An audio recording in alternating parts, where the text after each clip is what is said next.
healthy trade with the Roman Empire. The Satavahanas were the first native Indian rulers to issue their own coins with inscription of ships. The Golden Age of India, the Gupta Empire, stretched across northern, central and parts of southern India between 320 to 550 AD. Farhan, on his way back to his homeland in 413 CE, sailed from Tamralipti in Bengal and 14 days later reached Ceylon, where he embarked for Java and passed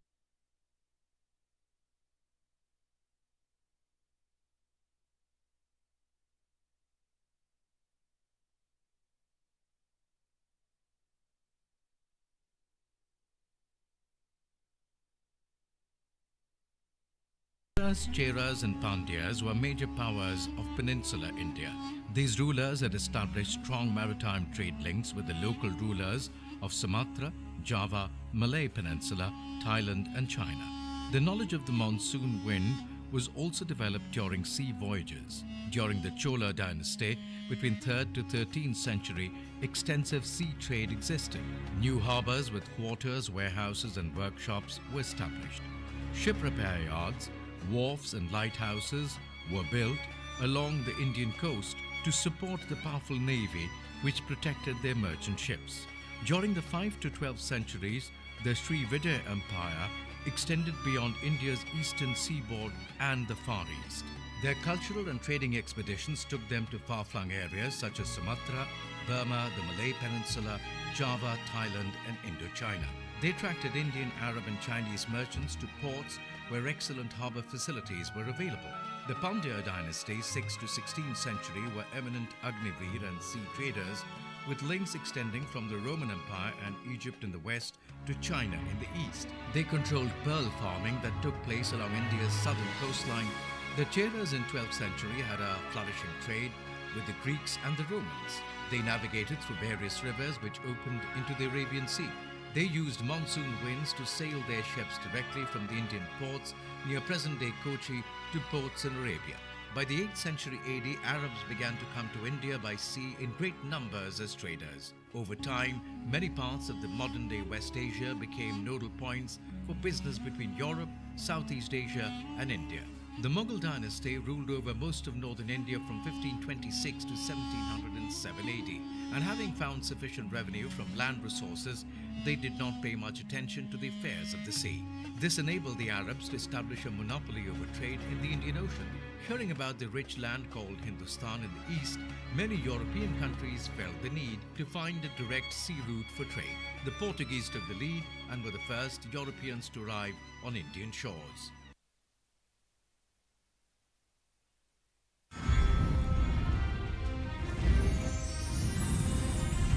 India's maritime history began a new chapter with the arrival of Vasco da Gama, who sailed from Portugal around the Cape of Good Hope in Africa to arrive at Calicut in Kerala in May 1498. Portuguese set up factories at Calicut, Cochin, Goa, Surat and other west coast ports. They also took control of important ports like Hormuz, Socotra, Aden and Malacca to effectively seize the Indian.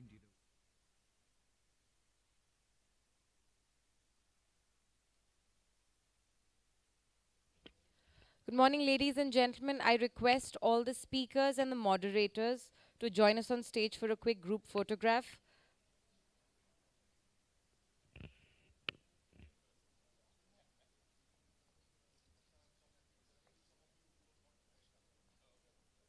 There's still time.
I request all the speakers and the moderators of IPRD 2025 to join us on stage, along with all the members of the NMF faculty as well. All the members of the NMF faculty, senior fellows, and the research faculty.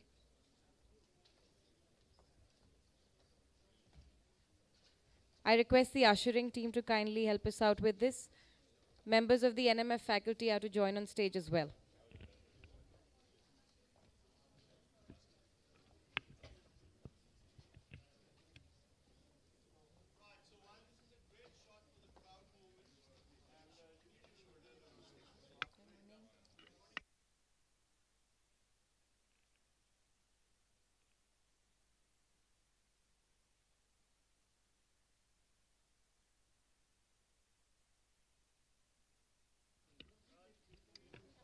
Yes, everyone on stage, please be aware that we are going to take the photograph from multiple angles. So I request you to look ahead, your eye level once, and then once at the balcony after the eye level shot is done. Yes.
Good morning, everyone. Welcome to the culminating day of IPRD 2025.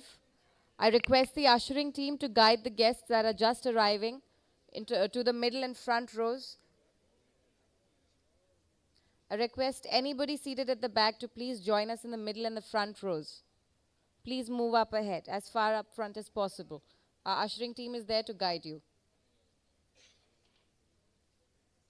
Thank you so much for joining us again today, ladies and gentlemen. We will proceed with our event shortly. Until then, I hand over to the AV team, who have stitched together a few snippets for your appreciation.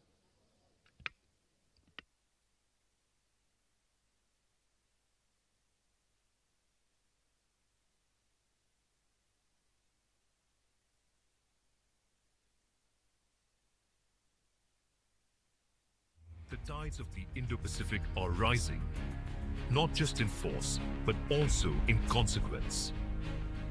Disruptions and partnerships echo across continents, sending ripples across the oceans, as fragility and ambition now sail side by side. Here, time doesn't just move forward, it folds. And then it resets.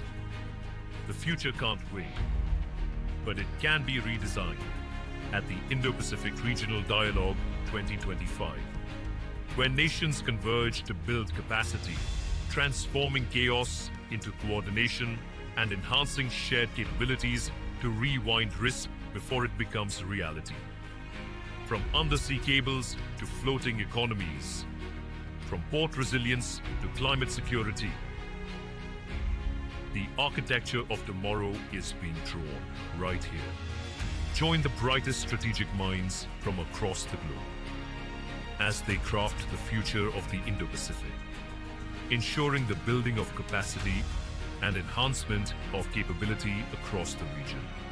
At the Indo-Pacific Regional Dialogue 2025. You can have a drone, but that doesn't mean you have surveillance. You can have GPS, but that doesn't mean you can navigate contested waters. You can have a warship, but that doesn't mean you can secure a coastline. You can have AI, but that doesn't mean you can run a strategic dialogue, especially the IPRD. Capacity is what you have. Capability is what you can do with it in the real world, with real coordination, under real pressure. Neither is enough by itself, so we've already begun combining the two. Join the brightest strategic minds from across the globe as they come together to train, partner, and prepare at the Indo-Pacific Regional Dialogue 2025, where nations collaborate to map and secure the seabed and deliver aid across oceans based on mutual trust, diplomacy, cooperation, and readiness. Where we combine power, purpose, and preparedness by building capacity and enhancing capability for the entire region.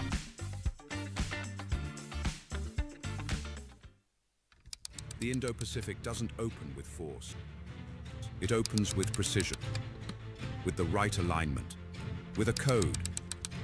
Each region, each challenge, powers a different tumbler in the lock. First, capacity. Infrastructure, equipment, and cutting-edge technology. Next, capability. Training, systems, and shared frameworks. Then, trust, partnership over dominance. And finally, foresight on climate, commerce, and conflict. How do island nations secure their futures when the sea itself is shifting? And what if the seabed becomes the new frontier of foreign policy? How do we ensure that the oceans connect what lies divided on land? Don't just watch as we crack the code.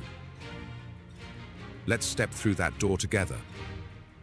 Join the brightest strategic minds from across the globe as they turn the key and unlock the future at the Indo-Pacific Regional Dialogue 2025.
Check. One.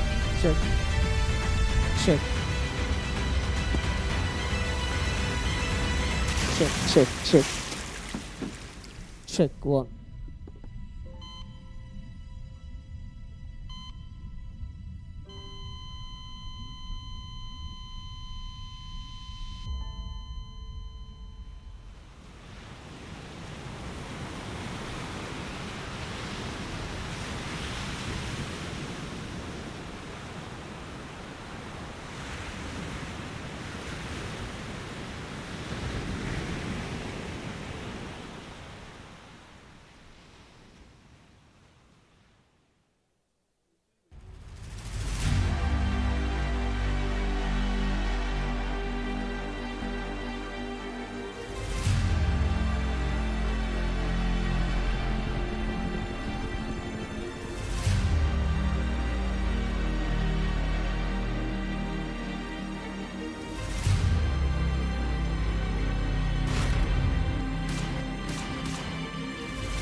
हाल ही में हमने mission मौसम भी launch किया, जिसमें weather ready और climate smart Bharat बनाने का हमारा सपना पूरा होगा।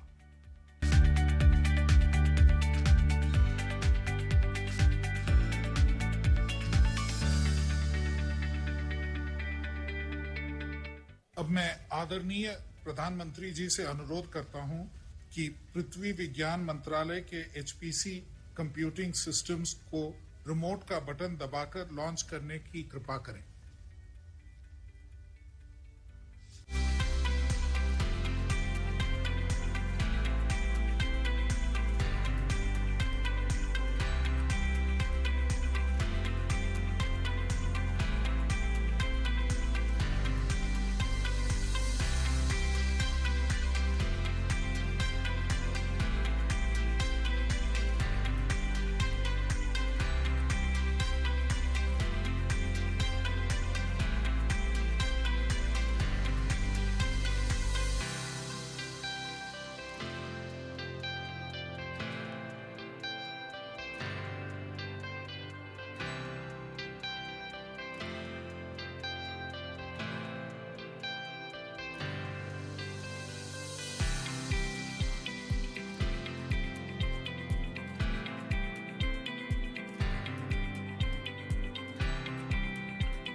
मेघदूत के माध्यम से लगभग 3.5 लाख उसके अभी डाउनलोड्स हो चुके हैं, वो भी किसानों के लिए है। इसी तरह से एक और ऐप है हमारा मौसम। अब मेरा ये बातें इसलिए कहने का तात्पर्य है कि ये सब उपलब्ध है, जो मैं कह रहा हूं कोई नया नहीं। अगर आप अपना स्मार्टफोन उठाएंगे उसमें सब है।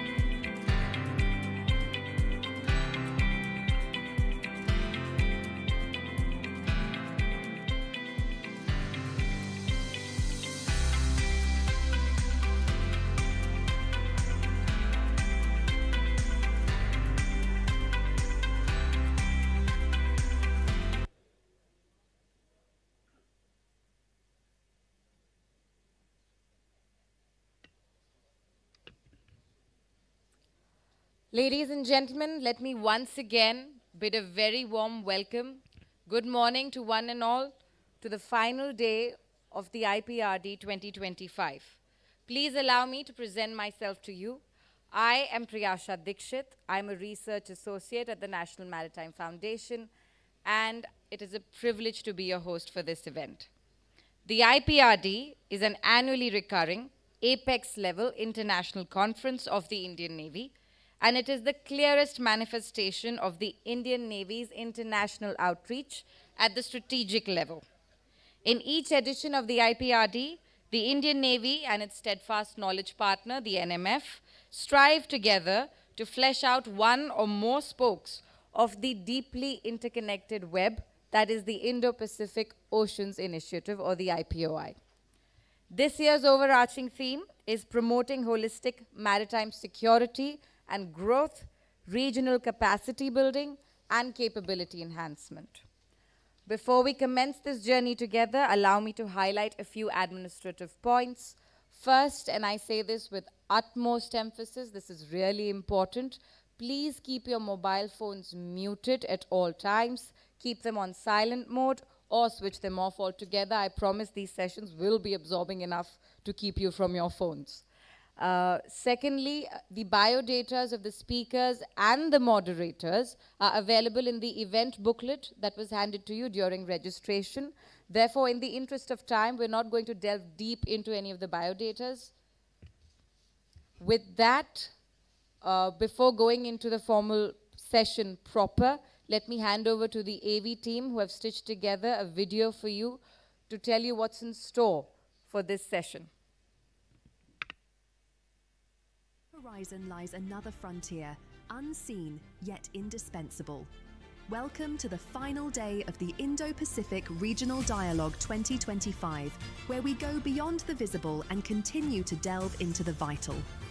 The seabed now carries the arteries of our world and is already defining the next contours of cooperation. Yet its governance is still catching up with its gravity. Who owns the ocean floor? Can we secure the digital ocean before it becomes the next battleground? And what happens when cooperation must be as deep as the waters themselves? From Israel, we see how scarcity can sharpen strategy. A desert nation that drew life from salt water now turns necessity into innovation, proving that resilience too can be engineered. What can we do to transform constraint into capability? Vietnam shows us that resilience can't be imported. In crowded waters where every reef is contested, governance itself becomes deterrence. Its work on protecting critical underwater infrastructure, from cables to energy links, offers lessons in vigilance, coordination, and adaptability. What can the region learn from Vietnam's ability to safeguard these unseen lifelines amid competing pressures? The Philippines' undersea cables and energy corridors form part of the Indo-Pacific's digital backbone. Here, resilience is measured not by calm seas, but by the ability to protect what lies beneath them. As regional partners work to enhance cooperative capability, can the Philippines' experience in safeguarding critical underwater infrastructure become a model for shared vigilance across the Indo-Pacific? These reflections converge into a single truth: a bluer economy, sustained by resilient seabeds and responsible stewardship, is no longer a peripheral goal. It is the foundation of stability and shared prosperity across the Indo-Pacific. And as we surface from these depths of dialogue, we turn to a uniquely Indian perspective, one that bridges history, strategy, and economics. In this special session, we explore how capacity building and capability enhancement are not just maritime imperatives, but instruments of national power and regional balance. Through his lens, the Indo-Pacific is not merely a theatre of competition. It is a canvas of opportunity, where prosperity and preparedness must rise together.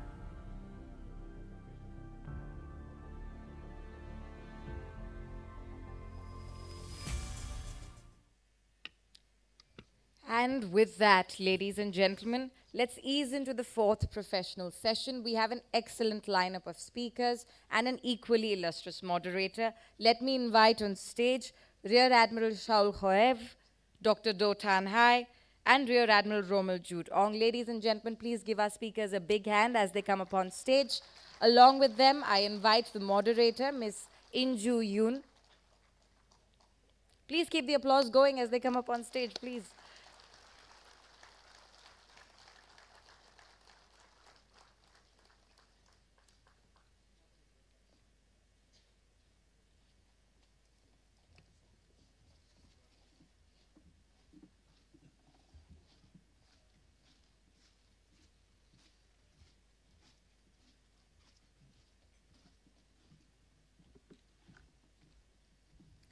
With all our panelists on stage, I now hand over to the session chair, Ms. Inju Yoon.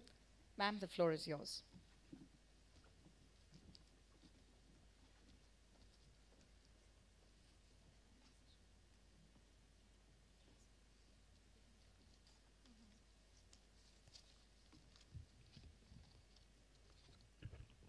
Thank you. Good morning, ladies and gentlemen. I am Inju Yoon from Korea Maritime Institute.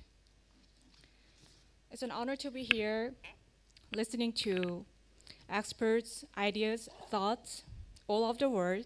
So I'm very grateful to National Maritime Foundation for having me here. As a moderator, I have found out that we do not have enough time, so I don't want to waste our time for introducing our panelists here. You will look up this conference booklet on page 18, 40, and 45 for their bios and abstracts. As a moderator, I was not asked to provide this kind of slides, but I found out that yesterday the gentleman moderator, I think, in the morning session provided his slides. It was very helpful to understand the session, so I made by myself last night very quickly. So I hope that it will help this session.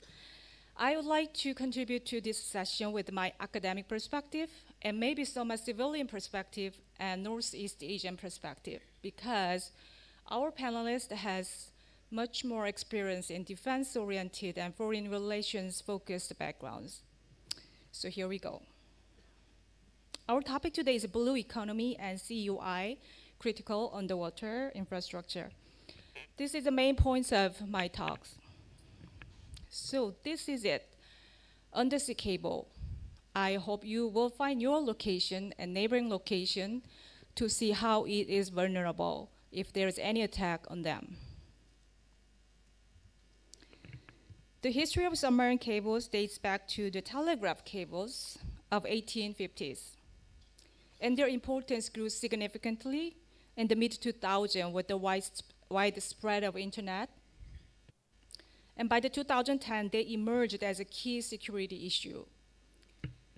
We have a Convention for the Protection of Submarine Telegraph Cables in 1884. It's not 1984. And we also have United Nations Convention on the Law of the Sea in 1982. And all of us know that it is not fair enough to cover the cable issues in terms of maritime security. And what kind of type and function do we have? You can think of data, electricity, and energy and other resources using cable. Mostly, I'm going to focus on communication and data cables because some of us have international pipelines for energy and other resources, but most of us have communication and data cables. I mean, communication electricity cables. Sorry. And I do believe that Professor Xiao Trev will touch a little bit of the pipelines issues. Communication cables generally have a built-in redundancy and automatic rerouting system to minimize the disruption. However, even temporary latency can severely impact time-sensitive sectors such as finance, stock trading, and currency exchange. In contrast, power cables are less frequently damaged, but when they are, as we have seen in shutdowns in Europe, the impact can be immediate and widespread. And beyond this kind of transmitting data and electricity, submarine cables also have military implications, including underwater acoustic surveillance and intelligence interception. Hydrographic surveys for cable installation, repair, and maintenance fall under marine scientific research. So managing survey data and controlling vessel access and personnel access are critical national security concerns. Let's have a look at future demand. I would like to highlight on AI and renewable energy. The demand for submarine cables is expected to increase sharply. In telecommunication, data transmission needs will surge with the expansion of AI applications. Likewise, the demand for electricity transmission will grow alongside renewable energy development, especially solar power and offshore wind power. And what kind of risks do we have? First, accidental risks. I mean, by anchors, trolls, dredging. And second one is natural risks. What I mean by natural is natural environment, earthquakes, cyclones, typhoons. Third one, criminal risks, too obvious. Last but not least, gray zone activities, including surveillance and other seabed mapping for future exploits. This is a Korean case. I would like to share some vulnerabilities that we have. Korea faces main vulnerabilities regarding its submarine cable network. First one is geographic concentration. As you can see on the map, over 80% of cables are clustered along the southern coast, particularly around Busan, where I am from. Second one, lack of redundancy. There are limited overlapping or alternative routes to ensure continuity. Third one is connectivity risks. Our most international connections are with the geopolitically sensitive countries in a different way, such as China, Japan, and Taiwan, which also lie in high seismic zones. So how do we protect? I would like to suggest a multi-stage security response. We need to detect, defend, and when there is any problem, diagnose, deploy things, ships and equipment, and even deter. I would like to thank, where you are, Dr. David Brewster from Australia. He rightfully pointing out that deterrence has been neglected in our discussion on maritime security related to marine cables. Oh, let me touch a little bit. Okay, so in the prevention stage, continuous monitoring, patrols, and early warning systems are essential because many gray zone operations are involved. Coordination between the Navy, Coast Guard is crucial domestically and internationally. In the stage of response, rapid cooperation between private sector, private companies which own and operate cables, and government authorities is key for damage mitigation. And in the recovery stage, given the international nature of cable networks, close coordination with relevant countries is vital for timely repair and restoration. I have a few more slides for our panelist country. These are kind of recently made alternative routes. First one is blue ramen cable, starting from Italy and France, went through Egypt, Israel, and to India. Second one, IEX and IAX. It's India-Europe Express and India-Asia Express. It's all connected from Europe to Asia. This is newly built. And next one is Asia Direct Cable. In my understanding, it covers already existing Vietnam's cables. So it goes up to Japan. And we have another big one. It's Asia, it's called Asia United Gateway East, but I cannot have the map yet. It's ongoing. So I welcome all of you to the world of blue economy and critical underwater infrastructure. Let's dive into the presentations. Thank you.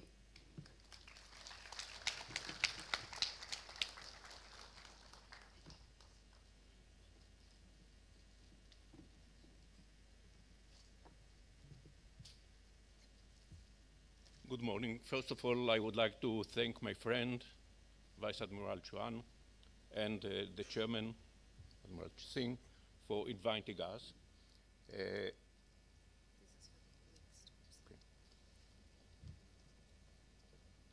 Unfortunately, last year we were invited, but as you know, Israel is a 2 years campaign with 7 fronts, and exactly at the day of the conference, there was attacks by Iran of missiles, and all the airline canceled their flight to Israel.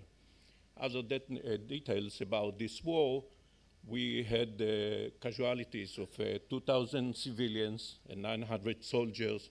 We displaced about 170,000 civilians from the north border and the south border, and more than 140,000 missile rockets, AUV, fire against Israel. So yesterday, when there were discussion about resilience, about all such things, I was wondering why I was not invited to participate, but later I came to the conclusion that looking to the future, speaking about blue economy is a better idea to do it. So this is the content of my presentation, and I would like to say what is the term of a cooperative regional capacity and building capability enhancement mean, even though I think that Admiral Chauhan explained it in depth. Then I'll go about recent geopolitical changes in the Eastern Mediterranean, because if you would like to have capability building, you have to evaluate what is the situation here. Then I'll come to the blue economy as a crucial component of maritime security. I spoke with Professor Boiger about it, and later I'll try to do it with his staff as well. Then I'll go to Israel and the blue economy and development of the maritime resources in the Eastern Mediterranean. I would like to take the gas, the Eastern Mediterranean as gas forum as an example of capability building, even though we face a war of 2 years. And then I would like to speak about the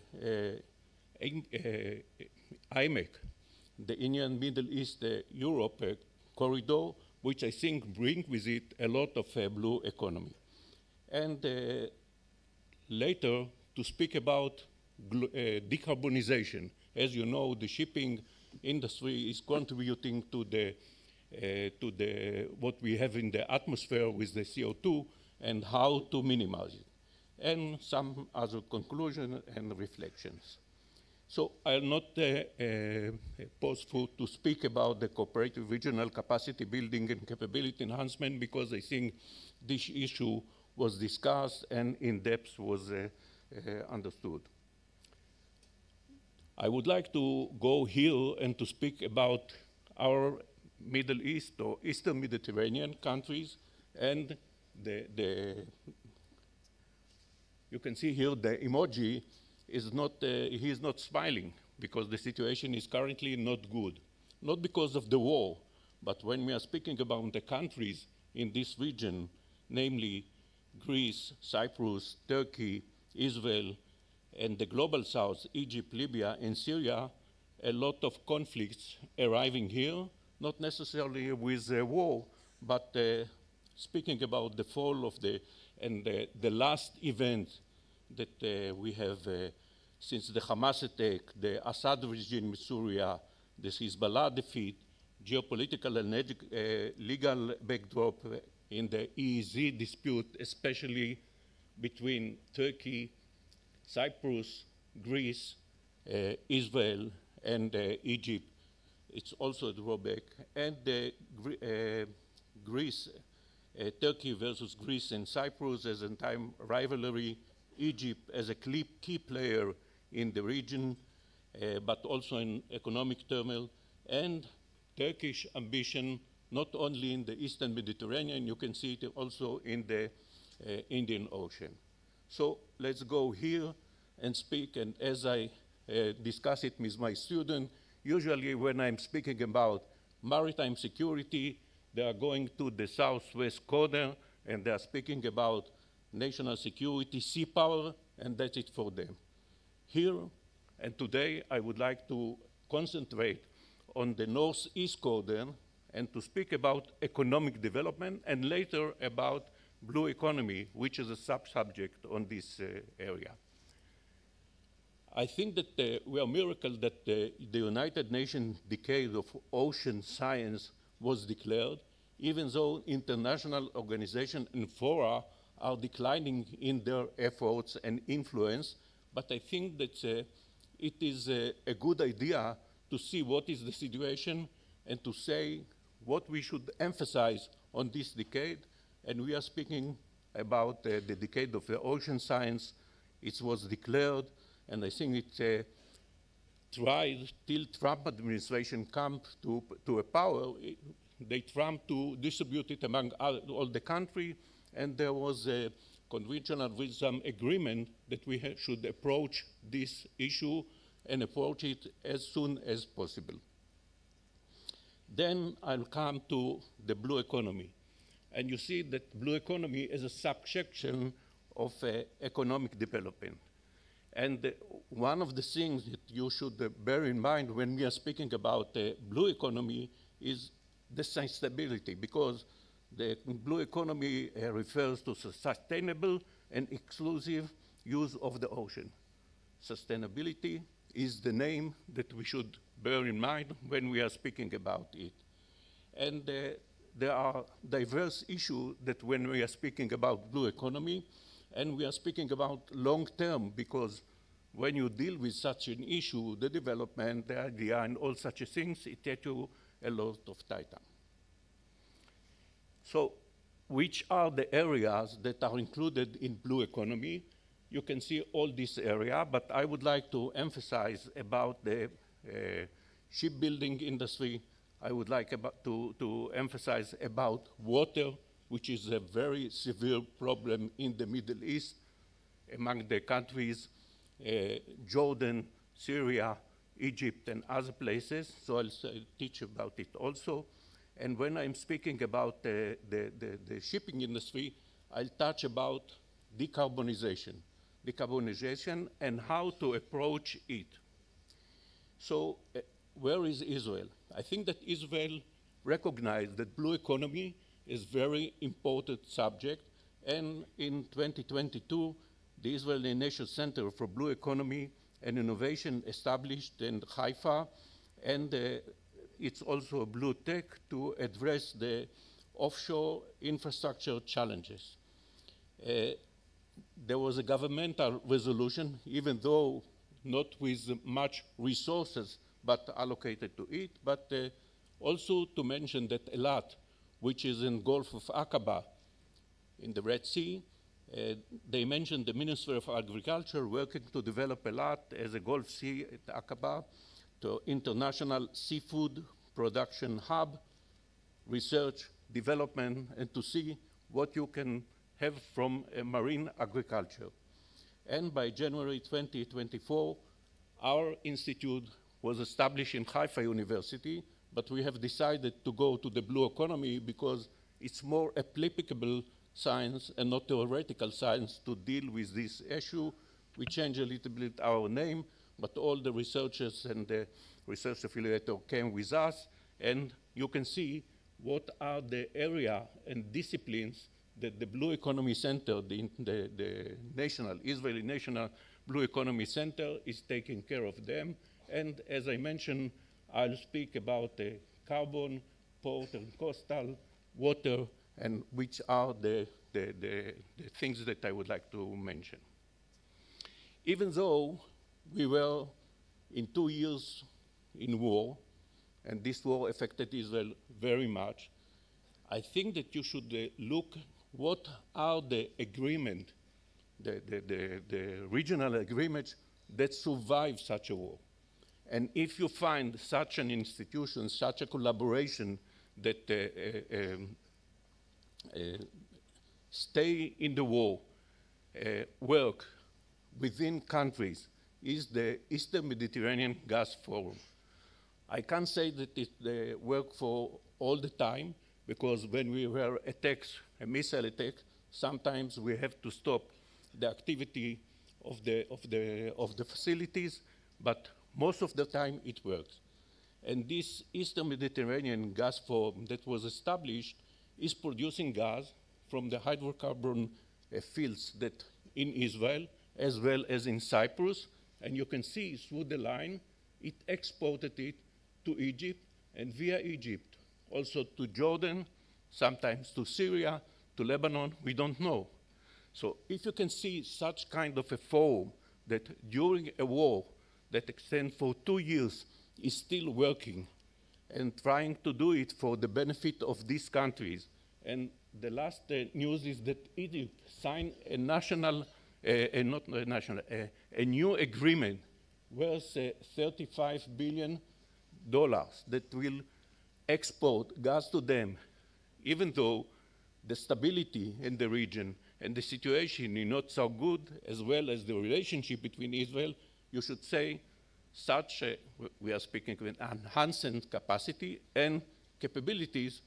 This is a good example how to work in the Middle East, even though we have all these problems.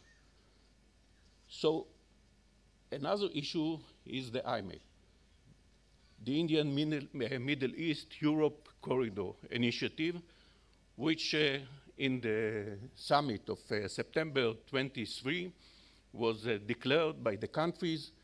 It's a very ambitious one, but I think that when we speak, and I try to follow our French speaker, our German speaker, try to speak about their participation in the Aspide operation, in the Prosperity Guardian operation. They didn't succeed to raise the threat of the blockade in the Red Sea. And the port of Eilat in the Gulf of Aqaba now is not operating. And when we are speaking securing line of communication, we didn't succeed to do it. Not US Navy, neither the European mission for it. So what is the lesson learned? Yesterday, when we spoke about redundancy, I think that you should bear in mind what is a redundancy to this, let's say, route through the Red Sea. Also, the Belt and Road initiative is very dependent on it, but not working. So I think that this initiative, if it will go in the direction that this country decided, and if the money, the budget for it will come, I think it will give us redundant, and it will give within it also some kind of advantages. If you know how to use such a railroad, and besides such a railroad, to have an industry that will bring some blue economy to the region, it will be a good advantage. So it will be also advantage to Europe, which is suffering very much with what is going in the Red Sea. Speaking about what is the rationale after it, and the rationale is to use railroad, electric railroad, because if we would like to fight about the carbonization or to do decarbonization, this is the case. As a sea driver, I know that when you are speaking about a container ship, is the most efficient way to transport from one port to another port. The only problem is choke points, Suez Canal, Bab el-Mandeb Strait. But if you have a railroad, which you can ship through it in a very fast way, and by speaking about containers, it might be beneficial also for the countries. So speaking about it, and you can have the distances when we are speaking to round the Cape of Good Hope and to do it through the Suez Canal. And here we have only to do it through a railroad, traveling at 120 kilometers. It is 40% faster than doing it. However, we have some problem, and I'll try to touch on it later. When you have such a railroad, you can have by it also some kind of infrastructure. I spoke with Adani CTO, and he told me, look, this initiative is not profitable unless it will have some kind of a hydrogen pipeline, communication pipeline, and all such a thing.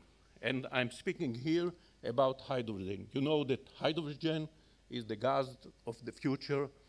The problem, when you ship it with ships, you have to do it with a liquidite. Here, with a low pressure, you can have it. And when we have the amount of sun that we have in the Saudi Arabia, Jordan, we can reuse by photovoltaic electricity that we can have it as a green energy. So that's one of the issues that we are speaking about IMEC and green energy, and this is an advantage to us. The problem when you are speaking about it is how to harmonize or simulate the transportation, because if you are shipped from Mumbai or Mumbai container ship, it will come to the United Arab Emirates, and then you have to disembark it. And then is the procedures dying in United Arab Emirates. And then it's go to Saudi Arabia, and it's stop, and with all this paperwork. And Jordan and Israel, it is no way to be efficient compared to the ship. So to harmonize it, we should deal with also some innovative, it is a software, but you can see that India address it also with the United Arab Emirates, and they have the Maritime agreement, enabled seamless trade movement between India and the Middle East port. However, this initiative is limited between India, United Arab Emirates, and I think that we have to do it through all the way from India to Haifa port. So I'm speaking about the IMEC as one of the things that can blow our economy by all the ingredients that I mentioned here. Another issue is our relationship with our neighbor. We have water. Israel is very advanced in a desalination facility, in how to use its sewage system and to have to purify the sewage system and to use it for agriculture. Georgians suffer from a lack of water, and we can offer them to provide them with a water from our desalination facility, allocated one of our desalination facility for Jordan, and they will do it, and with what we are speaking about energy, so photovoltaic, they can bring us energy with this. And when we are speaking about transportation, the distance between the northern part of Jordan, which is the most populated area, to Haifa is 160 kilometers, and to Aqaba in the Gulf of Eilat is more than 300 kilometers. So it will be profitable for them. So speaking about water, energy, transportation, blue economy, it is one solution. People used to come to me and to say, look, what you are speaking about, it's not economical, it's not happening. To do what a feasibility study, I am going to the private sector. Private sector should see if there is a profitable. And I found that they are doing, according to the initiative of the I2U2 that we had with there are trucks doing such a thing, usually during the war. And they can enlarge the capacity to 2,000 trucks per day from Jordan to Israel. The only problem is security regulation. But they are doing it, and I think this is a good sign for us that this is the case. About the greenhouse, we are trying to do it, and you have all the elements with the various aspects of how to decarbonize. And we are very proud that our Israel contribution is by our national zinc company, that out of their 46 new vessels, 28 will be propelled by the LNG power. So speaking about Israel zinc ship service involvement, they are trying to do it, even though I think that LNG is not the ultimate solution. I think that going to SMR in a ship, it is the ultimate solution to deal with it. Another initiative is what we call the move to minus 15 degrees. And last but not least is green corridor that we are trying to support it, even though in the Mediterranean, only the states that are doing it is Spain and the other countries in the region not doing it. So conclusion, the Middle East has been experiencing violent turmoil and ongoing instability, which has also impacted Eastern Mediterranean countries. The IMEC initiative can enhance regional collaboration and improve the blueing of Israel economy as well as those of its neighbors. and the delay of the IMO net zero a week ago framework disappointing for the move to the minimal 15 degrees, and programs that enhance Israel's blue economy and rebuild Gaza, it's also some of the perspective. So I think that speaking about the blue economy, even though the Middle East is not stable, wars and all such things, it gives us some prospect for the future. Thank you very much. Thank you. Thank you. Would you like to go ahead? Yeah. Thank you, Professor Chow. He mentioned lots of interesting things about blue economy. Maybe some of the contents are new to you, but it was very interesting. He mentioned a lot of things like East Mediterranean Gas Forum, and solar and green hydrogen export, and exchanging energy for water. I did not mention about like water or energy resources, but he rightfully pointed out that it is also another important critical underwater infrastructure. Thank you. I invite Dr. Hai. Namaskar, and very good morning. And from the onset, I would like to thank the National Maritime Foundations and also the Indian Navy for inviting me for this prestigious forum. Although I stay here for quite a while, but for the first time, I stand here as the speaker. So I think that it's very important both opportunities to share the Vietnamese perspective on the issue that also very new to us.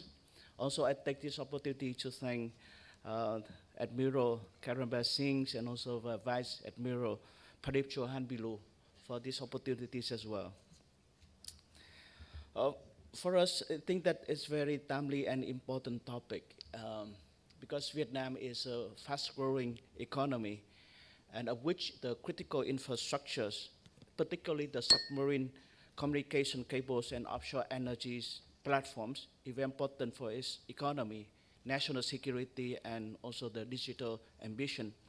Just give a context for that, that the Vietnamese digital economy experience very high speed of growth and projected by 28%, about nearly 30% annually, and forecast to become the second largest in Southeast Asia by 2025 this year. So overall, the digital economy of Vietnam is expected to be a major contribution to the GDP, with target of 30% by 2020, by 30. So from the level of 12% in 2023.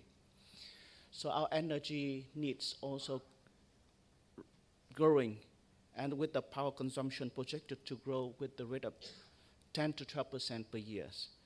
So in that, I mean, the subsea infrastructures are very important as an underpinning of the national development strategies and projections.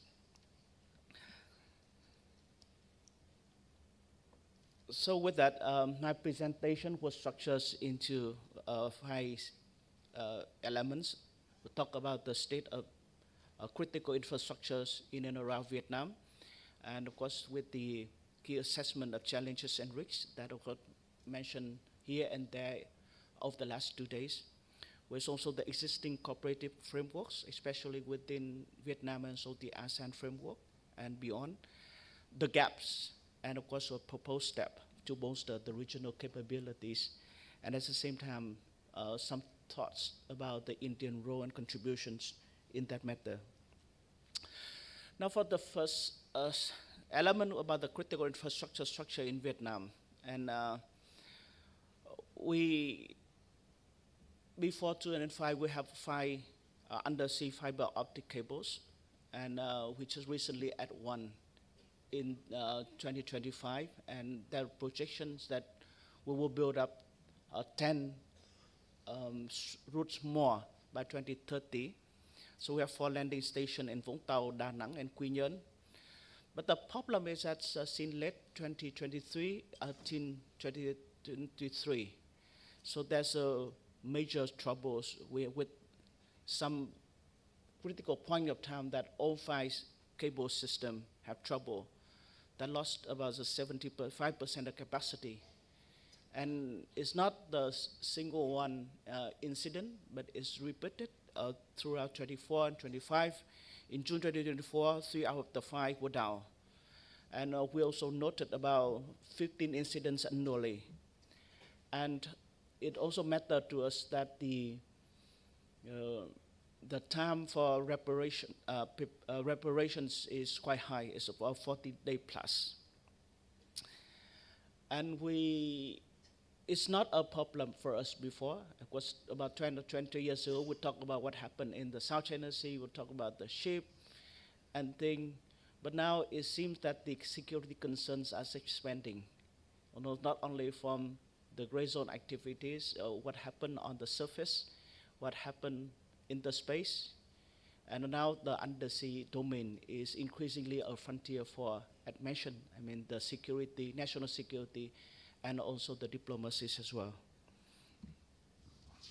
So we plan, by 2020, we have 10 cable routes more. But of course, it's also critical as compared to other countries in the region, we're still lacking behind. So with that situations that we need to improve more on our capacity, also capabilities, to make sure that we are not cut off from the global network. And we also have 2 other systems under subsea substance with the offshore gas pipeline and energy infrastructures. And we have a number of offshore oil and gas exploitations, and there are 5 major gas pipeline systems of the southern coast of Vietnam that is critical for the supplies of gas for our power plant. And also, we also established 6 submarine power cables to the nearshore islands. And we frequently see that the safety corridor of that cables are intruded by different kind of vessels and entities. Now, the key risks and challenges to, of course, Vietnam, also other Southeast Asians as well. We have mostly the accidental damage. Of course, the incidents happen, but we haven't seen the clear evidence of the human error. I mean, any kind of temptation on that, but mostly the accidental damage. South China Sea is one of the most busiest waterways. So with about 80 and 90,000 vessels annually passing by. So there are clear dangers of the ship's anchor, but also that it very heavily area for the fishing activities, and with the trollings and active and uses explosives, that would keep also the potential danger for the subsea cable system. And of course, not to mention that natural disasters also very important kind of risks to the system in the way that the region is situated on the Pacific Rings of Fire, and in the past earthquake of Taiwan 2006, also several system of subsea cables. And the second source of risks come from the geopolitical tensions. Of course, we have the fragmented jurisdiction. We have some country claim about 80% of the South China Sea under its jurisdiction.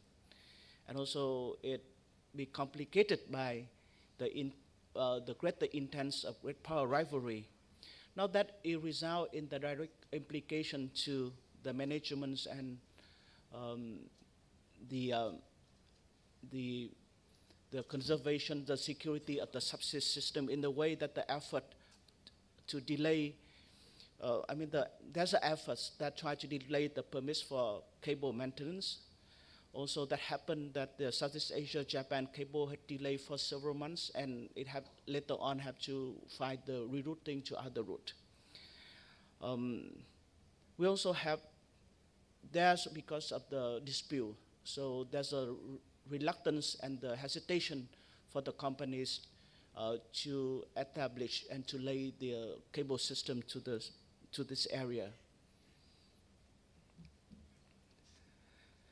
And the third set of challenges for the Southeast Asia is their repair capacity. There's a deficiency, of course. Of course, you will know that we have 40 subsea cable system around the world, but only 60 dedicated ship globally. That particularly concern for the Southeast Asia is that the time for recovery is mostly very high. As I mentioned, it's about 40 days plus for any kind of system to be repaired and recover, as compared to 15 days in the North America. That in also it's very new to us, because before that we never thought that the subsea cable could be a point of contentions. And recently, Vietnam, also other Southeast Asian, also approached by United States and also other partners as well, giving the warnings about the use of different types and different sorts of subsea cables. And for Vietnam and other countries, we have the little capability to understand and to assess the full risks related to that system. Because as you know that it's also costly to lay the cable, and it's also take a lot of time for us if we have the problem without speedy recovery. So it becomes the point for policy deliberations, and of course also the concern for us. And it increasingly become important for Vietnam. At the same time, it's not only about the security issue, but also very problem for the economic development.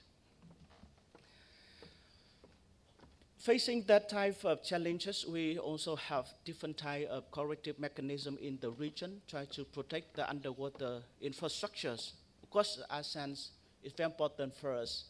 ASEAN in 2019, they issued the guidelines for strengthening resilience and repair submarine cable, but mostly focus on the reparations of the problems, rather than the comprehensive framework for speedy setup, conservations, and also the recovery of the subsea cables. And also not binding, it's more part of the guideline. And of course, there are more focus and more attention to the underwater infrastructures with the fourth ASEAN Digital Minister meeting in February 2024, and there's a commitment to speed up the connectivities and also to increase the way that we can be connected to each other. The Singapore Declaration in 2024 is committed building inclusive and trusted digital ecosystem, which have been considered as one of the forefront for the regional development and prosperity in the future. And the latest ASEAN Defense Minister meeting in March 2025, so underwater domain awareness could be an area for potential cooperations, because it's after all the countries in the region lack of the maritime domain awareness, especially underwater domain awareness, that is critical for the protections of the subsea infrastructure.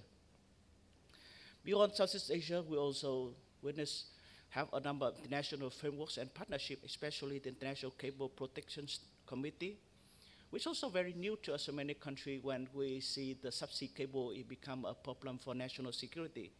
Of course, we also witnessed the risings of the Quad Partnership for Cable Connectivity and Resilience. Also, there's more attention in Europe with establishments of NATO critical undersea infrastructure coordination. After all, the protection of subsea cable is now managed under the UNCLOS. And of course, there are regulations and the stipulation over there. But the implementations and the enforcements are rather weak in one way or another. So we identify a number of gaps, because it's not an exhaustive list, but there's mostly that mentioned in a range of literatures here and there, and definitely it's become a priority for the region in the way that there are dozens of countries in the region, but we haven't got a comprehensive regional plan so that we can handle the underwater cable system for the sake of the collective, for the community, for the ASEAN community, also for the greater community in the region. The Southeast Asian countries also like the surveillance and domain awareness in the way that there's a lot of effort investing in the naval and coast guard capability, at the same time coping with the gray zone activities that countries like Vietnam and subsequently also we see Philippines and other countries invest heavily in the Navy and other kind of anti-asset and denial. But the underwater domain have not received the adequate attentions in the way, and at the same time the adequate resources to that. And they also mentioned the fragmented responsibility and communications. Even within one country, the CSCAP report also find out that in different countries that different agencies have been handled, that we not really share the same system, so that would prevent the smooth communication between different, even the Southeast Asian country, let alone with the external partners, in the way if we have any problem to handle. And of course insufficient redundancies and backup. Of course we wish to have more the diversifications of routes, but of course it comes with costs for particularly the country that want to invest more on other domain for development rather than try to make more diversification in terms of the internet infrastructures. But of course, it can become the security issue, so that would be at expense of other domains as well. Because we also see that the region mostly in the reactive postures, we don't have the proactive approach to the problem, and it's in the focus on peaceful scenarios. Why we have the South China Sea as I think the testing ground for many types of gray zone activities, and now in the underwater domain is gray zone. That is why we lack a lot of capabilities to understand what happened, let alone have the enough system of sensors and things that we can observe and what happened on the ground. And of course that comes to the strategy and measures to enhance protections. Of course that also mentioned elsewhere that we need the more comprehensive ASEAN framework. And of course we need to focus and give the priority for one pillar. Of course now we have the political, economic and social and cultural. So now it's sit between security and political and also the economic. So we should have the more comprehensive ASEAN framework also that would provide the designated national focal agencies so that we can improve the inter-agency coordination but also interstate coordination. There's also the need to enhance the surveillance and underwater domain awareness. That is need the heavy investment, so that open up the space for cooperation with the extra regional partners. There's also the need to increase resilience, to increase redundancy, also diversity of routes. And there's the need to cooperate with each other so that we can build the whole regional system rather than it just focus on national one. Because you know that we do the effort on our own, you also way more costly. And the need also cost for the most of the cyber security, the security of the landing station, and how we country can make sure that you can understand and have capacity. Now the issue that you don't want to put your faith into any single partner, right? The dependency is critical. So it's a struggle for us to choose what type of system we want, what kind of one you prefer, without not at the expense of the others. So I think that is become the policy problem for the country like Vietnam and also other Southeast Asian countries as well. Of course, there are need in its own way to increase the collaborative exercise and training, but with whom, right? Which is the main key partner, with the key system, with the key supplier, and that is very important for us to leverage the external support into that. So that comes, the Indian the expectation on the part of India that play greater role in working and also collaborating with the Southeast Asian country, because India is situation in very important position between the Europe and also Asia. And also it has capacity and capabilities for the MDA, and of course it will be part of the Quad membership. So I think that in that we view India a very important and increasingly important partner in the region that could provide this regional country with the MDA capabilities. And of course we're also considering the possibility that would contribute and be part of the system, part of the IFC-IOA. I think that is very beneficial for Vietnam. Of course, I'm not entirely work for government. It's my own personal observation, but I always think that Vietnam should be sending the officers to the IFC-IOA. So we should move to beyond the Southeast Asia and also the South China Sea. Of course, India also provides some kind of route diversification and infrastructure resilience to provide. Of course, many people mentioned about the capacity training and the training centers.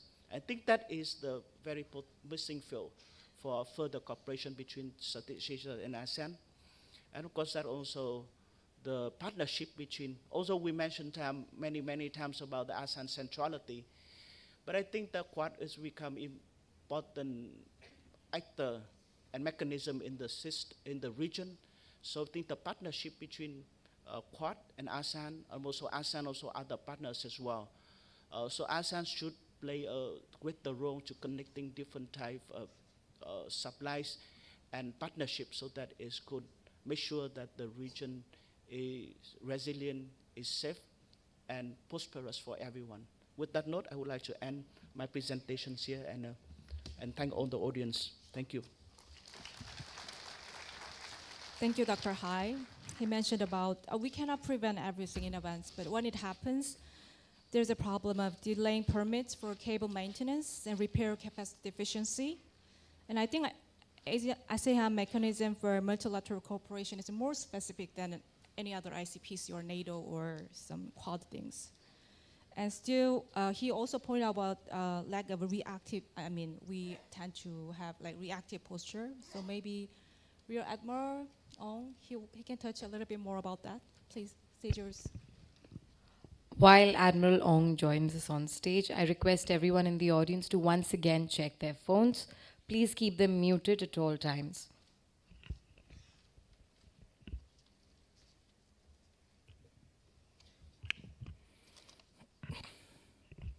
Good morning. First off, in behalf of Professor Dindo Manhit of Strathspey ADR, we'd like to thank the leadership of the National Maritime Foundation and of course the Indian Navy for inviting us and hosting us in this forum.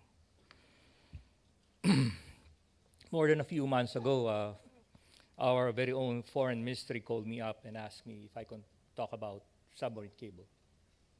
I said no. First off, it's not my expertise, and I haven't covered that in my lectures. So I promised to look around in Manila and look for an alternative. Fast forward to today, this is my third presentation on submarine cables, and I have a fourth one on November 12th. So as far as Manila is concerned, I'm the resident submarine cable guy for the meantime, and you have to bear with me. Now, let me lay first the predicate before we go to the main topic. My own personal circumstance, I think, reflects the situation for the Philippines and perhaps for other countries similarly situated. Submarine or cable security or cable protection is something fairly new, and it's something we need to work on. Levity aside, our battle rhythm in the Philippines is focused on, of course, our big neighbor to the north. And we deal with them on a 24/7 basis on two fronts, in the South China Sea, in our exclusive economic zone, and of course in our very own domestic political situation. So we face them through gray zone operations in our exclusive economic zone and foreign interference in our domestic politics. And if you look at the social media space in the Philippines, it is a battle space. We deal with disinformation all the time, all day, all night. Having said that, the question of submarine cable security is not, I believe, an issue of capacity and capability. We're not there yet, at least for the Philippines. For our situation, we first need to look at developing awareness. Awareness among our political leadership, among our policymakers, and of course, our resource managers who will need to invest money to actually develop the capacity and capability in the immediate future to deal with this kind of maritime security challenge.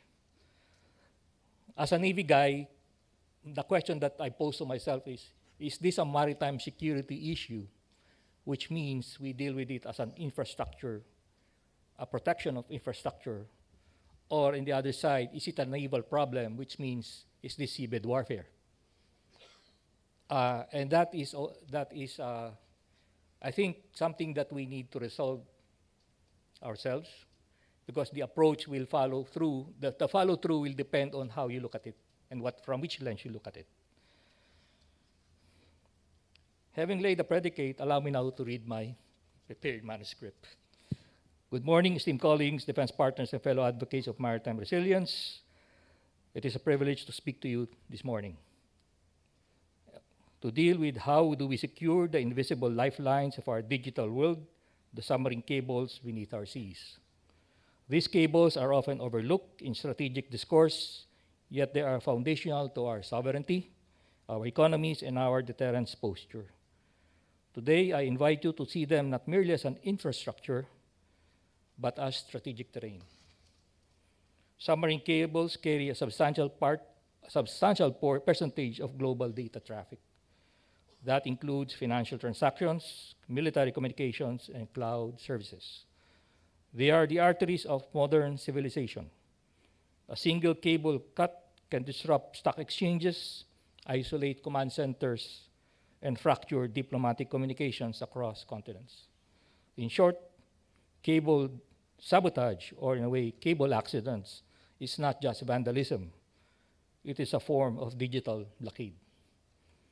And yet, these cables remain dangerously exposed, especially in contested maritime zones like the South China Sea, Taiwan Strait, and of course, the Red Sea. So we are all aware of the fairly recent incidents. In 2025, the sabotage in the Taiwan Strait, targeting cables linking Taiwan to the Penghu Island. In 2024, a Russian-linked shadow fleet, which disrupted NATO connectivity in the Baltic Sea. And of course, in the Red Sea, simultaneous damage to 3 cables, severing digital ties between Asia, Africa, and Europe. Are these isolated events or isolated accidents? Or are they part of a broader pattern of asymmetric threats that blur the line between peace and conflict? Repairing a damaged cable is not a quick fix. Restoration time averages 40 to 55 days. In the case of Taiwan, I think it took around 170 days. Global repair fleets are insufficient. Permitting delays in access restrictions in conflict zones further complicate the response. And in the Indo-Pacific, where maritime disputes are layered and persistent, these delays can be strategically exploited. Moreover, cable landing stations, often located in coastal provinces, like in the case of the Philippines, in Batangas, La Union, or Davao, are vulnerable to both physical intrusion and perhaps even cyber attacks. These are soft targets in a hardening world, So what watch me do? I have 4 proposals which are basically aspirational in nature and maybe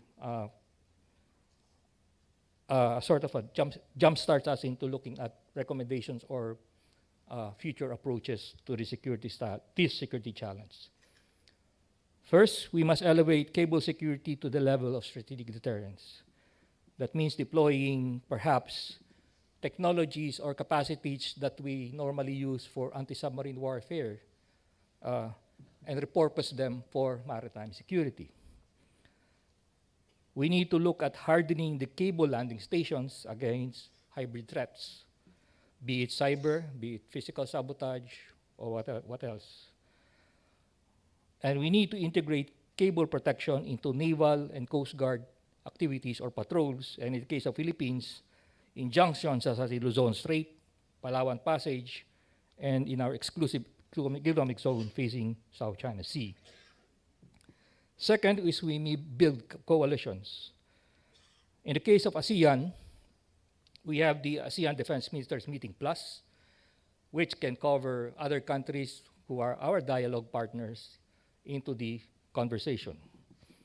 We have the ASEAN Navy Chiefs Meeting, which can allow observers from other navies to participate. We have the fairly new ASEAN Coast Guard Forum, barely, I think, 3 or 4 years of age. And this is something that we can look at.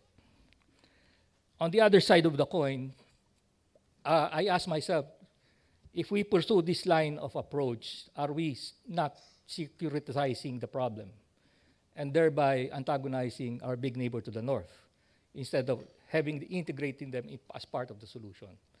Perhaps the alternative business model would be RICAAP.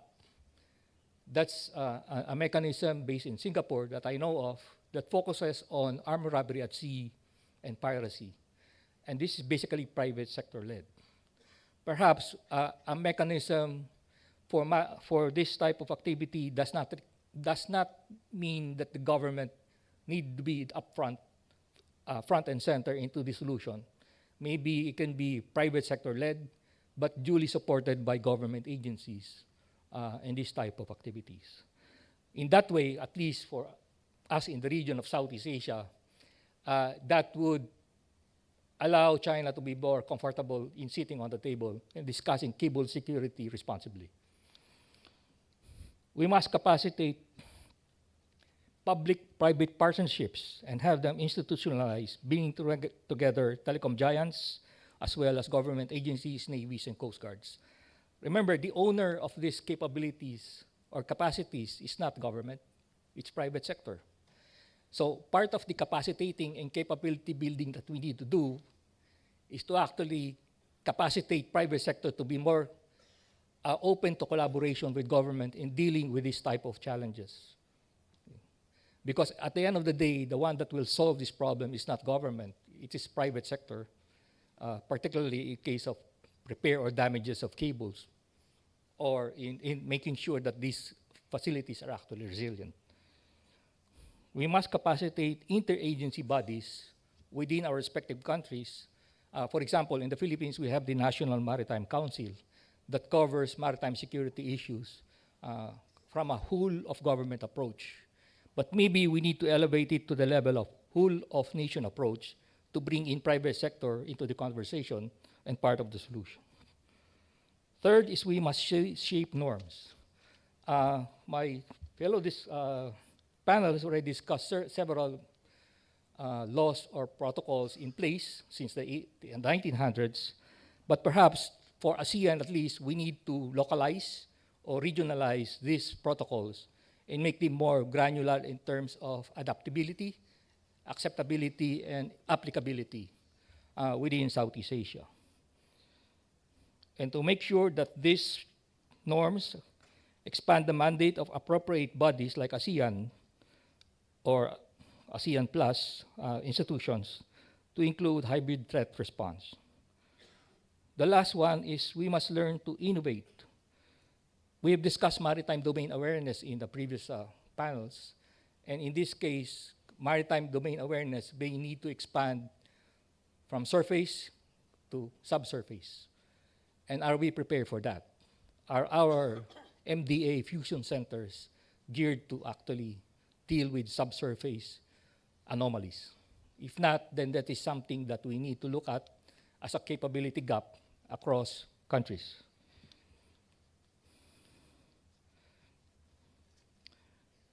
I believe that we need a framework for maritime resilience and strategic deterrence. Submarine cables are the digital lifelines of our time. They connect us not just technically, but politically and symbolically. To protect them is to protect the very idea of sovereignty in the digital age. Let us not wait for the next digital blockade to remind us of what is at stake. Let's act now through cooperation, innovation, and strategic foresight. Because beneath the waves lies not just infrastructure, but sovereignty. Not just cables, but connection. Not just data, but deterrence. Thank you, and good morning. Thank you. Thank you, Admiral Ong. He introduced the kind of lack of awareness of maritime security challenges in Philippines. And he also used the expression of digital lifeline in terms of sovereignty in contested waters, which is, we need to have a more look on it. And also he mentioned about strategic deterrence at the level of submarine warfare. And he emphasized the coalition among ASEAN. And it is also interesting to listen to the kind of new solution, private front and public support mechanism. And institutionalization, global norms, and even interagency mechanism within, the domestic platform. And also for MDAs, not just surface, but subsurface MDAs. There's a lot to discuss today. So now I would like to open the stage to the audience. Okay, maybe gentleman here from Taiwan first.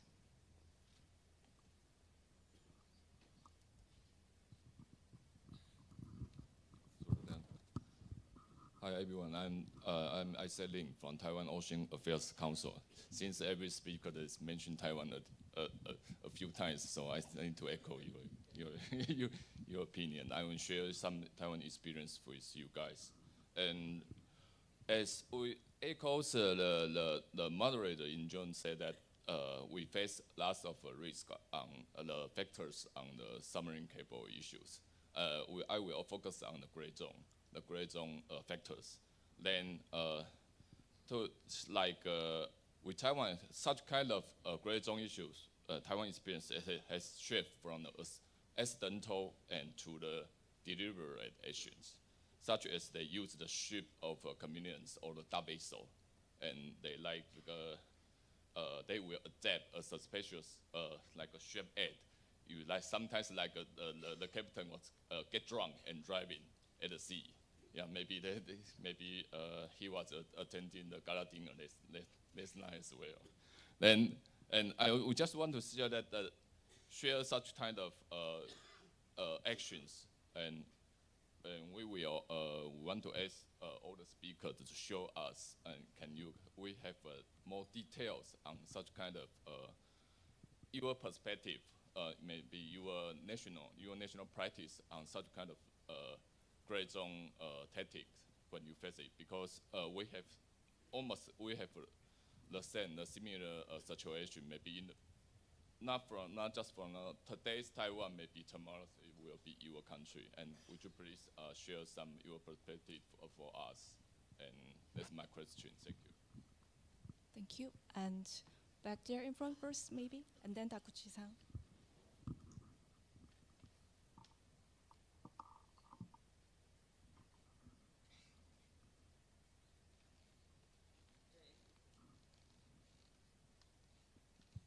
Hello, Jain. I'm student of Rashtraksha University, and my question is from Admiral Shaurav sir. As you mentioned, IMEC as part of blue economy narrative, given recent geopolitical shifts in the Eastern Mediterranean, how do you see Israel's blue economy partnership aligning with IMEC's maritime corridor, and could similar cooperative models be extended into the broader Indo-Pacific framework? Thank you.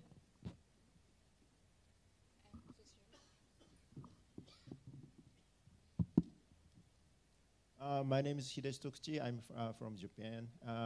First of all, I'm very much grateful to all the three speakers and the moderator for their great talks. My questions, actually I have one set of two related questions to my Vietnamese friend, Dr. Do Tan Hai. You referred to malicious fishing activities as examples of causes of underwater cable disruption, but you didn't name any countries. Of course, we know that Chinese fishing boats are doing those kind of activities, but how about other countries, other littoral countries and external countries' fishing boats? And that's my first question. And the second question is about whether there is any effort or any legal regime to ban or restrict those kind of malicious fishing activities, because seabed trolling and blast fishing, but also and as well as cyanide fishing, those kind of activities affecting marine environment as well. So not only disruption of submarine cables. So could you tell us any legal regime or efforts to ban or restrict those activities? Thank you. Let's first go the first round, okay? I'm afraid we are running out of time, so maybe we will go from here. Professor Shao for, yeah. When I mentioned IMEC, I think I mentioned India as the departure point. But several weeks ago, I was approached by Sri Lanka Institute asking me why Sri Lanka will not be incorporated in this initiative. Israel is not leading this initiative, but I think that as a redundant to when we are speaking about the route through the Bab el-Mandeb Strait, through the Suez Canal, and Suez Canal also faces some meteorological effects that jam the canal by a ship. So as a redundant, I can think that it would not be only for India, it can be also for Sri Lanka, it could be also for other Asian states who are dependent on this route. So speaking about this route, currently this is the beginning of the initiative, and the initiative is very complicated, but I think that if it will be realized, it can be a platform for other countries and for redundant. I should mention that India has also terrestrial corridor going from Iran, port of Margao, to Central Asia. So having this redundant corridor, whether it's by sea or whether it's by land, I think that it's part of what we are speaking about, connectivity, which is a big problem or big hurdle today, speaking about the threat that we are realizing. May I also say some word about underwater cable, because in Israel we are facing the same problem. Sometimes by regulation you can solve the problem, because if you know that the weak point of undersea cable are the places that we are very close to the shore. This is the place that you can reach them, you can sabotage them. By having some regulation that prohibited ship or fisheries to go, and to also to tell the Navy to keep that this corridor will not be occupied by these vessels and ships. It's a regulation, no money, but also some kind of a solution. Thank you. Okay, so maybe Dr. Hai, naming and shaming or any other legal regime? So first one, the question from Tokushi-san. I think that, of course, that problems are very new to us, and we tend to avoid pointing the finger to anyone else. Of course, every part of that you need the clear evidence, and in that way, we have a couple of incidents that even most of the cables were damaged. So we mostly attributed the problems now for shark. And but we also recognize, as most of the problem may come from the natural causes. Even this also come from, of course, the trawling activities of the fishermen, and especially also Vietnamese fishermen as well. And also we recognize that some fishermen, Vietnamese fishermen, they also use explosive.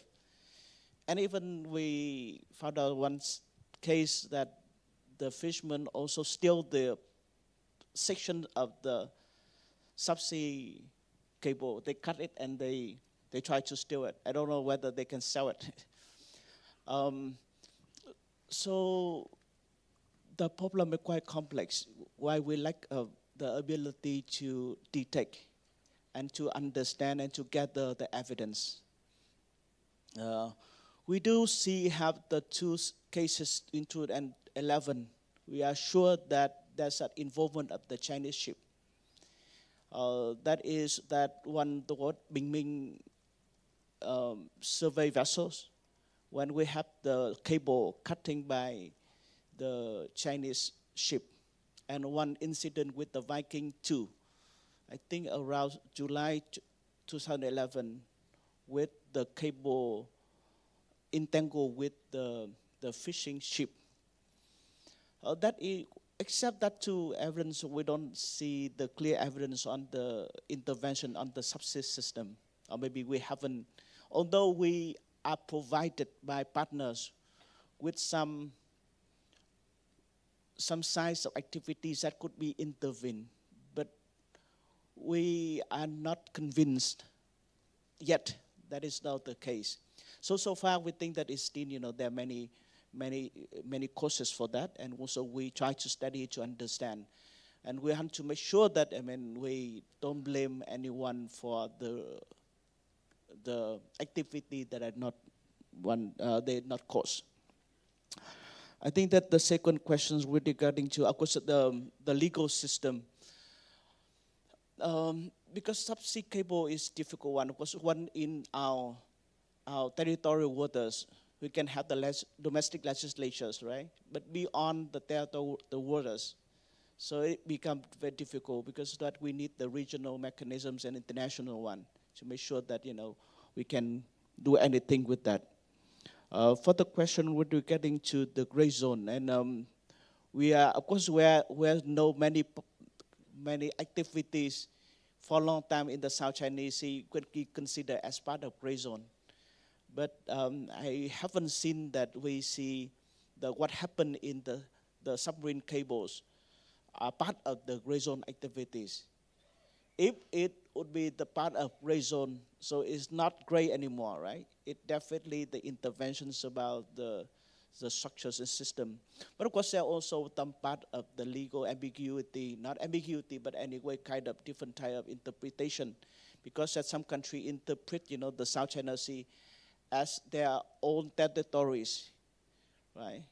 So that kind of interpretation, that type of application, what they call the expensive, or maybe the stretching of international in that way, that really damaging for the rules-based order that we have. So I think that type of practices and that type of claim, that unlawful claim, should be opposed by everyone, or otherwise you see that you have to ask the permission for every part when you lay the subsea cable in the South China Sea. There's some effort try to enforce and try to materialize the claim by asking other country permission, by asking for oppose our legitimate authority with regarding to the laying the subsea cable in our waters. I think that one is very clear, so that what we oppose. Yep, thank you. Thank you. Is there anyone who has a question to Admiral Ong, maybe? Is there anyone? Okay, please.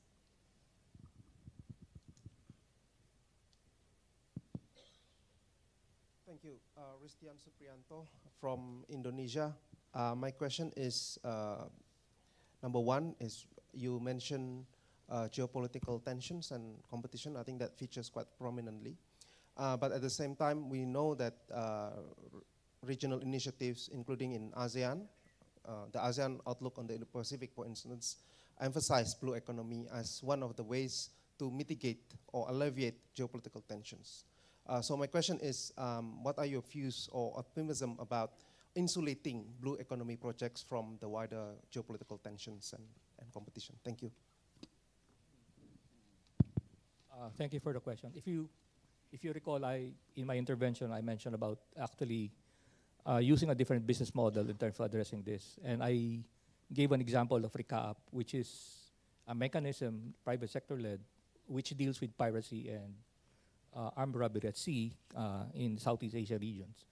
So maybe a similar business model would desecuritize this undertaking and actually allow China to sit on the table and be part of the conversation with ASEAN in terms of actually protecting the cable or the underwater systems.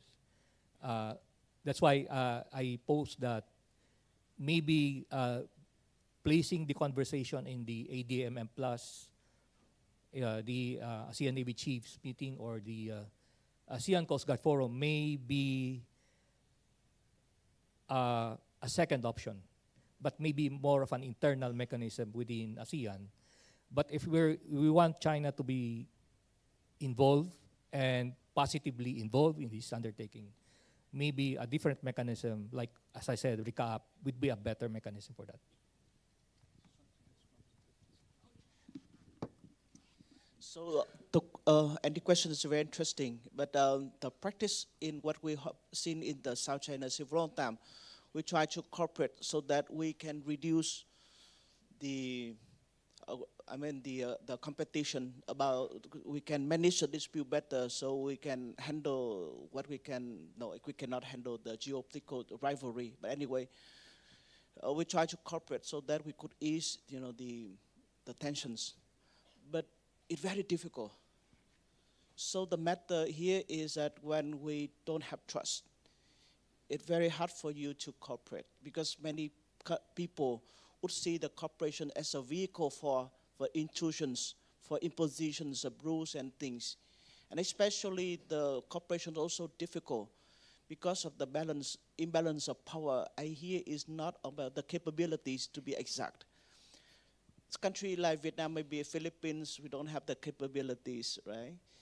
So we receive many offer cooperations, but whether you're willing to cooperate, especially in the area under jurisdictions, that's the issue.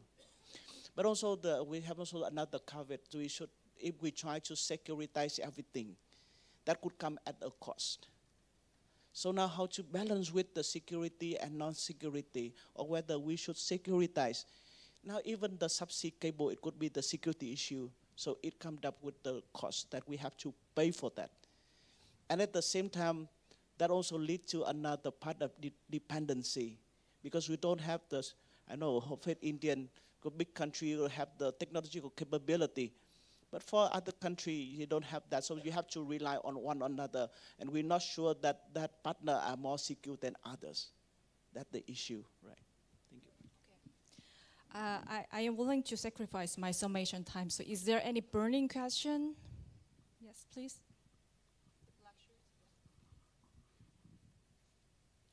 Good morning to the panel members. Good morning to all the dignitaries. This is Athir Pandey, a postgraduate from Jamia Millia Islamia. My question to the panel is, the submarine data cable about which the panel spoke, is there any kind of pollution related to the submarine cable resultant of varied wear and tear of these data cable, and how it is affecting the marine ecosystem of the Indo-Pacific waters? And what are the measure, or what can be the measure or cooperation strategies in regard of marine pollution, specifically to target the data cable pollution, which can be taken by the Indo-Pacific countries affecting to these issues? My second question would be, sir, how does PNM, the polynodule mining, is affecting the submarine cable damage, and how can the regional group of countries of the Indo-Pacific can address to the issue of marine ecosystem damage due to the PNM mining and data cable damage? Thank you. This is a long question. Maybe both of you take just one question, one by one?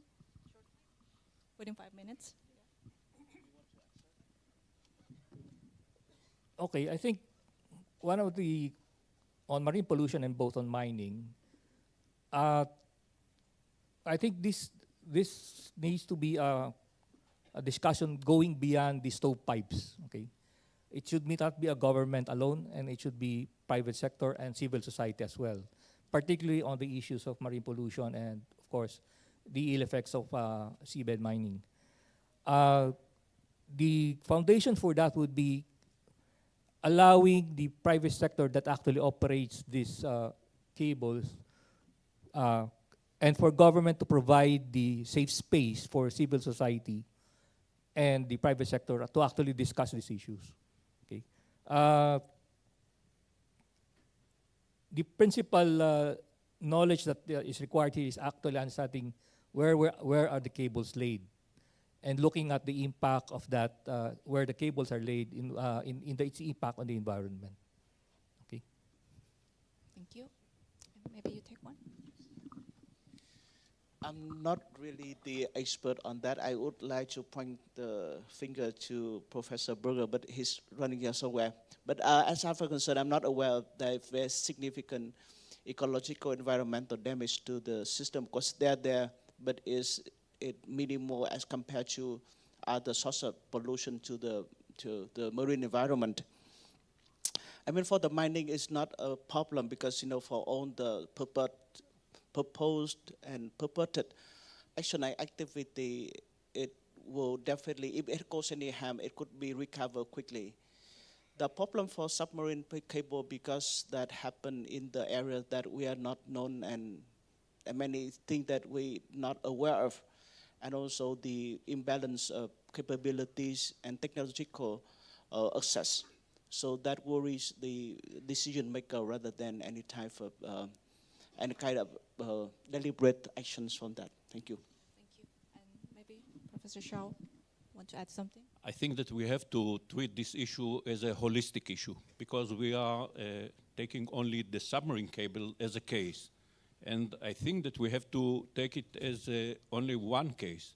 There is a submerged infrastructure that include the gas pipelines, that include the electricity cable, that include the other facilities. If you have a buoy in sea that you would like to have some kind of, let's say, energy facilities going to it, you should treat it as the same case. So protection of a submarine cable is only one case in a solution that you can give to all the underwater infrastructure. And I think the solution should be holistic, not only for submarine cables, but to all the infrastructure, underwater infrastructure, including everything. Thank you. Finally, I'd like to summarize with the two takeaways. First one, let's think about that there is a sustainable and innovative way of thinking to economize the maritime security issue and maybe the ocean more generally. And second, we need a cable diplomacy, yeah, and especially the more comprehensive regional and global framework in the near future. Thank you.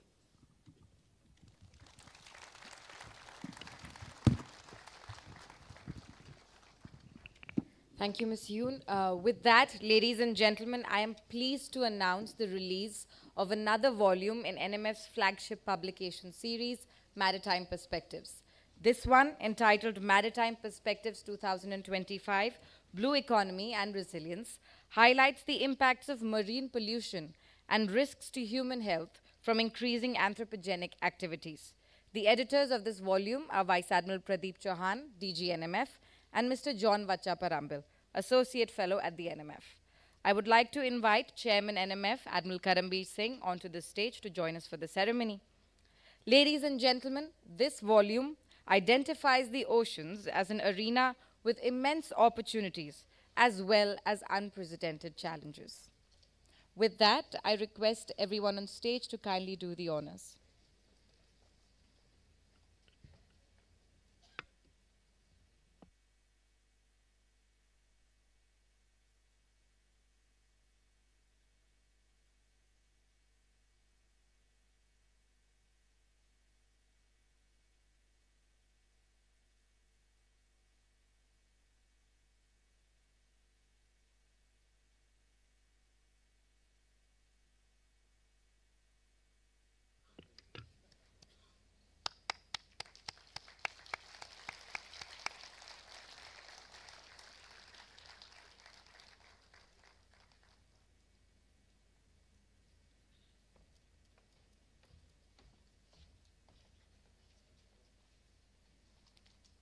Thank you, everyone. I now request Chairman NMF to present tokens of our appreciation and gratitude to all our panelists.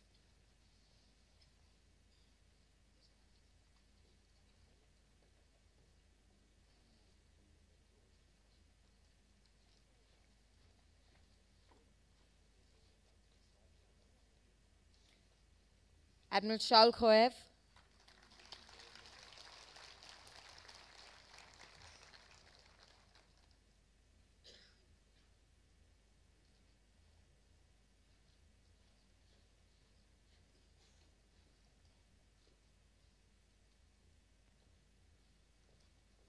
Miss Inju Yun,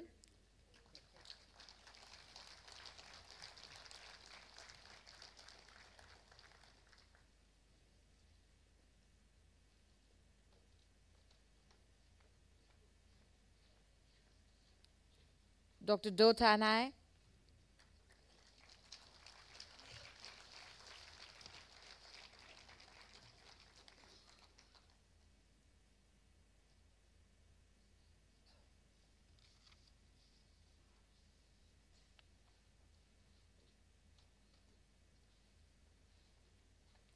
Admiral Rommel Jude Ong.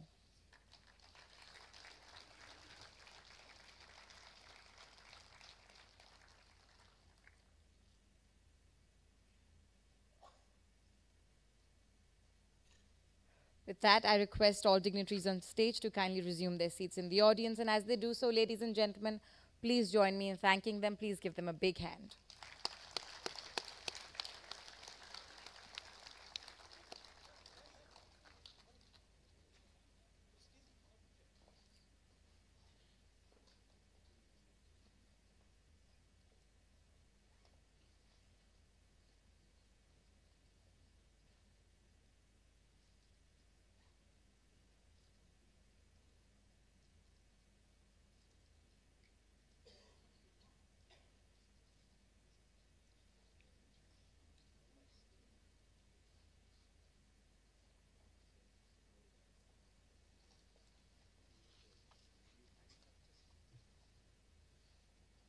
Thank you, sir. Thank you, ma'am.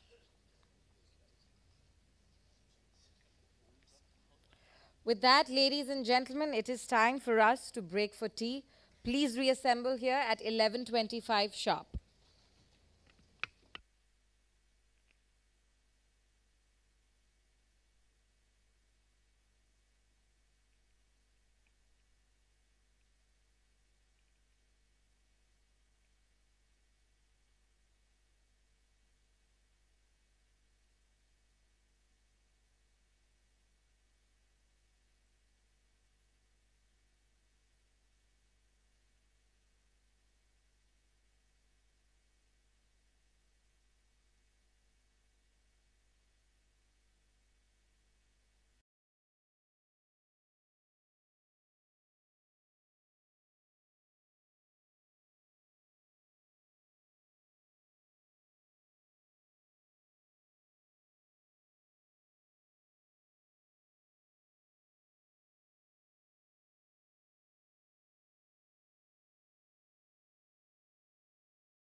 mangroves also help create a unique ecosystem of various species,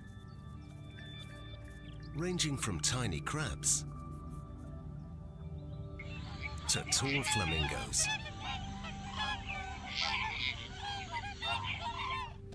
Crabs play an ecologically important role in the mangrove ecosystem. They carry the leaf litter to their burrows, which helps in nutrient recycling.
Port को number 1 की position पे लाता है in the area of green and decarbonisation का जो effort चल रहा है उसमें we have Ladies and gentlemen, I request everybody to kindly settle down.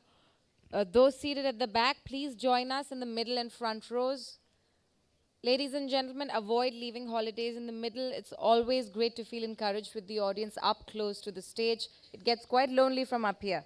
So please come and join us in the middle and front rows, ladies and gentlemen. Our ushering team is on the task as well. They'll help guide you to more comfortable seats. We will commence with our program shortly. Again, I would like to emphasize the fact that I request you all to keep your mobile phones muted. Ladies and gentlemen, this is rather important. We're about to have a special session soon. Please keep your mobile phones muted. We will commence with our program shortly. Thank you for your cooperation. I hand over back to the AV team.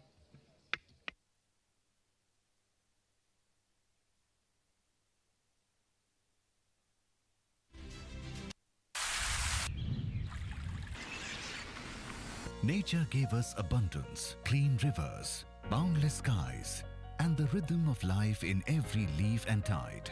Then came a creation of human innovation. Plastic. Light, durable, and economical, but also creeping into oceans, settling atop the highest peaks, seeping into our soil and food. What began as convenience is gradually becoming a challenge. This World Environment Day 2025, India unites. Together we resolve. One nation, one mission. End plastic pollution. 2018 में ही भारत ने single use plastic से मुक्ति के लिए 2 स्तर पर काम शुरू कर दिया। हमने एक तरफ सिंगल यूज प्लास्टिक पर बैन लगाया और दूसरी तरफ प्लास्टिक वेस्ट प्रोसेसिंग को अनिवार्य किया। Rethinking how we use it, where it ends up, and how we can do better. लेकिन व्यक्ति को अपने जीवन में भी एनवायरनमेंट के प्रति सतर्कता से रहना चाहिए और इसलिए हमें एनवायरनमेंट फ्रेंडली लाइफस्टाइल को अपनाना चाहिए। वापस से रिसाइकल, रीयूज इस पर जाना चाहिए। Through everyday actions, in every refill, every reused bottle, every cloth bag, this shift is visible in what we buy.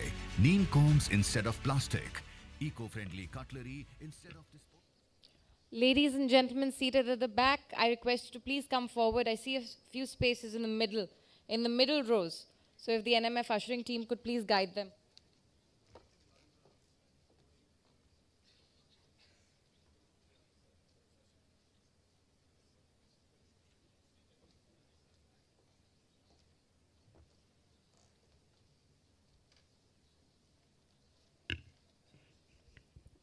Thank you very much for your cooperation, ladies and gentlemen. I see the hall coming together. Our ushering team is on the task. Once again, I request those seated at the back to please join us in the middle and front rows. With that, I request the AV team to take over. Ladies and gentlemen, the marvelous sessional video that we just witnessed this morning, we're going to refresh our memories and go through that once again.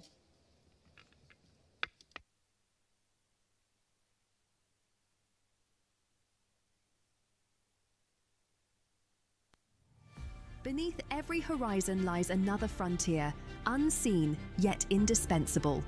Welcome to the final day of the Indo-Pacific Regional Dialogue 2025, where we go beyond the visible and continue to delve into the vital. The seabed now carries the arteries of our world and is already defining the next contours of cooperation. Yet its governance is still catching up with its gravity. Who owns the ocean floor? Can we secure the digital ocean before it becomes the next battleground? And what happens when cooperation must be as deep as the waters themselves? From Israel, we see how scarcity can sharpen strategy. A desert nation that drew life from salt water now turns necessity into innovation, proving that resilience too can be engineered. What can we do to transform constraint into capability? Vietnam shows us that resilience can't be imported. In crowded waters where every reef is contested, governance itself becomes deterrence. Its work on protecting critical underwater infrastructure, from cables to energy links, offers lessons in vigilance, coordination, and adaptability. What can the region learn from Vietnam's ability to safeguard these unseen lifelines amid competing pressures? The Philippines' undersea cables and energy corridors form part of the Indo-Pacific's digital backbone. Here, resilience is measured not by calm seas, but by the ability to protect what lies beneath them. As regional partners work to enhance cooperative capability, can the Philippines' experience in safeguarding critical underwater infrastructure become a model for shared vigilance across the Indo-Pacific? These reflections converge into a single truth. A bluer economy, sustained by resilient seabeds and responsible stewardship, is no longer a peripheral goal. It is the foundation of stability and shared prosperity across the Indo-Pacific. And as we surface from these depths of dialogue, we turn to a uniquely Indian perspective, one that bridges history, strategy, and economics. In this special session, we explore how capacity building and capability enhancement are not just maritime imperatives, but instruments of national power and regional balance. Through his lens, the Indo-Pacific is not merely a theatre of competition. It is a canvas of opportunity, where prosperity and preparedness must rise together.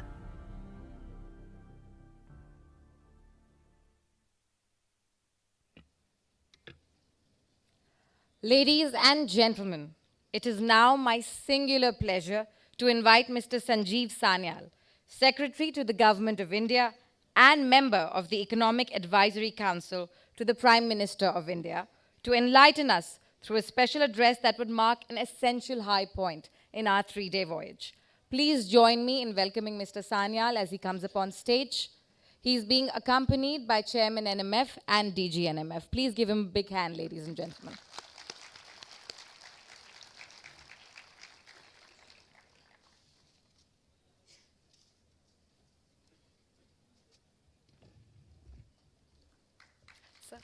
The floor is yours if you would like. If you would like to, sir. All right.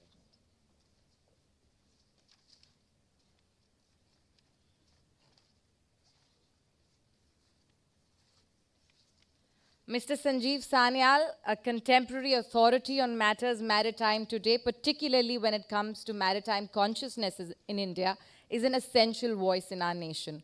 So ladies and gentlemen, please sit back.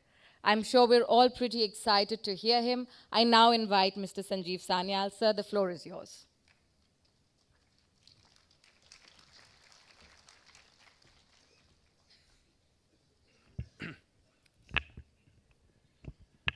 Admiral Singh, Admiral Chauhan, ladies and gentlemen, very good morning, and thank you very much for giving me this opportunity to come here to Manekshaw Center to speak to you today. This has been, the last 10 days odd have been a very maritime 10 days for me. I first was in Karwar for several days training on INSV Kondinya, something I will talk to you about shortly. Then I went to Mumbai, and we have the National Maritime Week there, so there were events, and then ORF had organized Sagar Manthan as well. So there were a large number of events, and now I am here on something even more maritime. So I am already on the oceans in a sense for this particular week. But I think more seriously, what we are witnessing is a particularly important turn in our relationship with the oceans. And I think, therefore, something like the Indo-Pacific regional dialogue comes at a very pertinent time, because for a very, very long time, we Indians suffered from a strange kind of sea blindness. So although we are the only country in the world which actually has an ocean named after us. And although we have a history, a maritime history going back at least to the Bronze Age, 4,000 or 5,000 years back, somehow till very recently, and I would say just last 2-3 years, maritime issues did not really crop up into our consciousness in any very big way. Now, we can debate why this was the case, but it did lead to strange imbalances, and I'm sure in the last few days you've heard about it from a military perspective, but let me tell you from an economic perspective how imbalanced it all got. So, for example, just look at a map of India. Okay, we have on one side a friendly neighbor to our west with whom we don't trade. We have another neighbor to our northeast, very big neighbor, and although we do trade with them, they are our biggest trading partner in goods, as it happens to be, but we don't trade with the bit of China which we have our border. We actually trade with Shanghai and the eastern side. So if you take it from a purely economic perspective, actually India is an island nation. We are as much an island nation as Britain or Japan or any other island nation that you may want to think about.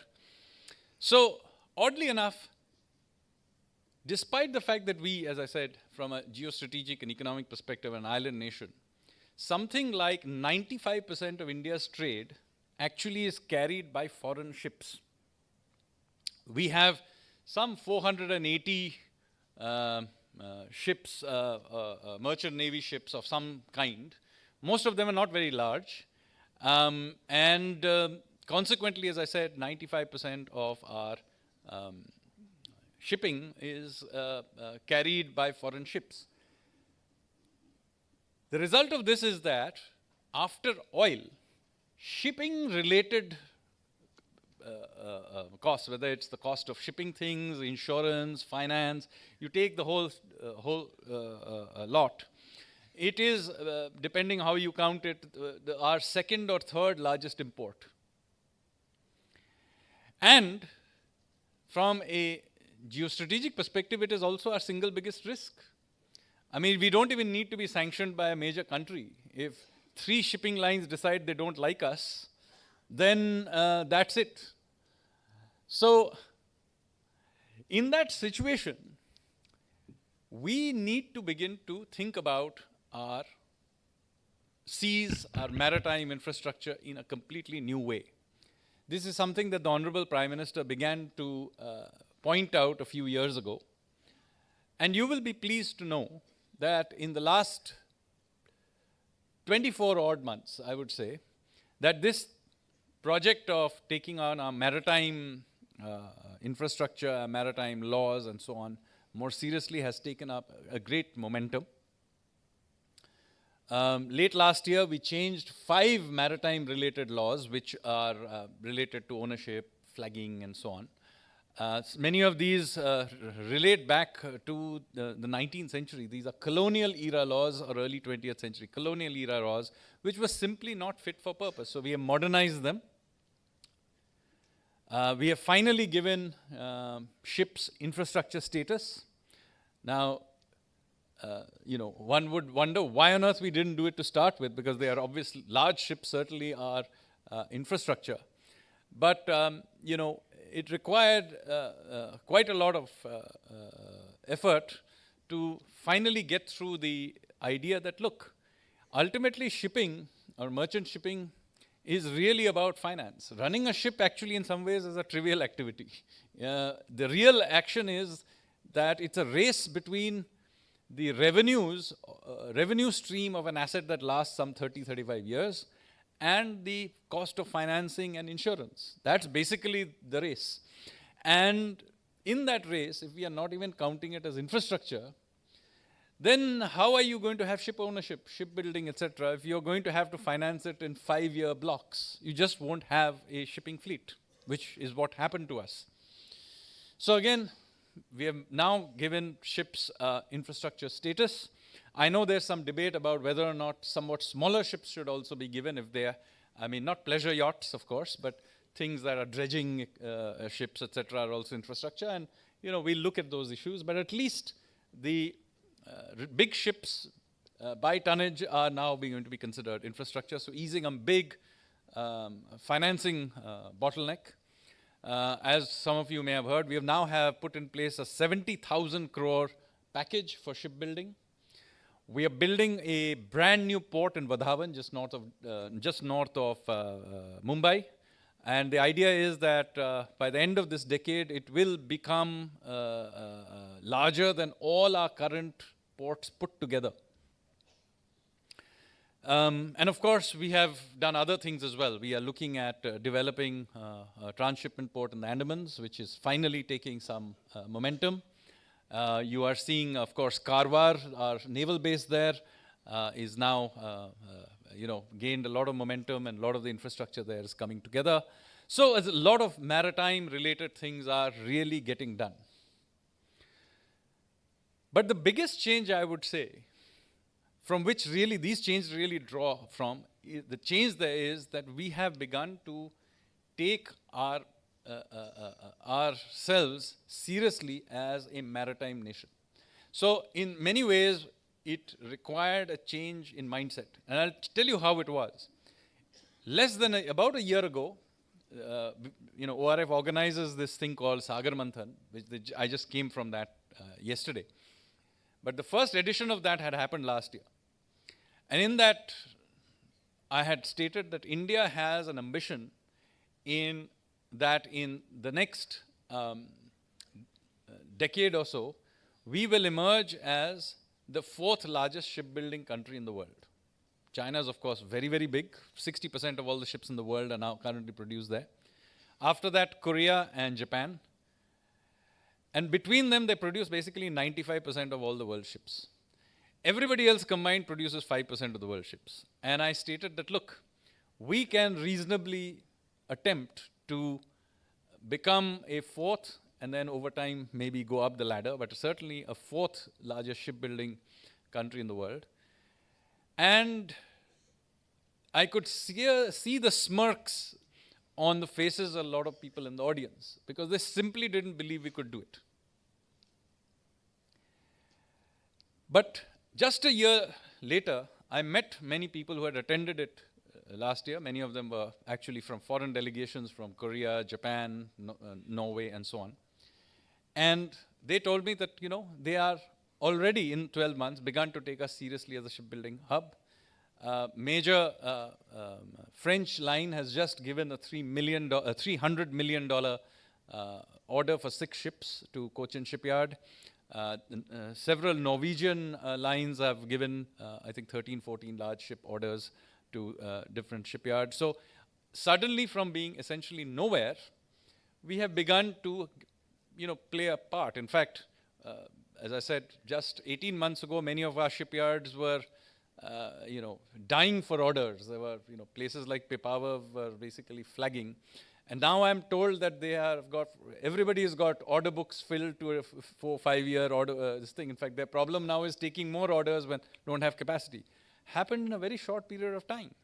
So why are we able to do this? And the reason for this is actually a change in mindset. So I'm going to talk a little bit about how to build and the effort that is now going into building a maritime mindset. Because you see, if you have a landlocked view, then you only, who are your neighbors? Then it becomes, you'll have Pakistan or Myanmar or China. These are our neighbors. But if you have a maritime view, then our neighbors are totally different. They're Australia and Indonesia and Singapore and Kenya and Oman and the UAE. This gives you a very different view of history and of the world. But for reasons that we can debate, our maritime history, our maritime understanding of ourselves as a maritime country was somehow completely missing in our conversations as a country. And I'll give you the example of our textbooks. Growing up in India, actually, and by the way, I grew up in Kolkata, so it's actually a port city. You will be surprised to know that I was entirely unaware of the maritime history of this country. It's only when I grew up and began to live in Singapore, which by the way is called Singhapura, actually that's where Singapore comes from, that I began to explore Indian maritime history, and I was surprised. In fact, it never occurred to me, although it's obvious, that there is a whole country named after India, right next door to Singapore. It's called Indonesia. Their currency is the rupiah, named after the rupee, and in fact, they have the correct pronunciation. They're a Muslim majority country, but their national symbol is the Garuda, Vishnu's Garuda.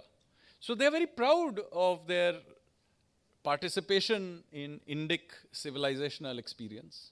The largest Hindu temple in the world is not in India, it's in faraway Cambodia, Angkor Wat, and so on and so forth. There is a lot of this, and yet growing up in India, I was completely unaware of this, and I would say most Indians would have been unaware of this till very recently. So I personally took it upon myself to do something about it, and some of you may have read my book, Ocean of Churn, which kind of writes about this history. Then, more recently, I have been working on the textbooks themselves, and some of you may know I have been a part of a team that has been rewriting the social science, history, and economics textbooks. And now you will see a lot of maritime issues being put into this. And now, even more recently, I've been part of a project to build a 4th, 5th century ship. So this was really, you can do as much, write the textbooks, write books, etc. But in the end, what really captures the imagination of the next generation, I thought, would be to actually build one of these ancient ships, sail it and demonstrate what it was, visually demonstrate what it was.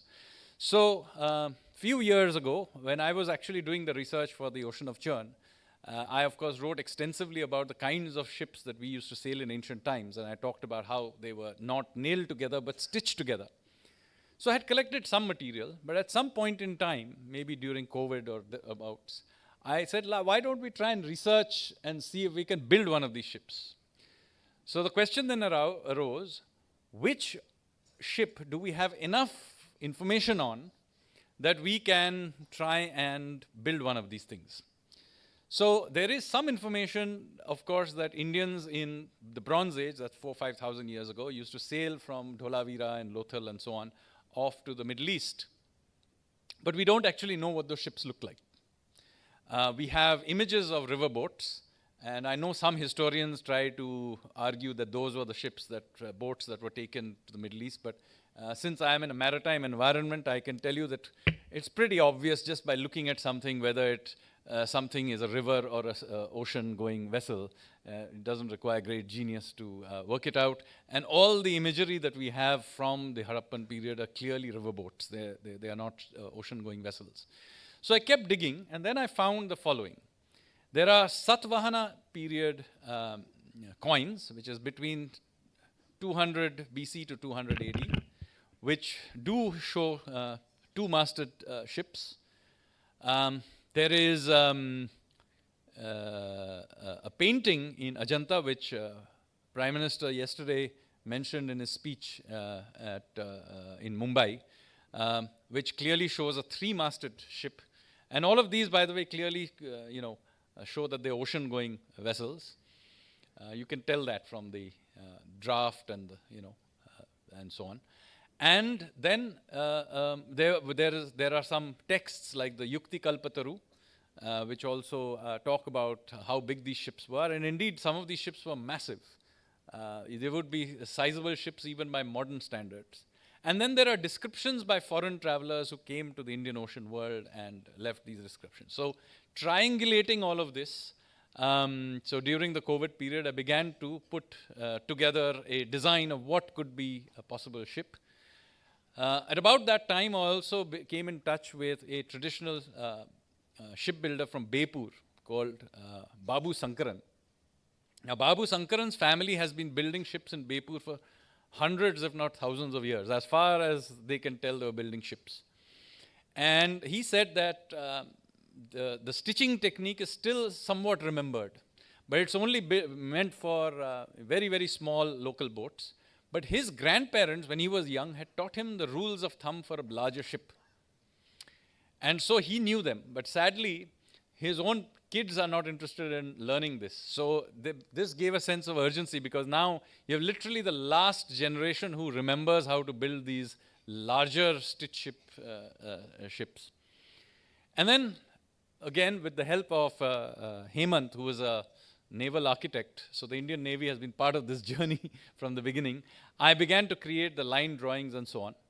Now, of course, as you can imagine, I was somewhat skeptical about my skills as a naval architect.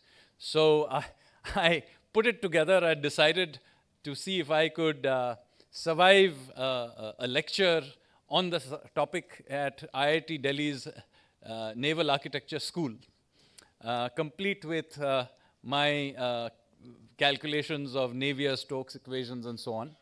And I'm told that I survived well.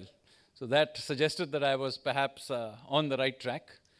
And then I took this project, I actually slyly added it to the end of some other presentation I was making to the Honorable Prime Minister, and tacked it on, asked him if I could have 5 minutes to make a presentation on something completely different. And so I made it, and then I asked him, sir, would you support the cause of building one of these things? So he was quiet for about 20 seconds. Then he said, Kariye, lekin doobna mat.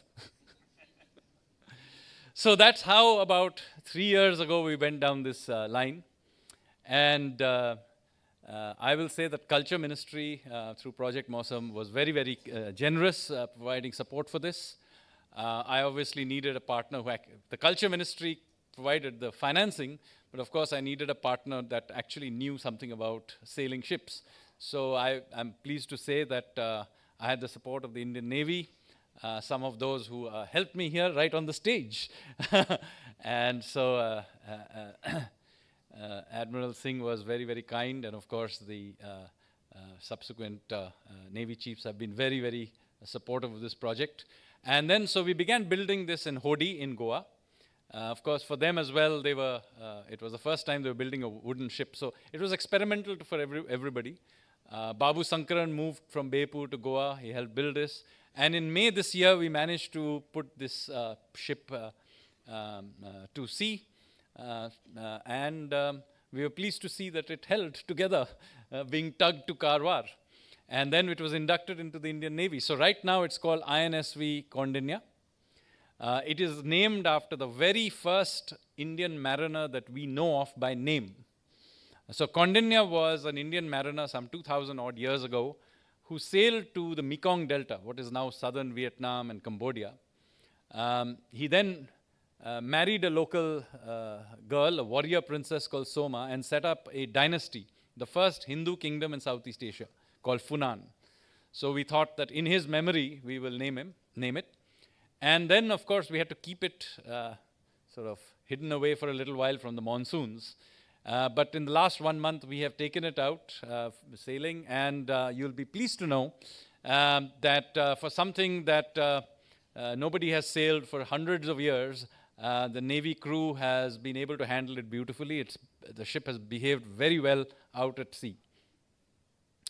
So now, as I said, I was in Karwar learning the ropes, literally. And now the plan is that in December, we will attempt to sail it to Oman. That's a 2 to 3 week crossing.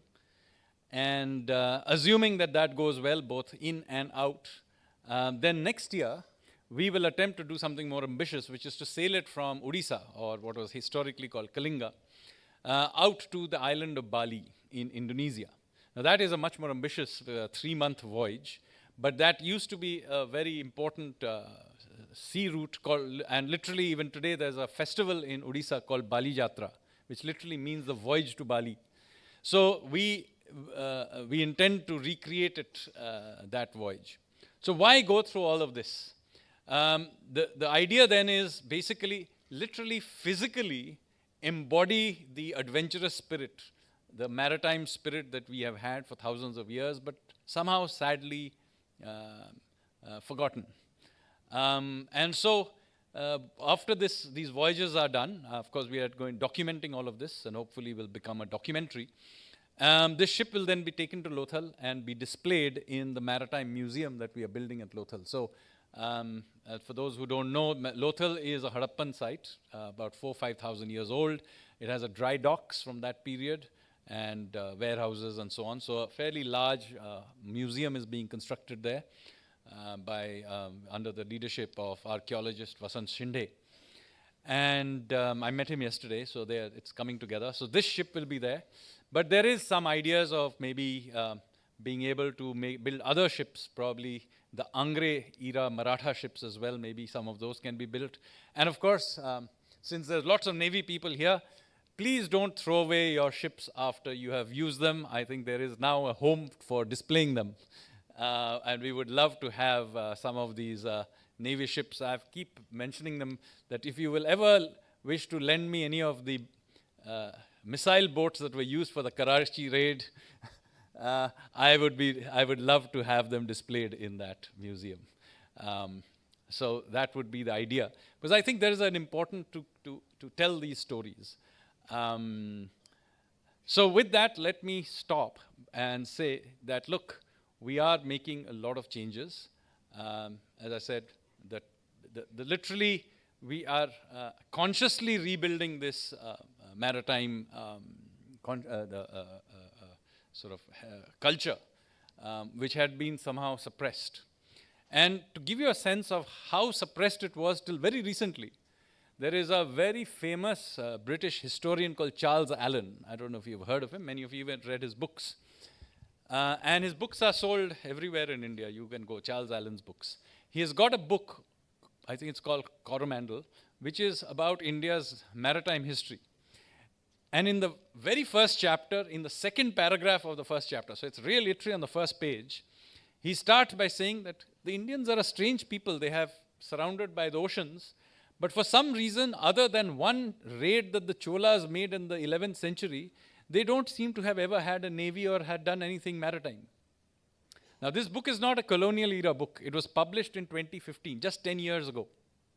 That a famous historian can say this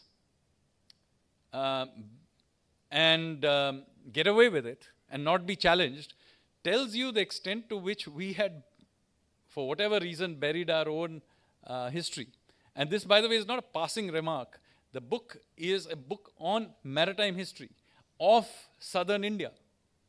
And so by doing this, what does he do? He literally skips over all of our history and starts with the maritime history of India with the arrival of the Europeans.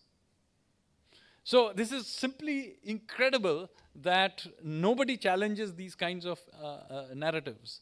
But the good news is we have now begun to rebuild this maritime consciousness. It is done deliberately, and with all these efforts that I talked about, it's not just about history and the past.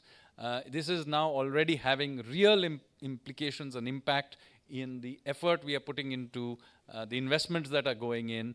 And of course, not just in the merchant navy space, you will be seeing that we are putting in a much bigger push even into our military capabilities in the oceans. Thank you very much, ladies and gentlemen.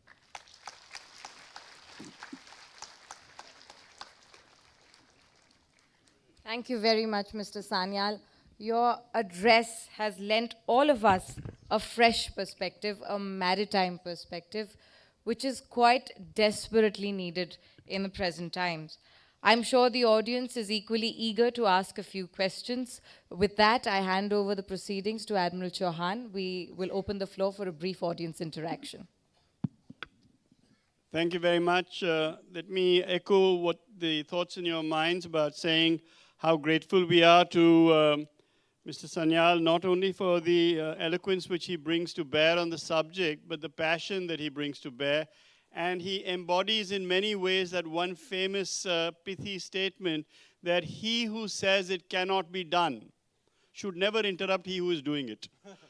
And so I'm very pleased that we have with us a gentleman who actually is doing the doing rather than simply talking about doing the doing. We also have, I also have one other comment to make before opening the subject to your own interactions, and that is to say that, you know, this business of we being an island nation with, for the geographical issues that were already covered, we for many years have been an island nation with no islanders in it.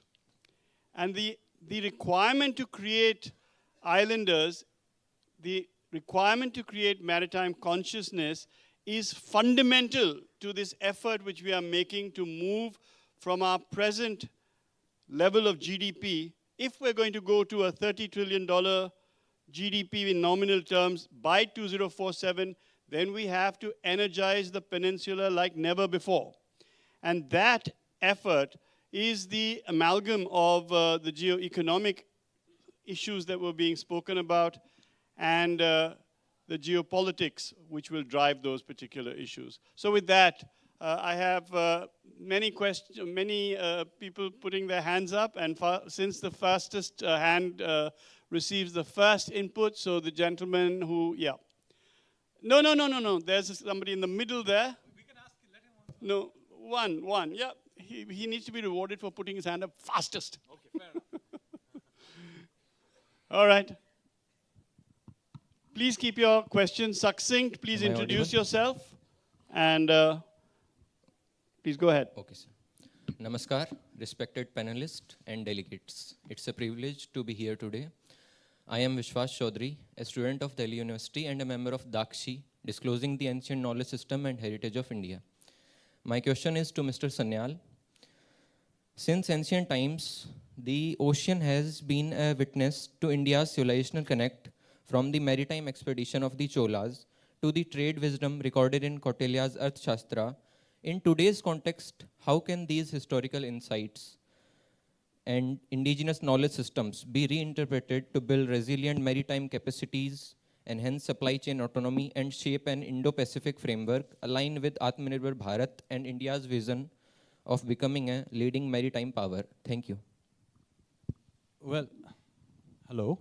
Yeah, can you hear me? So, I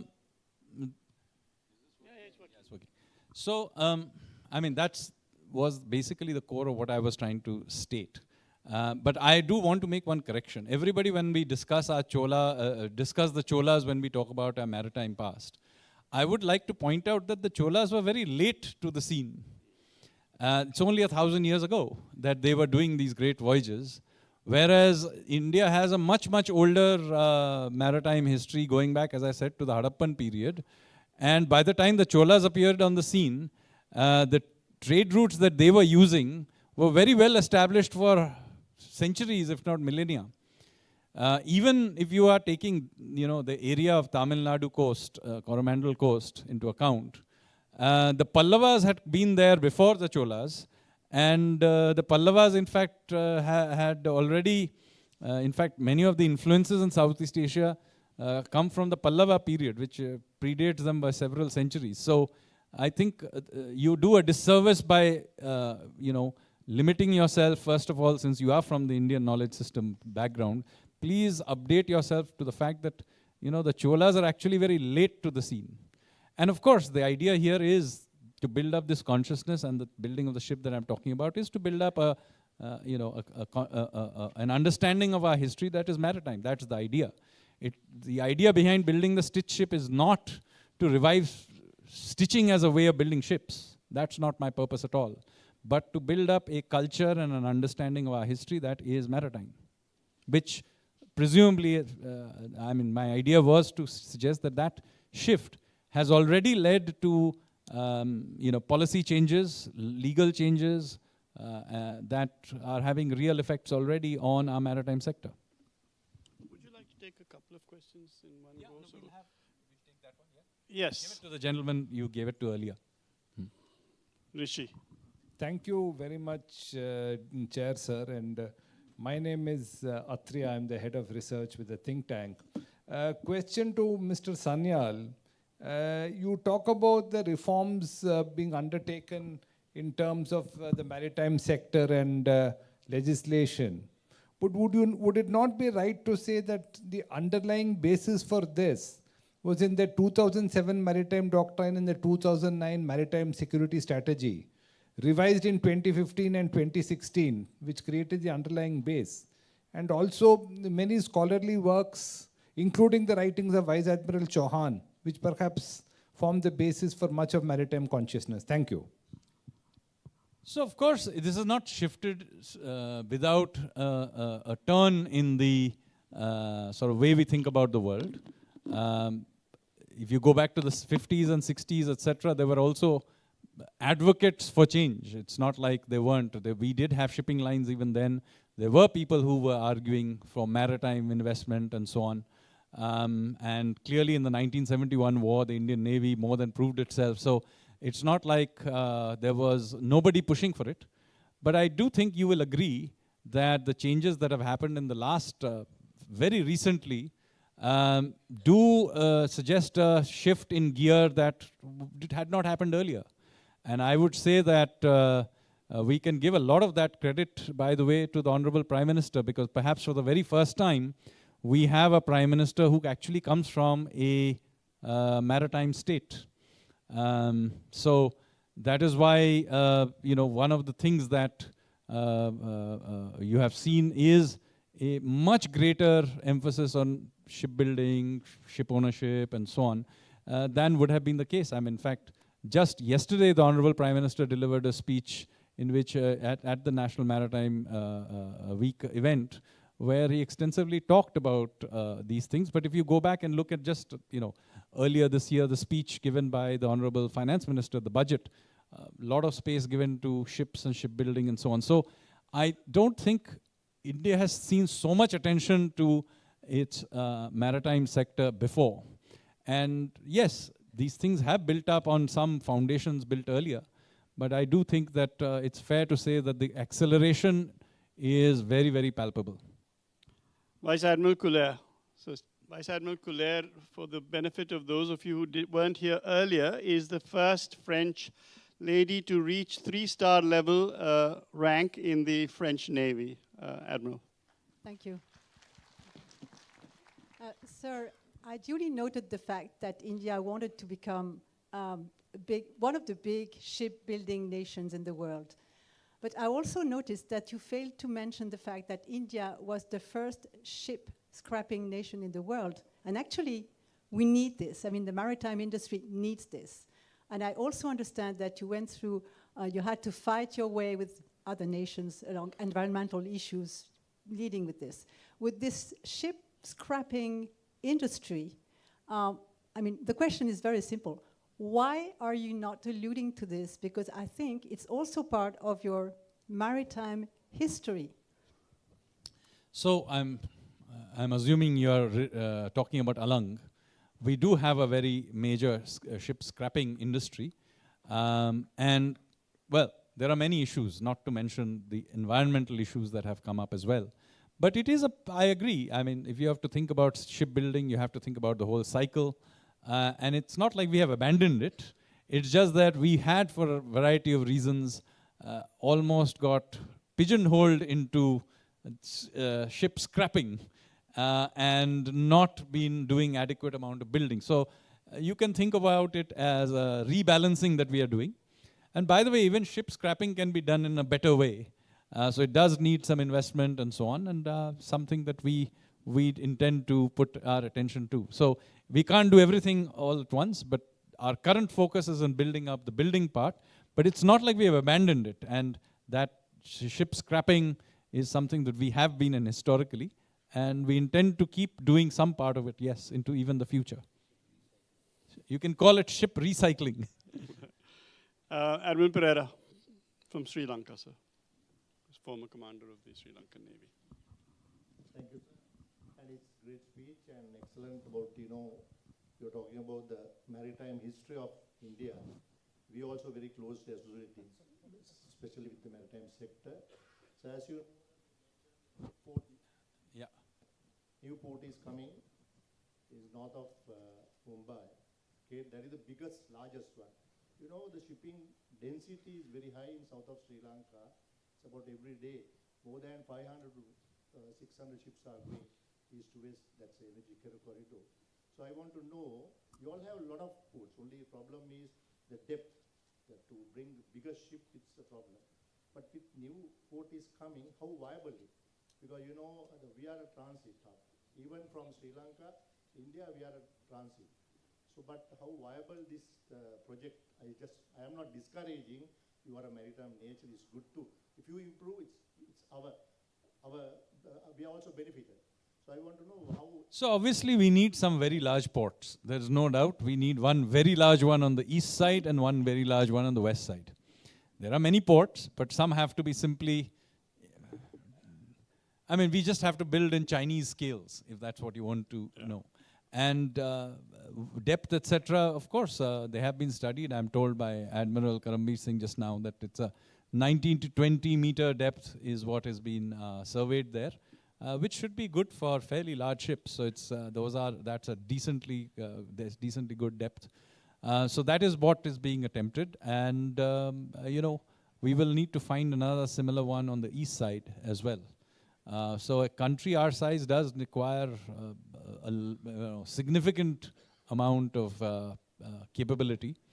And quite apart from depth and all these kinds of things, one major problem our shipping industry and our ports have is that they were built in areas that have now become massively urbanized.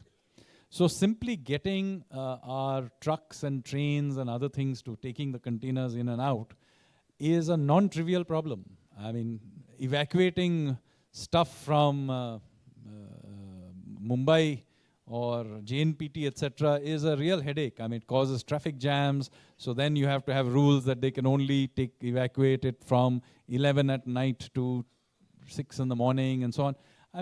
Not conducive to having a serious shipping industry. So the good thing about having a green field is that you can build it with that kind of capability built in, multimodal already.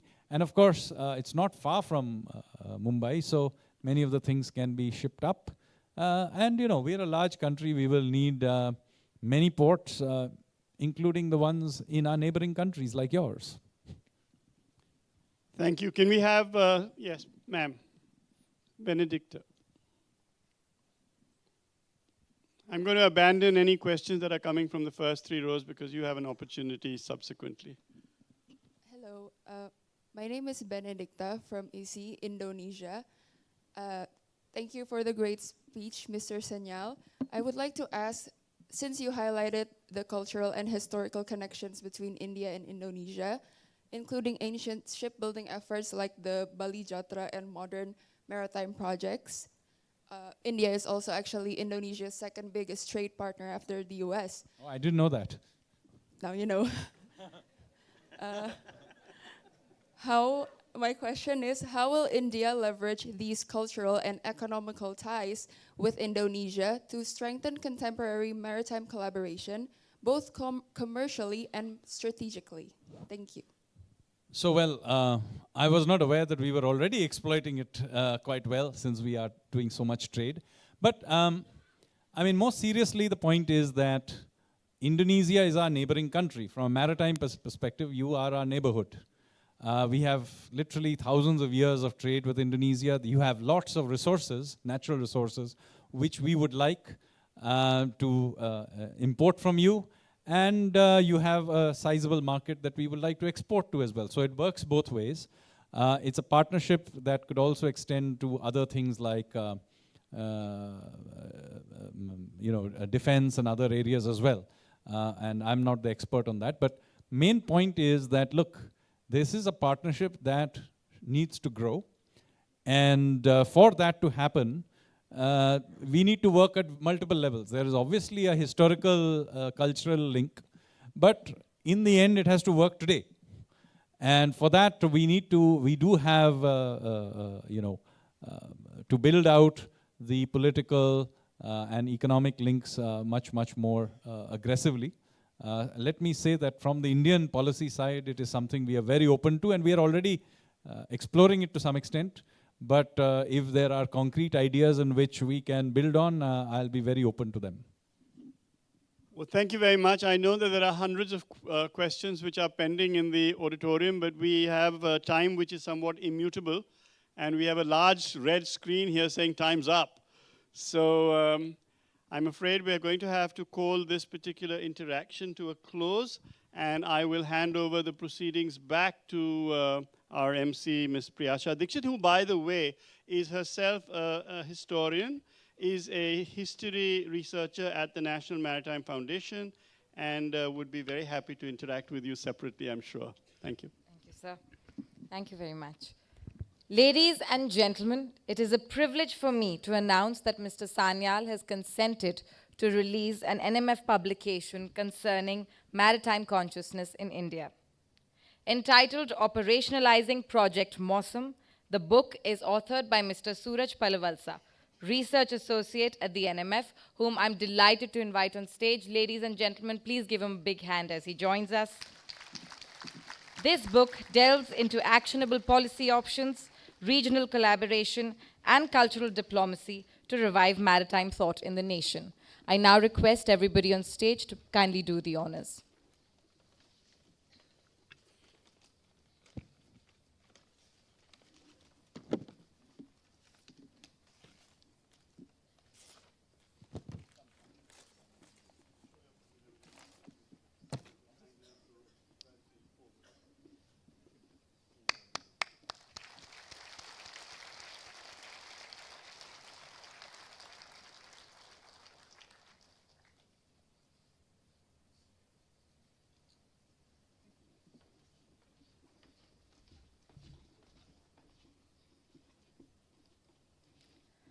I would now like to request Admiral Karambir Singh, Chairman NMF, to present a token of our appreciation to Mr. Sanyal.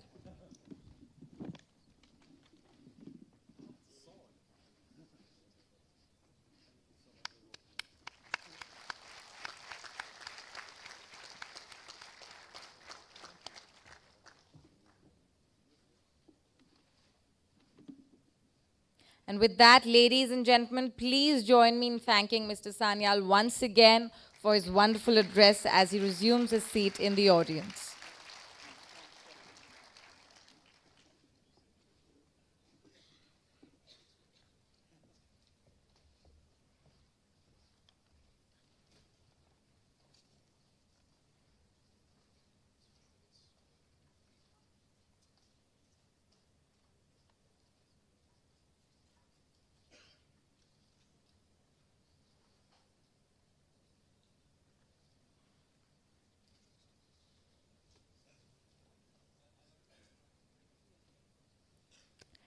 And with that, ladies and gentlemen, we will now proceed for lunch. The lunch will be served at 3 separate venues, just as it has been for the previous 2 days.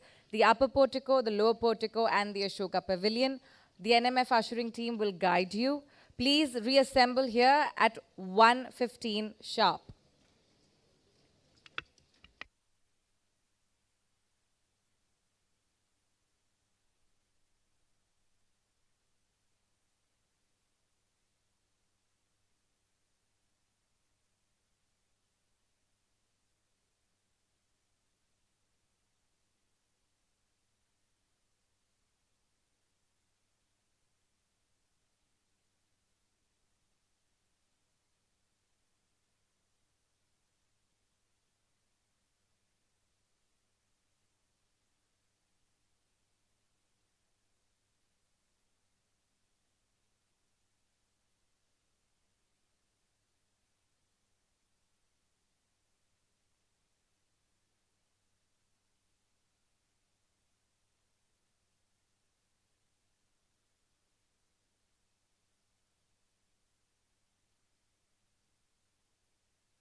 Ladies and gentlemen, if we have a Miss Jaya Rao in the auditorium already or a known of her, please let her know she's dropped her election card. Miss Jaya Rao. Oh, yes.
At the heart of India's ancient maritime legacy lies Lothal, a jewel of the Indus Valley civilization and one of the world's earliest dockyards. To preserve and celebrate this heritage, the upcoming National Maritime Heritage Complex will showcase extraordinary artifacts, curated by its curatorial team.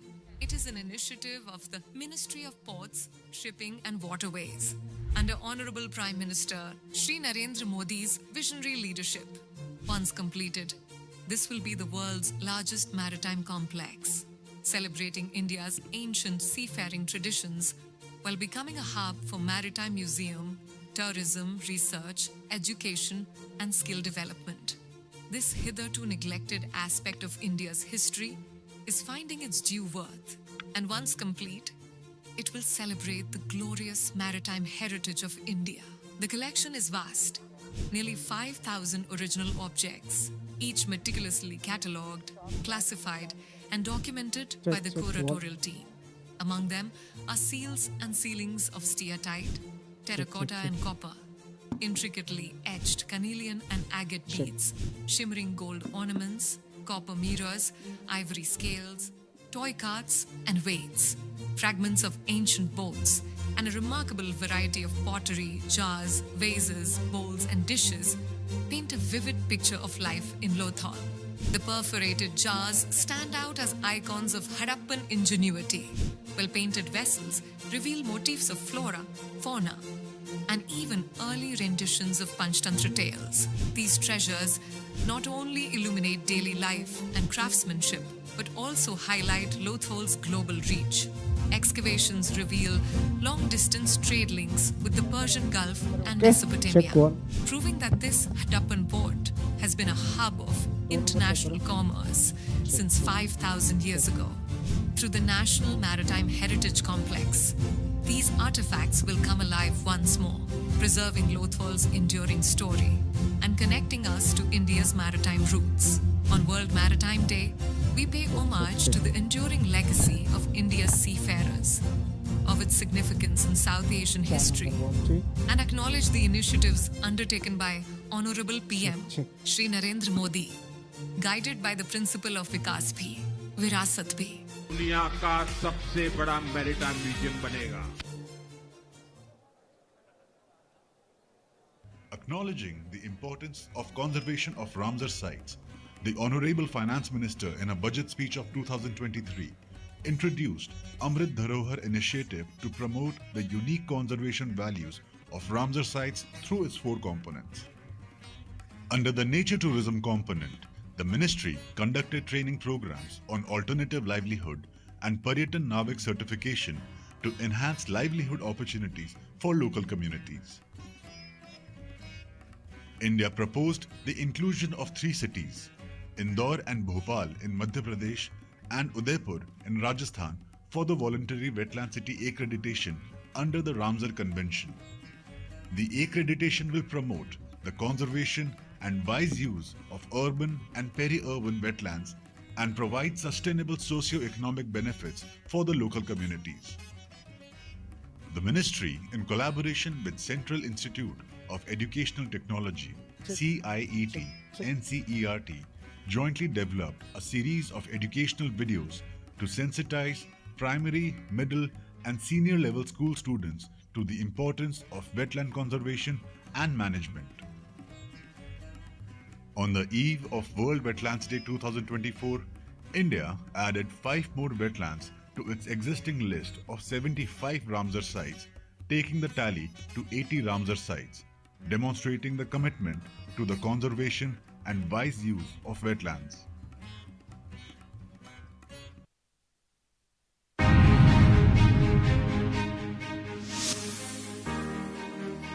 Modern warships are engineering marvels. Their indigenous design and construction embody both technological prowess and strategic intent. Few tributes to India's maritime power stand taller than the mighty Udaygiri and Himgiri.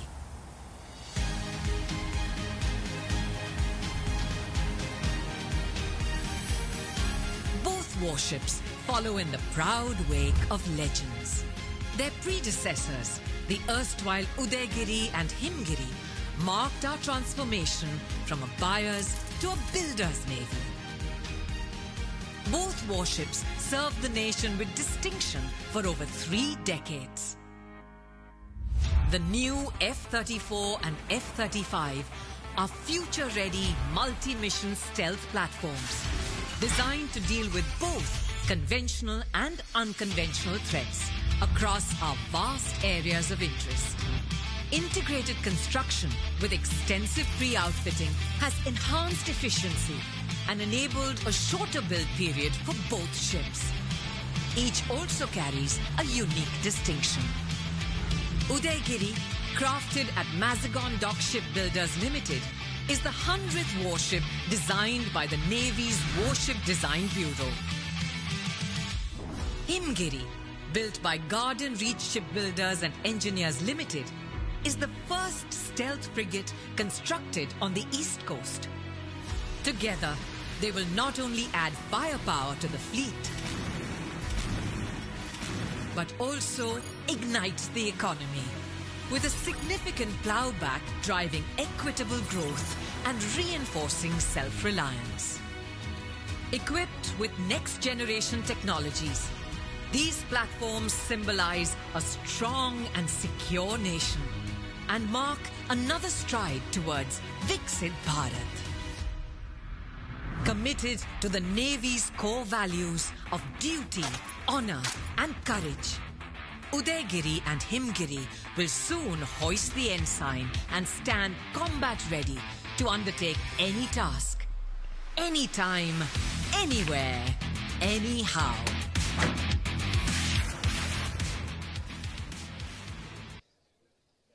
Welcome back, ladies and gentlemen. I see the hall coming together. I request those seated at the back to once again join us in the middle and the front rows. Ladies and gentlemen, those seated at the back, kindly join us in the middle and the front rows. Please come closer to the stage, as far up front as you can. The NMF ushering team will help guide you. With our appetites now well satiated, we find ourselves in the second segment of day 3, that is the final day of IPRD 2025. Without further ado, I now request you to sit back and enjoy a video, a sessional overview video, which focuses on this particular segment of the day. With a horizon that stretches across every major power's map, the Pacific Islands stand at the intersection of climate, competition, and conscience. Europe watches the Pacific not as a distant theatre, but as a mirror, a place where counterbalancing power is less about force and more about foresight. Could their approach show us how strategic neutrality might become a strength in itself? Meanwhile, Papua New Guinea's story is one of quiet capability. With shipyards replacing aid camps, sailors trained to defend their own waters, they offer us a grounded lesson on how cooperation can turn distance into direction. With territories spanning across both oceans, France shows us that the Indo-Pacific is not just a place, but a pattern, one drawn by the geometry of alliances, not the geography of borders. Leading by example with integration, diplomacy, and innovation, their Indo-Pacific policy is proof that distance is no deterrent to engagement. And from India, a view of the Pacific that mirrors its own aspirations, linking the Forum for India-Pacific Islands cooperation to security and growth for all in the region. Because where islands speak, continents must listen. Together, these dialogues remind us that the smallest nations often carry the largest truths, that partnership, not presence, defines influence in the Pacific. As the day unfolds, 4 anchoring frameworks meet a single horizon, that of regional cooperation. The Indian Ocean Commission shows how islands can institutionalize unity, building frameworks that transcend their size. Indonesia's voice adds rhythm to this symphony, a reminder that ASEAN remains central and alignment is strength. From Europe's vantage point comes the call for coherence, that the Indo-Pacific's many dialogues must one day converge into one. And from Australia, a pragmatic optimism. Partnerships must not only protect but also project. Ensuring security becomes a shared service, not a single nation burden. We conclude by affirming once again that maritime cooperation is not a one-time choice, but is instead a continuum. From seabeds to islands, from frameworks to futures, the pattern is clear. Capacity builds presence, capability builds confidence, but it is collaboration that builds our future.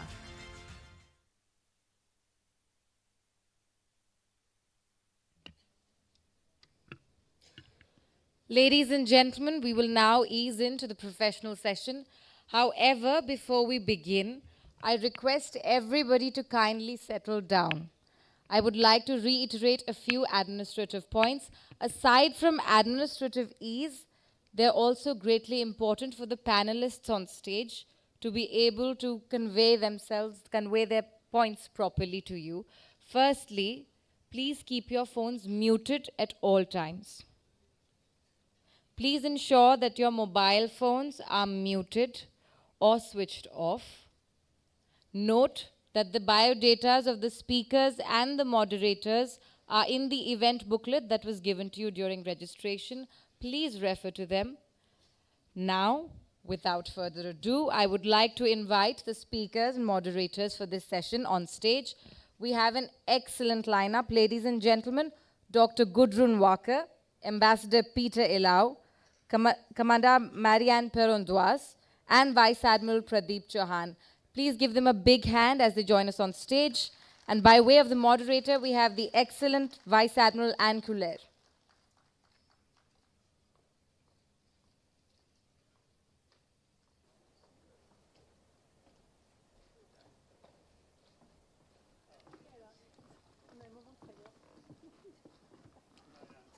Once again, for the members in the audience who are just joining us, please make sure that your mobile phones are muted. You have the biodatas available to you. And with that, I hand over the proceedings to the moderator of this session. Admiral Couler, the floor is yours.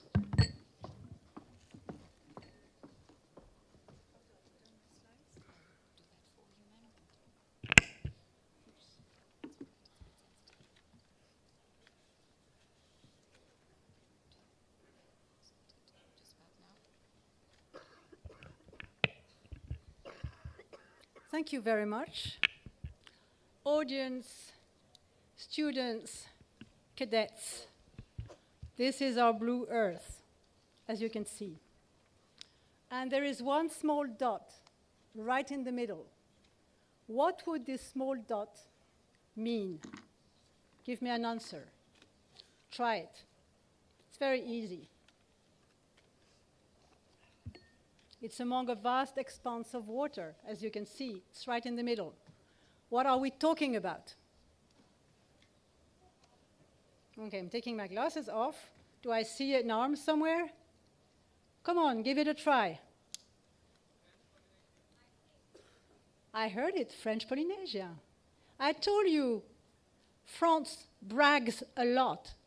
Okay, this is French Polynesia. It's not the Nemo Point. You know what the Nemo Point is? This point which is the furthest away from any living place. No, no, no, it's French Polynesia. French Polynesia, one of those Pacific islands, because we're going to talk about why Pacific islands matter today. And I wanted to show you this just to make you realize, first of all, how far away they are, because French Polynesia is part of them, and the vast expanse of water that they have around them. So it is a privilege today to talk about those why the Pacific Islands matter. And first of all, please allow me to set the scene for the benefit of our young audience. The Pacific Island countries form a cluster of 14 states. I'll be speaking like a teacher. I'm a little bit afraid, but I'm setting the scene for you here. So I'm aware that a lot of you know already about this. A cluster of 14 states scattered across tropical expanse of the Pacific Ocean, lying between Asia, Australia, and the Americas. And I will try and shift to the next one. Right, here you are, scattered all over the place. I'm trying to find a map which would not show the political arrangements here, because I think some of our panelists here will talk about this. So it's just to show you the scattered islands everywhere among this vast expanse of water. And the main fact here is that although their combined land area is very small, those islands stretch over 51.8 million of square kilometers of water. And the Earth represents only 303,000 square kilometers, right? 300,000 square kilometers vis-a-vis 51.8 million square kilometers of water. These islands are grouped into these three distinct regions: Micronesia, Melanesia, and Polynesia, each with its own cultural and geographic characters. Do you know that we have in those islands more than 1,000 languages spoken, and most of them are to be found in Papua New Guinea? So politically, those Pacific islands vary widely, and again, I won't touch on this. Some are independent nations, others within free association with larger powers. So today, the Pacific islands are on the front lines of what I would summarize as two existential struggles. First, a war of influences as global powers compete for economic, military, and diplomatic leverage. Historically, the island nations have been at the center of colonial competition, endured devastation during World War II. The Pacific battles served also as major nuclear testing sites for the United States, France, and the UK, and more broadly have become potential vote banks for major powers at the United Nations. And nowadays, China's expanding presence alongside the engagement of traditional partners like Australia, New Zealand, the United States, Japan, and India has made, and France, of course, has made the Pacific a critical area for strategic competition. But this is not just a story of great power rivalry. It is also a story of Pacific island nations asserting their agency, navigating these pressures, and seeking partnerships that respect their sovereignty and priorities. And second, and probably most urgently, the Pacific islands face the defining challenge of our time, should I say the planetary crisis, or climate change, rising sea levels, extreme weather, ocean acidification threaten not only their environment, but their very survival. Around 80% of Pacific islanders depend on subsistence and semi-subsistence farming and fishing, and so they're very highly vulnerable to changing climatic conditions. And they also confront serious transnational threats such as IUU fishing. To meet those dual pressures of strategic competition and environmental vulnerability, the Pacific Island countries have built one of the most interconnected regional systems in the world. And at its core stands the Pacific Island Forum, the region's political and security anchor, which unites 18 members, including Australia and New Zealand, under the shared Blue Pacific identity. Everyone's heard about the Boe Declaration on Regional Security and the 2050 strategy for the Blue Pacific continent, because those nations here don't see themselves as small island states. They see themselves as an overarching blue continent in this beautiful metaphor. Complementing this are specialized mechanisms as the Pacific Community, which provides technical and scientific support, and the Forum Fisheries Agency, which enhances maritime surveillance and enforcement across vast exclusive EEZ. The islands also leverage partnerships beyond the region. The Forum for India-Pacific Islands Cooperation, FIPIC, and I think Arnold Chuan will touch upon this, Japan's Pacific Islands Leaders Meeting, Australia's Pacific Step Up, US Pacific Partnership Strategy, and whether we like it or not, for example, the China Pacific Islands Foreign Ministers Meeting, all aimed at capacity and capability building in governance, policy, and resilience. On the security and defense front, Pacific states are deepening practical partnerships. Papua New Guinea's new Puk-Puk Treaty with Australia commits both nations to mutual defense and coordinated capacity building.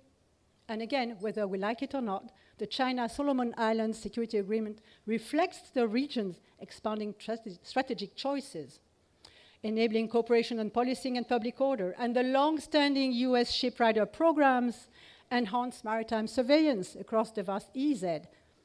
And then we have the France arrangement. I touched upon this 2 days ago, involving France, Australia, and New Zealand, and the Pacific Quad, not the big Quad, the Pacific Quad, comprising Australia, New Zealand, the United States, and Japan, highlight the growing emphasis on cooperative disaster response, humanitarian assistance, fight against IUU fishing, and regional security coordination in an increasingly contested Pacific. Together, these arrangements, regional, bilateral, multilateral, illustrate quite well a region asserting collective organization and sovereign choice in shaping its own security and development future. Today, our panel of distinguished panelists, experts, will explore why the Pacific Island matters as a region of resilience, innovation, and global significance. Each speaker will offer a unique perspective on how Pacific Island nations are navigating these dual challenges and what their struggles and successes mean for all of us. First, we will hear from Dr. Gudrun Wacker of the German Institute for International Security Affairs. Dr. Wacker will examine options for cooperative counterbalancing of China in the South Pacific. Next, Ambassador Peter Illo, former Chief of Defense Staff and Ambassador of Papua New Guinea to Indonesia, will share his perspective on Papua New Guinea, driving capacity and capability among Pacific Island states. Following Ambassador Illo, Commander Marianne Perrondoise, Associate Research Fellow at the French Institute for International and Strategic Affairs in France, will discuss France and the Pacific Islands' integration into the Indo-Pacific mainstream. And finally, but not least, Vice Admiral Pradeep Chauhan will address India and the Pacific Islands, leveraging the forum, the FIPIC. As we listen to each speaker, I encourage you to reflect on this. How can the international community support the Pacific Islands in turning the twin challenges of geopolitical competition and climate change into opportunities for genuine partnership and sustainable development? At the end of the panel, of course, we will open the floor for a broader discussion. With that, Dr. Wacker, the floor is yours.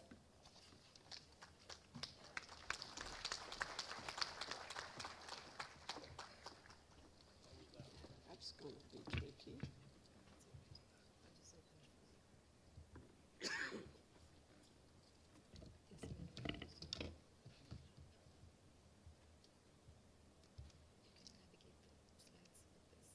This? Okay, thank you. Okay, my presentation is called Options for Cooperative Counterbalancing of China in the South Pacific, but I'm not quite sure that I was up to the task because the cooperative counterbalancing seems to be very difficult in that case. So here is what I plan to do. I will also talk a little bit about the Pacific Islands more general. Some of this has already been said by Anne, but it doesn't do any harm to say it twice. I will talk about development aid or trends in aid to these islands, and then about the United States and China, and then the other actors that are in the region and try to support these islands. And then in the end, I will talk a little bit about what can be done in a better fashion, maybe. So this is another map of the area. You see Australia and New Zealand. Well, New Zealand is only half, and the vast ocean area surrounding these islands. So it reminded me of what we heard yesterday, that these are not small islands, but big ocean states. And here you have a map because politically, Anne already pointed out, this is quite complicated.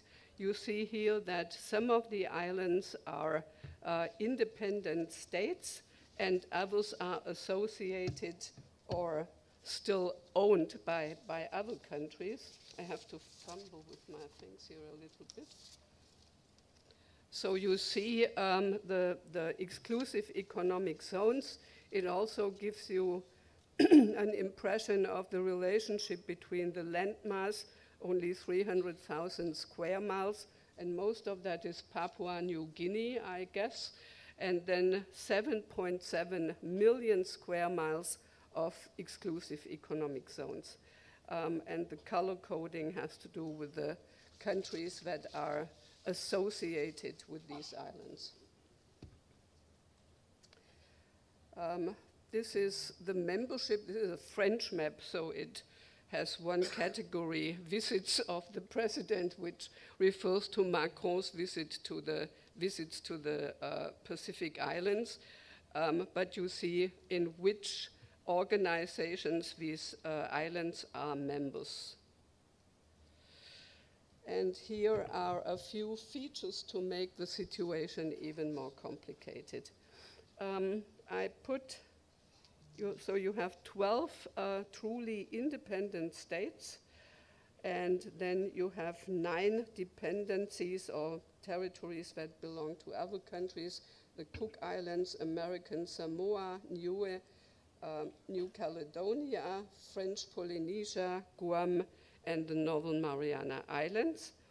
If you look at the colors here, I have some red oval countries. These are the so-called COFA islands, which are associated very closely with the United States. Basically, the United States have exclusive military rights on these islands. Then we have the lilac squares, Tonga, Papua New Guinea, and Fiji. These are the only 3 countries who actually have their own military forces. This is important to know when we talk about how these countries can deal with security challenges. Then the yellow triangle is in association with New Zealand, so it's Niue and Cook Islands. And finally, you have 3 green squares. Those are the only diplomatic allies Taiwan has left in the Pacific, among the Pacific Islands. It used to be more, but now it's reduced to 3. I also want to point out, because we are in India here, that 9 of these islands are still members of the Commonwealth. So this might also be a point for India to leverage in their relations. And there are 3 French overseas territories: French Polynesia, New Caledonia, and Wallis and Futuna. And I think this is something that Marianne will talk about later in detail. So why is the region important? We already heard a little bit in the introduction to this panel. I think the exclusive economic zones and the size of the exclusive economic zones is one thing. So fishing is a very important industry, if you will, in the area, especially tuna. This, for example, is important to Japan, and Japan is one of the external actors that is very involved in these islands. Then you have raw materials, including seabed. So this is one of the future areas we will be talking about. There's critical infrastructure, subsea cables, ports, and airfields, an area where the Chinese are especially active. And these islands are also an important voice in the United Nations, not by themselves, but in this grouping small island developing states. Altogether, there are 39 states and 18 associate members. This is something the Chinese like, because they try to get support for what they want at the UN level, and they collect basically the approval of such organizations. As I already said, only 3 Pacific Islands have their own military forces, Papua New Guinea, Fiji, and Tonga. And the challenges are obvious domestically, and I would say the biggest challenge, because it's really existential, as Anne has already pointed out, is climate change, rising sea levels, etc., the natural disasters that come with it, but also basic health infrastructure, and the lack of infrastructure in general is a big domestic challenge for most of the islands. Regional, you have illegal fishing, transnational crime, and again, climate change. This is not only affecting one island. And then you have the geostrategic rivalry between the US and China. But I would argue, from the perspective of the US and China, if we talk about the geostrategic rivalry, Northeast Asia, Southeast Asia, and the Indian Ocean are probably more important, while for Australia and New Zealand, the Pacific Islands, they are their direct neighborhood. So for them, this is a vital part of the world. These are the regional institutions and groupings that exist.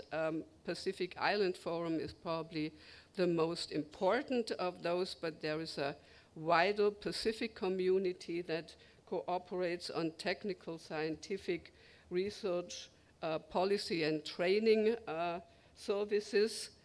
Then you have other organizations, and mentioned some of them, so the Fisheries Agency, but also cooperation on customs, etc. You have the Pacific Response Group. They is mainly focused on humanitarian assistance and disaster relief, consisting of Australia, Fiji, France, New Zealand, Papua New Guinea, and Tonga, and the South Pacific Defense Ministers meeting with Australia, Chile, strangely, Fiji, France, New Zealand, Papua New Guinea, and Tonga, and there are several observers, among them Japan, the United Kingdom, and the United States. And as was already mentioned, there is something like the Pacific Quad, and I think Anne talked about this in her first presentation in the podium discussion, the acronym FRANZ, which is basically France, Australia, and New Zealand. They also have a tradition of cooperating. I will talk now about foreign aid to these islands, and as you can easily see, Australia is by far the biggest donor to the region, and then you have more or less at the same level the next four, which are China, Japan, New Zealand, and the United States. These are only the data till 2022.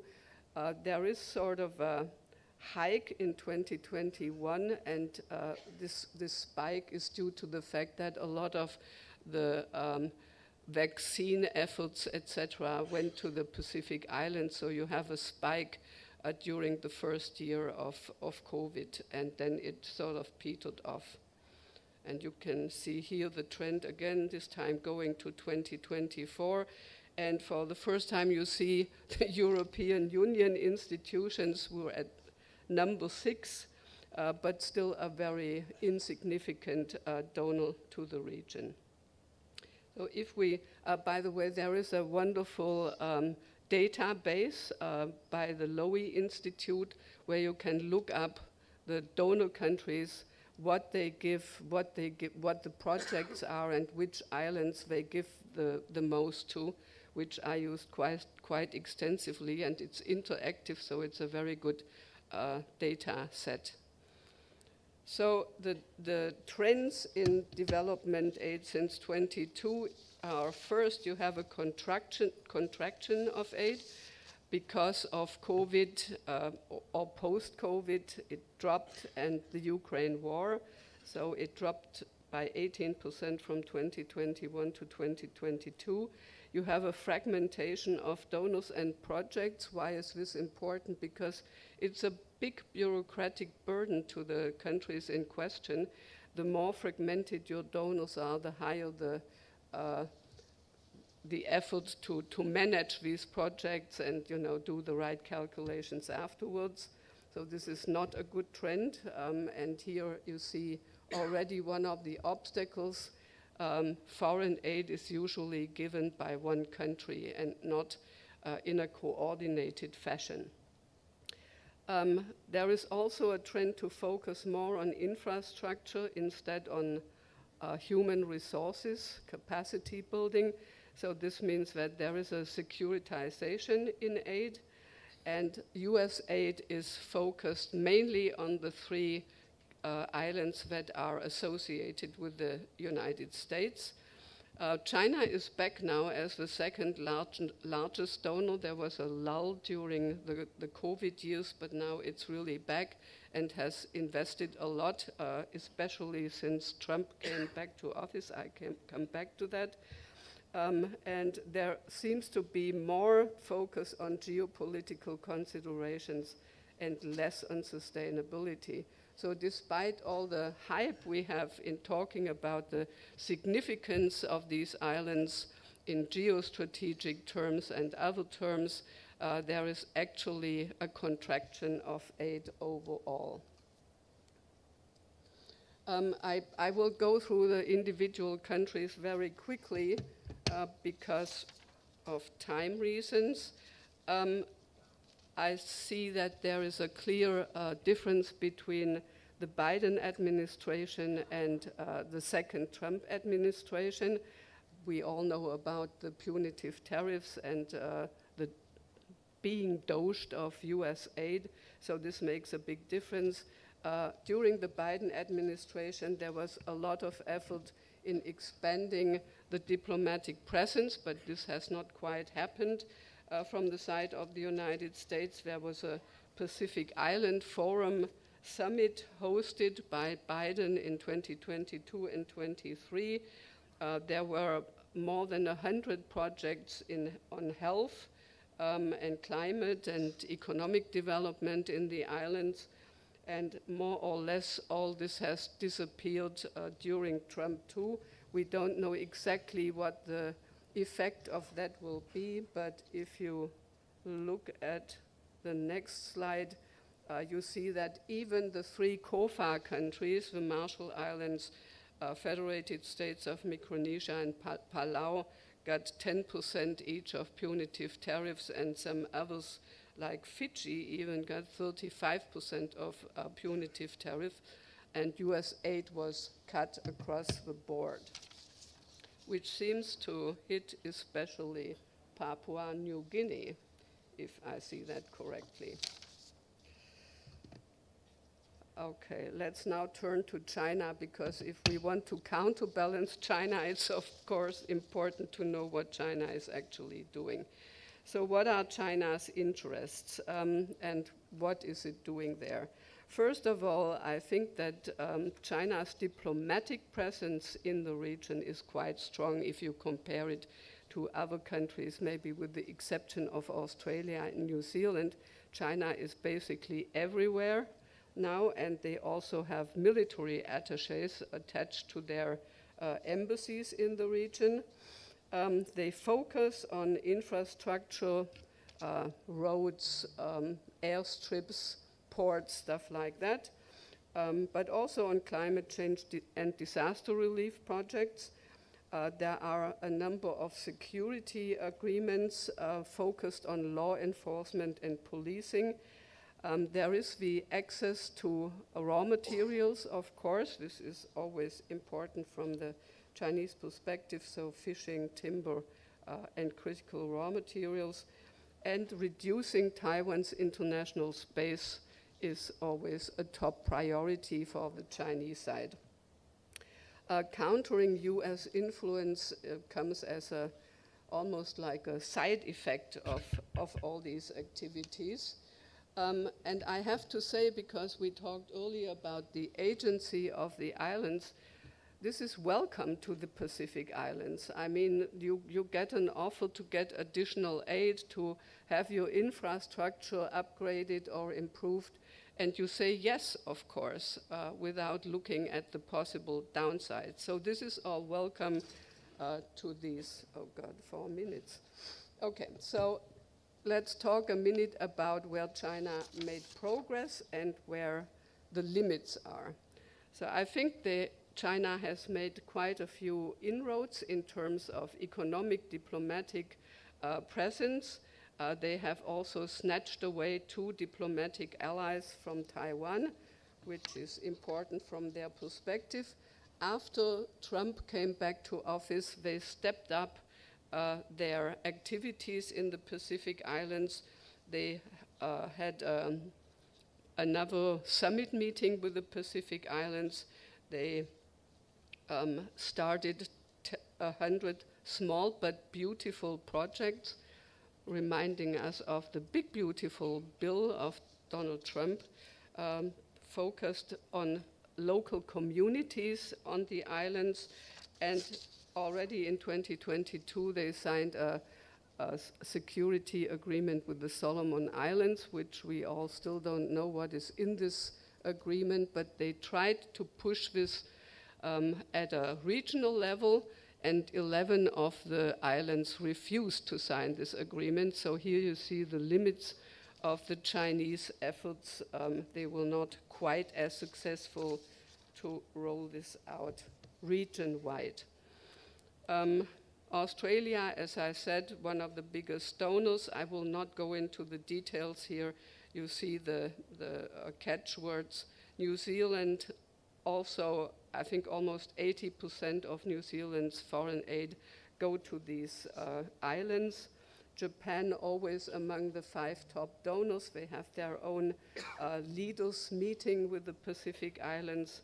The European Union and the European states, I would say they contribute to the fragmentation of aid there. France, I don't have to go into because Marianne Perron-Doise will talk about France later. And the UK came up with a quite clever plan. It's called Filling the Gaps. So they will try to complement what others do and avoid duplication, which I think is a good prescription for any middle power who wants to make a difference there. The European Union has its own approach to the Pacific Islands, but we have to see that, yes, within the Indo-Pacific strategy of the European Union, this has become a bit more prominent, but we're still not one of the biggest players in the region. India has its own format, FIPIC, and Admiral Chauhan will talk about that later, so again, I can leave it. So I try to, in the last minute I will try to look at some structural issues here. You see that different countries have different priorities. Australia, New Zealand, the EU and the UK give very strong financial support to the regional initiatives and organizations like the Pacific Island Forum itself, while the US, China and also India give almost no support to the regional initiatives and focus on bilateral aid. The US, Australia and China focus on health, security and infrastructure, while New Zealand, Japan and the European Union focus more on the non-traditional security issues. So you can ask yourself, who competes with China on what and how? I think there are a few challenges we see for better coordination among third countries. First of all, the Pacific Islands themselves are not interested at all in becoming a playground for US-China strategic rivalry. For them, no zero-sum logic exists. Then you have these conflicting goals, geopolitical interests versus national and regional needs and interests. And I think this is one thing we should always do, is listen to the recipient country before we start any activity there. Then you have the crass contrast between the existential need of the Pacific Islands to fight climate change and Donald Trump pulling out of the Paris Agreement. And you also have the fact that not always do the interests of the third countries align, which is, for example, the case on deep sea mining. Then for India, the question is, go it alone as a specific South-South cooperation, or will India try to coordinate with traditional donors? So this is my final slide, although my time's up already. The first effort should be to substitute for the ODA cuts by the United States. This is a task for all of us. There are some concrete measures, and some have been mentioned during this conference already. I think ship rider agreements are a very important aspect of that. Coast Guard cooperation and law enforcement cooperation, training programs. I think that India is very good on that, training programs and educating people. Then a stronger coordination with the main donors, Australia and New Zealand, on fisheries, climate change, and humanitarian disaster relief would be desirable, but I don't know if it's achievable, because in the end, at the moment, who is competing or trying to counterbalance China the most, it's Australia, and not necessarily the US. Filling the gaps can be a good approach for a medium-sized country.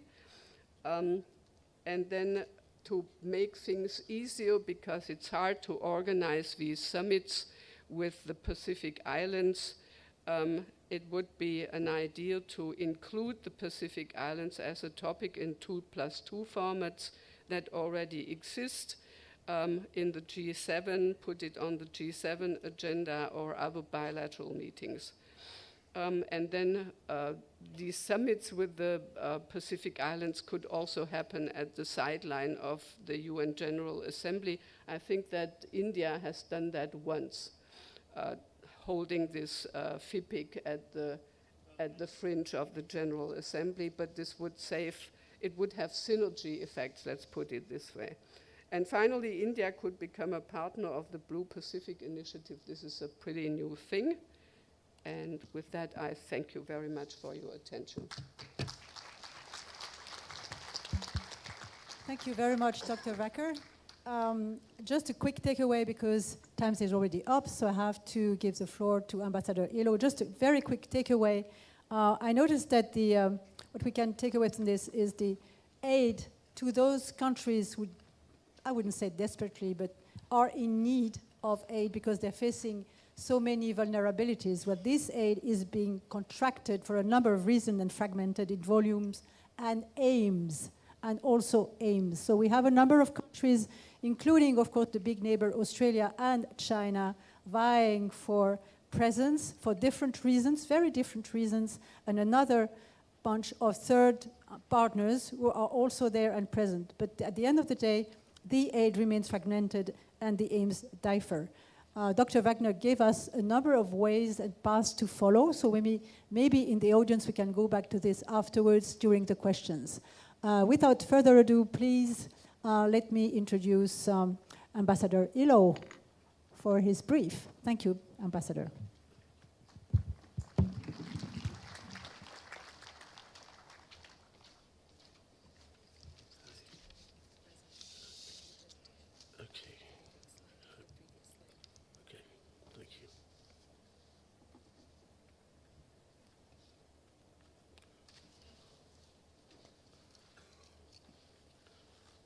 Good afternoon, ladies and gentlemen.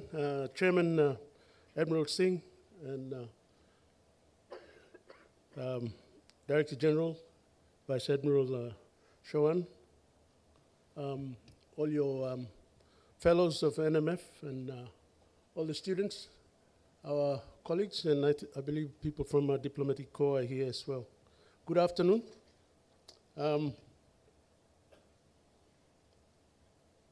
I've decided to cut short some of my slides with the interest of time, so you won't see the traditional scope and content, etc., but I will basically cover all of that verbally. Now,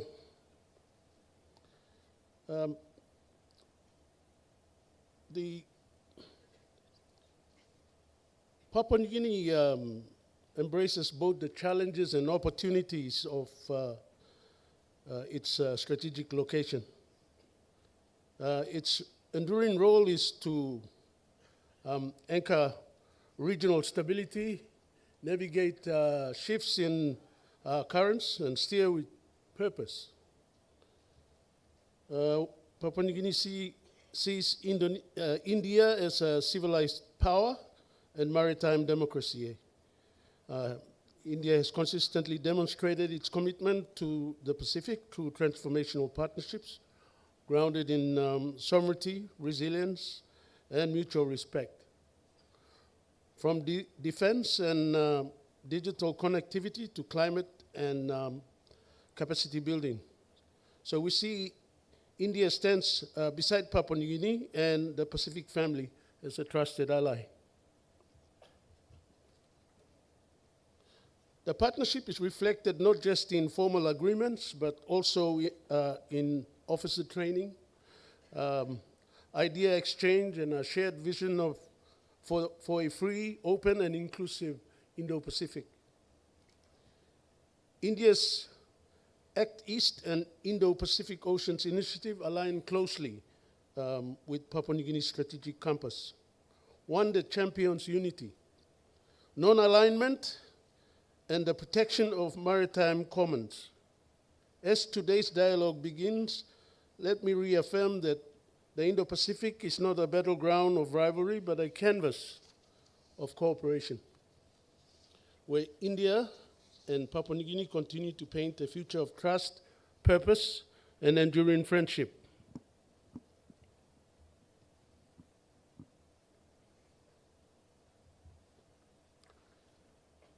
Let me use a metaphor of the traditional canoe. In Melanesia seafaring tradition, the keel beneath the canoe is unseen. Yet, it is what keeps that vessel balanced and true. It does not shout, but it speaks through stability. It does not steer, but it ensures the vessel does not drift. That is Papua New Guinea's role in the regional order. The unseen stabilizer beneath Pacific waters, the hinges connecting Asia's dynamism and the Pacific's resilience. We are not the largest nor the loudest, but we are central. Central to geography, yes, but more importantly, central to trust, continuity, and the quiet strength that holds the region together. We are the first to meet the sunrise from the Indian Ocean and the last to watch it set across the vast Pacific Ocean.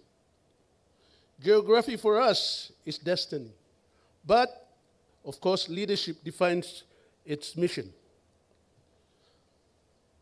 Our position is not passive. It is active, deliberate, and strategic. We are the keel that absorbs the pressure of shifting tides. From climatic shocks to geopolitical currents, and we do so with resolve. And we know and understand that India understands this. It sees Papua New Guinea not as a peripheral actor, but as a strategic hinge, a partner that can help balance the Indo-Pacific canoe. Our shared commitment to maritime security, institutional resilience, and regional unity is not just inspirational. It is operational. It is embedded in training exchanges, in diplomatic dialogues, and in the mutual respect that underpins our cooperation. As we navigate the Indo-Pacific together, let us remember that the keel is not always visible, but its absence is always felt. Papua New Guinea will continue to play this stabilizing role quietly and with purpose. Today, Papua New Guinea contributes approximately 75% of the Pacific's total GDP. That is not just a statistic, it is a strategic signal. It tells us that Papua New Guinea is not merely a participant in the regional economy, we are its engine room. Our natural resources, LNG, gold, copper, fisheries, magnesium, forestry, you name it, we have it all, have long formed the backbone of Pacific growth. But we are not content to remain a quarry or a port of extradition. We are now shifting the paradigm from resource extraction to value creation, from exporting raw materials to building sovereign capability. This transition is deliberate and visible in our port modernization programs, which are transforming PNG into a logistic hub between Asia and the Pacific. It is evident in our LNG expansion, which is not only boosting exports, but also anchoring energy security for the region. Most powerfully, it is seen in our investment in small and medium enterprises, the true lifeblood of inclusive growth and national resilience.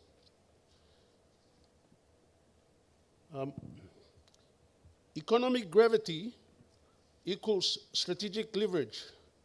A strong PNG economy is not just good for us, it is good for the region. It strengthens the Pacific's sovereignty by reducing dependence, creating options, and asserting that development can both be indigenous and also globally connected. We see India has been a valued partner in this journey through concessional finance, technical cooperation, and a shared belief in the South-South solidarity. As we deepen our economic transformation, we welcome partners who invest not only in our resources, but also in our people, our institutions, and our long-term resilience. In the Pacific, Papua New Guinea is not just a keel. We are also the engine powering forward, not alone though, but with trusted partners who understand that economic strength is the foundation for strategic autonomy.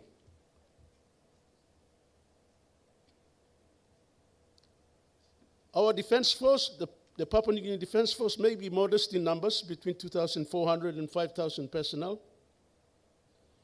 but our operational depth and regional experience are proven. We do not measure our strength by size alone. We measure it by resolve, readiness, and the ability to restore balance when the region calls. From Bougainville to the Solomon Islands and Vanuatu, we have deployed not as conquerors, but as brothers. Our mission has always been restorative, to uphold peace, rebuild trust, and reinforce the sovereignty of our Pacific family. These deployments are not acts of projection, but affirmatives of solidarity. We cooperate closely with Australia, New Zealand, India, the United States, and the United Kingdom. And we value these partnerships deeply. Yet, our guiding compass remains clear. Security cooperation must never become strategic dependence. We welcome support, but we do not outsource responsibility.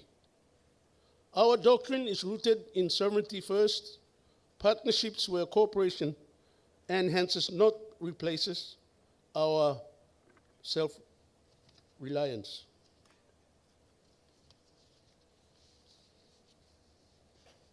So India in particular understands this principle. Its defense engagement with Papua New Guinea is built on mutual trust and capability building, not conditionality. From officer training to maritime domain awareness, India's support strengthens our institutional backbone. It reinforces our ability to act independently, even as we collaborate regionally. In today's Indo-Pacific, the role of a stabilizer is not passive. It requires vigilance, interoperability, and strategic clarity. Papua New Guinea is investing in all three through force modernization, regional exercises, and the development of a defense posture that is both sovereign and cooperative. We're not a buffer, we're a balancer. And our commitment to regional peace is not reactive. It is constitutional, strategic, and enduring.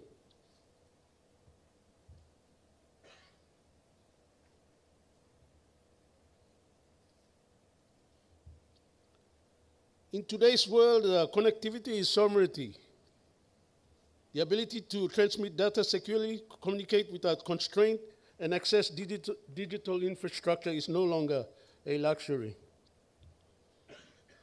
It is the foundation of national resilience and regional agency. Papua New Guinea is quietly transforming into the digital hub of the Pacific. We now operate over 5,600 kilometers of terrestrial fiber and 4 major subsea cables. That's the Pipe 1, Coral Sea, PNG, LNG, and Kumo. These are not just cables, these are arteries of independence, carrying data, knowledge, and resilience across oceans into communities. Each cable represents a strategic choice to connect outward, but remain sovereign, to welcome partnerships, but retain control. These systems underpin our e-government platforms, financial networks, education systems, and emergency response capabilities. They are the invisible infrastructure of sovereignty, and they are growing. We envision a Pacific-India digital corridor, a strategic pathway that links data sovereignty and shared prosperity. This corridor would not only connect our fiber and subsea assets, but also harmonize cybersecurity standards, digital trade protocols, and regional innovative ecosystems. It would allow our students, entrepreneurs, and institutions to collaborate safely and securely across borders, equitably and at scale. India, with its leadership in digital public infrastructure and inclusive technology, it is a natural partner in this vision. From Aadhaar to UPI, India has shown the world that digital transformation can be both sovereign and scalable. We seek to learn, adapt, and co-create, not replicate. So in the Pacific canoe, ladies and gentlemen, connectivity is the outrigger. It stabilizes, extends, and enables. Papua New Guinea is building that outrigger with fiber, foresight, and friends who understand that digital sovereignty is the new frontier of strategic autonomy. Papua New Guinea's greatest resource is the people, and it's enshrined in our constitution. True sovereignty lies not only in territory, but in intellectual, institutional, and generational strength. PNG serves as the Pacific's human capital engine, producing leaders, innovators, and resilient builders of regional progress through its universities, vocational institutions, and training academies.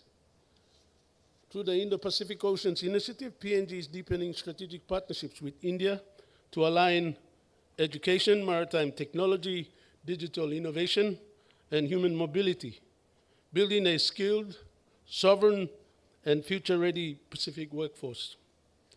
India's experience in scaling education and industrial innovation offers valuable models for PNG. PNG's approach is one of co-creation, adapting and embedding these lessons with its own cultural and constitutional frameworks. Industrial capacity is also expanding from agro-processing to marine engineering, transforming raw potential into strategic capability. The goal is that every young Papua New Guinean should not only work, but lead. Human capital is power, and education is the pedal that propels regional development.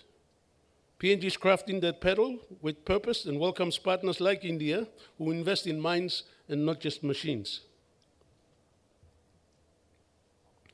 In summary, Papua New Guinea's diplomacy is defined by balance. Firm when needed, restrained when wise. Its voice is purposeful, not provocative. Through platforms like the Melanesian Spearhead Group, FIPIC, and the Pacific Islands Forum, PNG projects calm authority and helps shape Pacific consensus with strategic clarity. It addresses sensitive issues like West Papua, climate security, and regional autonomy with cultural depth and historical awareness. And a constitutional commitment, of course, to peace. Its diplomacy harmonizes rather than weaponizes, reflecting the respectful, realistic, and reconciliatory spirit of the Melanesian diplomacy. In the Indo-Pacific soft power, let me say that again, in the Indo-Pacific, soft power is not weakness. It is wisdom, the ability to convene, influence, and lead without coercion. And we believe India shares this sort of approach. The civilizational diplomacy grounded in dialogue and development resonates with PNG's values.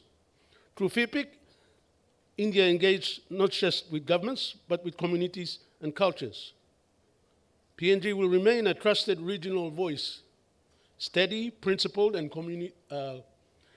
committed to unity.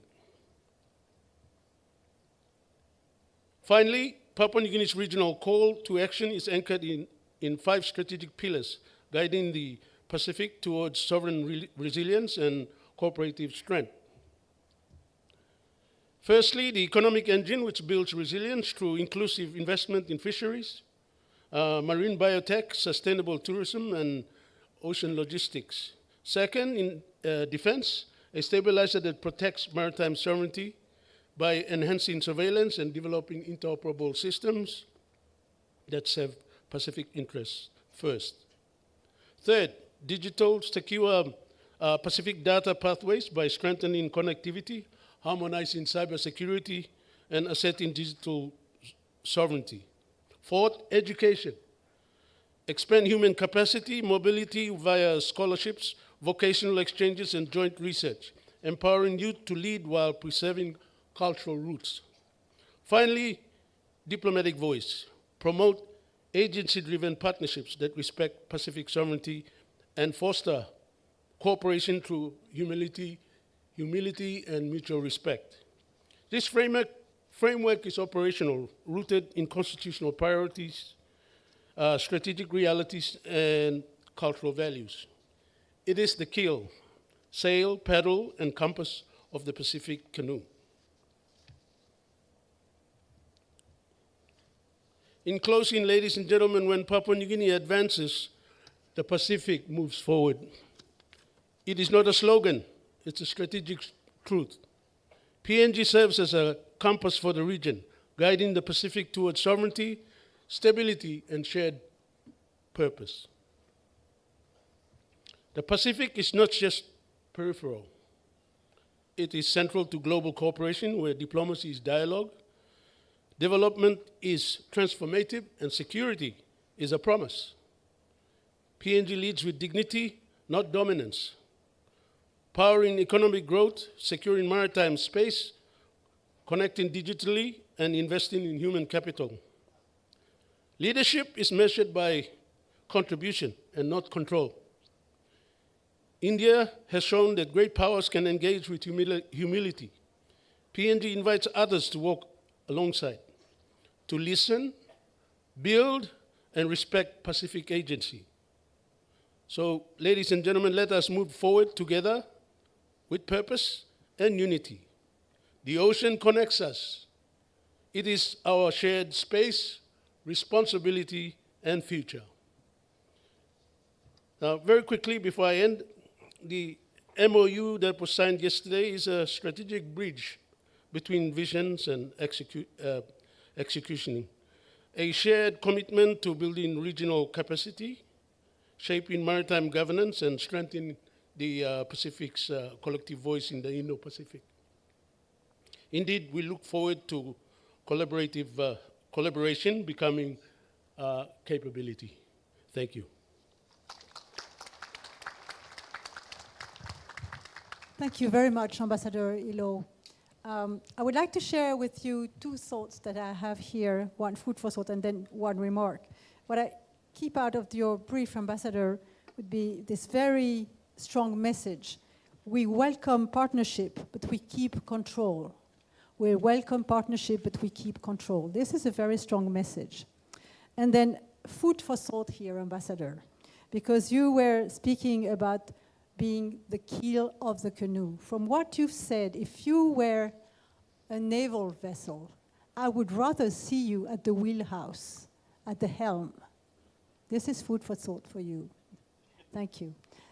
Now, I would give the floor to Marianne to tell us about how France and the Pacific Islands integration into the Indo-Pacific mainstream. Thank you, Marianne. So you have my presentation, that's very good. Okay. Thank you so much. Good afternoon, ladies and gentlemen. First of all, you will understand that I want to warmly thank the National Maritime Foundation and the Indian Navy for inviting me and giving me the opportunity to participate in such a stimulating conference. And I'm going to share with you a few thoughts and explain why the Pacific Island matter for France. And in my view, the reason is very simple. France is not only a neighboring country in the South Pacific, it is an island country itself through the geographical nature of this presence in the region. New Caledonia is an island. French Polynesia is made of a multiplicity of islands, and Wallis and Futuna as well. And that means that France shares a lot of perspective, including political and security concern with its main neighbors, and as an island countries face the same level of vulnerability in front of present issue already mentioned here, climate change, natural disaster, and have the same level of difficulties to monitor its very vast maritime domain against EU fishing, illegal activities, traffic, and for example, has drug smuggling. So, in a way, it is a direct actor of regional integration and development in the South Pacific. So, as some of you may know, France adopted the Indo-Pacific concept very early because it felt that this concept helped to legitimize its presence in the region and consolidate its status as a resident power. But in the strategic document it published, it tended to think of the Pacific, to think of the Indo-Pacific from the perspective of its office in Paris and mainland France, and its Indo-Pacific territories at the very beginning of the conception of the strategy were not involved in the development of its initial Indo-Pacific thinkings, and they complained bitterly about this. And this is why France decided this year to, after a round of consultation with parliamentaries of French Polynesia, New Caledonia, and Wallis and Futuna, to update the Indo-Pacific strategy, initially published by the French Minister of Foreign Affairs in 2022.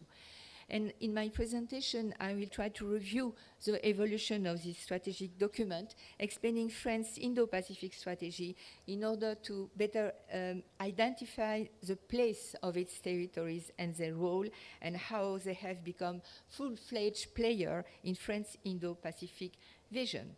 And on my slide on the screen, you can see President Emmanuel Macron speaking last June at the Shangri-La Dialogue. This year, and he spoke at length. He is the president of the Indo-Pacific. He spoke at length about the Indo-Pacific because he saw it as an opportunity to increase acceptance of France's presence in its territory and to increase the status of France as a global maritime player. And in 2018, in a speech delivered in Sydney and then during a visit to India in March of the same year, he discussed the strategic importance of the region and the danger posed by, I quote him, new form of imperialism. And he also visited New Caledonia in Réunion the year following, the first visit of a French president to these territories in a very long time. And it was at this time that he spoke of a France-Australia-India axis. His vision was to make India the essential pillar of cooperation with France in the Indian Ocean and to do the same with Australia in the South Pacific. So the partnership with India is stronger than ever, while the partnership with Australia has suffered from the AUKUS episode and is currently being rebuilt. Oh, sorry.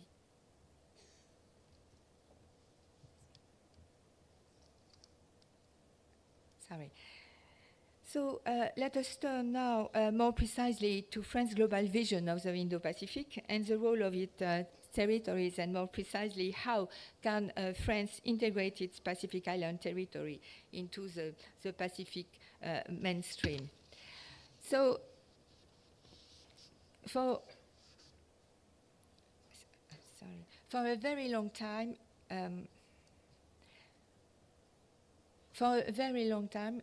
France used to say that it is an Asian nation, And the response was generally to that, no, you are an European nation. And even today, when China is a bit upset when seeing a French frigate crossing the Taiwan Strait and said, for example, that France has no business to do in Asia and should return to Europe. But with this Indo-Pacific construct, which is a geopolitical concept, it is easier for France to gain acceptance for its presence by presenting itself as an Indo-Pacific power and relying on its territories. So France, through its 7 territories, Mayotte, La Réunion, the French Southern and Antarctic territories in the Indian Ocean, and New Caledonia, French Polynesia, and Wallis and Futuna in the South Pacific, is a resident power into the Indo-Pacific. And these territories are seen as asset, not only for France, but for its partner. They contribute to legitimate France's presence in the Indian Ocean and the Pacific by enabling it to exercise responsibility and to participate more actively in regional integration. Regarding now more precisely in-depth Trans-Pacific identity and presence, as you can see on the slide, France usually introduces itself as saying it's the only European Union member state present in Oceania. This was also a way to convince EU to get more involved in the Indo-Pacific, and it's bear fruits because the European Union published an Indo-Pacific strategy, or a strategy for cooperation in the Indo-Pacific in 2021.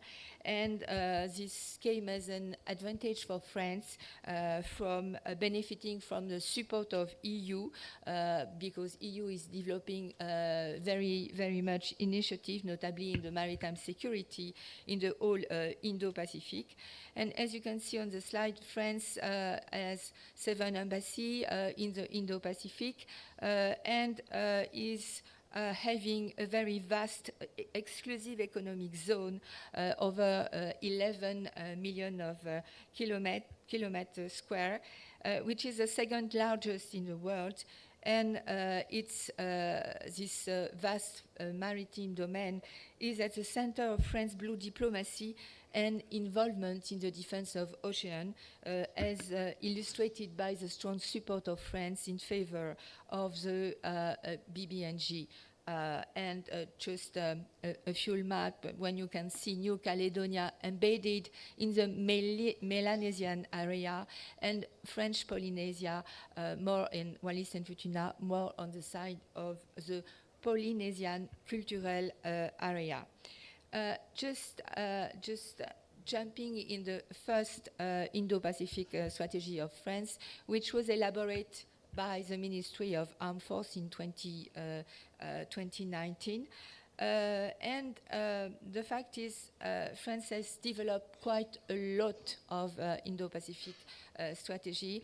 The first one, as you see, from the circle of defense, and so insisting on the military responsibility and the part that France is taking in the security on the region, but also with the Indo-Pacific strategy elaborated by the Minister of Foreign Affairs, the accent is, of course, more putting on the region stability and the contribution that France is bringing to the prosperity of the whole region. As I already mentioned, the MOFA strategy had to be updated and was updated this year in July. And of course, you can see on the slide the protection of the French national and French territories, and EEZ, this vast EEZ, is one of the focus of the Ministry of Armed Forces. But there is also in this strategy a strong focus and insistence on multilateral approach approach, and the contribution contribution of France to peace and security, and also, and this is very peculiar to the French armed force in the Indo-Pacific, there is a strong involvement in environmental security. Just to say a word on the strategy of the Minister of Foreign Affairs, France is quoted in this strategy as stabilizing forces in the area, and this strategy came in 2022. That means that during the 3 years after the first Indo-Pacific strategy, the security context in the area and at the global stage had changed quite a lot. And there was a need maybe regarding the acceleration of the rivalry and competition of great power, not only in the Indo-Pacific but at the global stage, to insist for France on multilateralism and insistence on the rule of law, but also on multilateralism and also following this permanence linked to the specific accent on climate change, biodiversity, and France's involvement in sustainable management of the ocean. And mentioning the partnership of France, you can remark that India is quoted as at the first place, followed by Japan and ASEAN country. The last update I quote regarding France's strategy and France's perception of the Indo-Pacific was having a more pessimist tone than the precedent, because we are in 2025.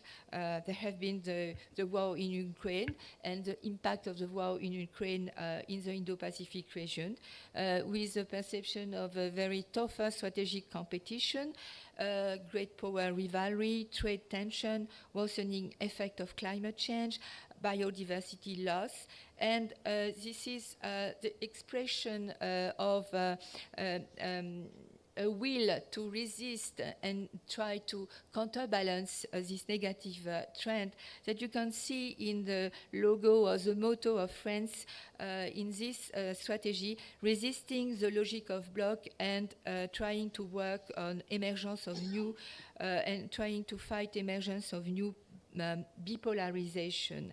And of course, France wants to present itself as another option, as a third way, speaking of being non-aligned, being cooperative, including, and trying to convince a goodwill partner to, I will say, follow this positive posture and trying to be open to collaboration and cooperation. This discourse, which is very present in France, perception of the Indo-Pacific and its posture in Indo-Pacific is reflecting the recent geopolitical trend in the South Pacific, with China being more visible, with the US increasing its military and diplomatic presence, but also Australia trying to step up with the Pacific Step Up and revigorate the Quad, engaging in AUKUS and in defense tie with Vanuatu, and France, fully aware of this very different trade, try to consolidate its presence in the South Pacific, politically having the travel, as you may know, with New Caledonia. It tried to propose and work on a new status for the territories, and it has in parallel strengthened its maritime capacity in the region to have a more military asset dedicated to the protection of the vast maritime domain, not only its maritime domain, but the maritime domain of its close neighbor. And in this spirit, France launched a regional Coast Guard network forum and had become very active in the South Pacific Defense Minister meeting, SPDMM, where India may consider to join. So the French response to growing rivalry in the South Pacific and pathway to integration is, as I already said, reject any logic of confrontation, promote integration of its territory in their regional environment, and to insist on cooperation and enhancement of multilateralism. And so he had 4 pillars to advance this integration: a climate diplomacy, putting this accent, as I already said, on environmental security, developing a blue diplomacy, having also the development of a defense cooperation taking into account the interest of the region, reinforcing its diplomatic presence and economic investment, and also developing a cultural diplomacy and local empowerment to be considered as a member of the Pacific family. The political and economic dimension of the regional integration of France. We already mentioned the Pacific Island Forum, which is the main regional organization, with New Caledonia and French Polynesia included as full member in 2018. In 2016, we had also France considering and following the line of the strategy for the Blue Pacific, but also trying to stick to the objective of regional security encompassed in the Boe Declaration. France active within the Pacific community, developing a specific regional program for environment, and I would like to insist on the role of the French Development Agency toward this Kiwa initiative, where we are expecting India to join, working with PNG on biodiversity, and not to forget organizing this One Ocean conference in Nice and presenting the signature of the participants, the BBNG. France also is participating also in a France Oceania Summit and try to develop a common strategy with its partner of the Pacific Island Forum. And this is a very active forum. Regarding the security dimension or regional integration, of course, France tried to answer and to be a part of the security dimension and protection of the South Pacific state. So there are many ongoing initiatives. The French Australia, New Zealand trilateral cooperation agreement for fighting natural disaster has been already mentioned. There are a lot of, I would say, initiatives linked to HADR in the region regarding the specific vulnerability of this region. So France is a part of the Red Cross network, training the civil society to deal with this natural disaster. France is considering to support the Pacific Quad, which is helping the Forum Fishery Agency to fight EU fishing. And France also is, with the means of the French Navy in the area, contributing to maritime domain awareness and giving quite a support to the Pacific Fusion Center. Well, I had to I had to finish, sorry. I just wanted to put a light on the French Polynesia and the role of leadership in the blue diplomacy of its president, Moetai Brotherson, because really French Polynesia has a very vast maritime domain, and in order to protect all of these resources, the president of French Polynesia decided to declare a new maritime protected area and created indeed the largest maritime protected area and tried to give this, I will say, initiative as a model to follow in the region, and try to convince its fellow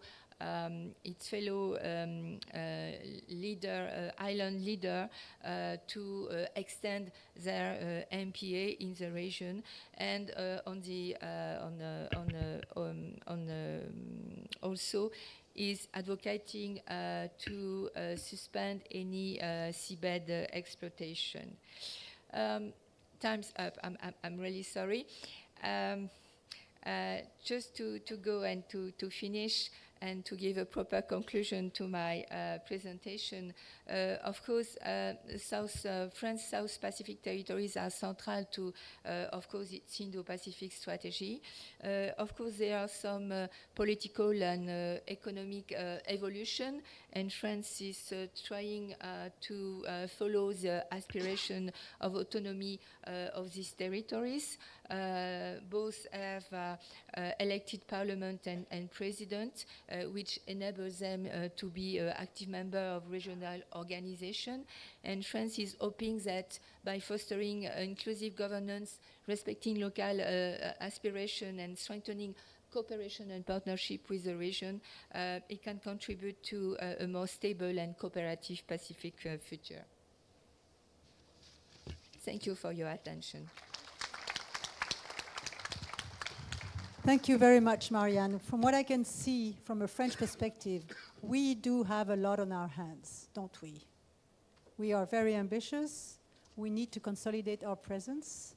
Obviously, our Indo-Pacific strategy changed a little bit, as you noticed, because we have these legitimate questions which are asked to mainland France about autonomy, so we had to change a little bit our focus and legitimize our position in the Indo-Pacific. But then we've been there for a long time, so we need also, I heard the words consolidate our presence through a number of initiatives and long-term strategic partnerships that we've been going on over the years. Now, I will leave, because we need time, so I will leave you with Admiral Chauhan, who will take us through the FIPIC and leveraging the Forum for India-Pacific Islands.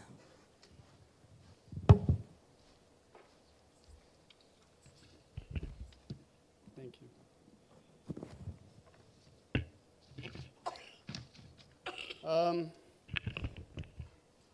Excellencies, ladies and gentlemen, I hope that in the next 20 minutes I will try and answer a fundamental question which has been asked to me or of me for the last 2 days.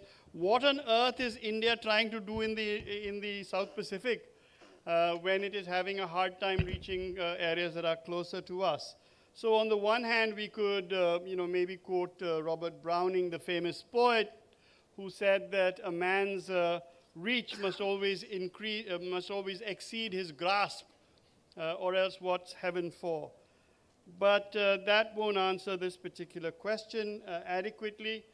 So I thought I would start by, first of all, asking each one of you to allow me to shed and take off 2 hats. The first hat is that of an ex-naval officer, and the second hat is that of DG NMF.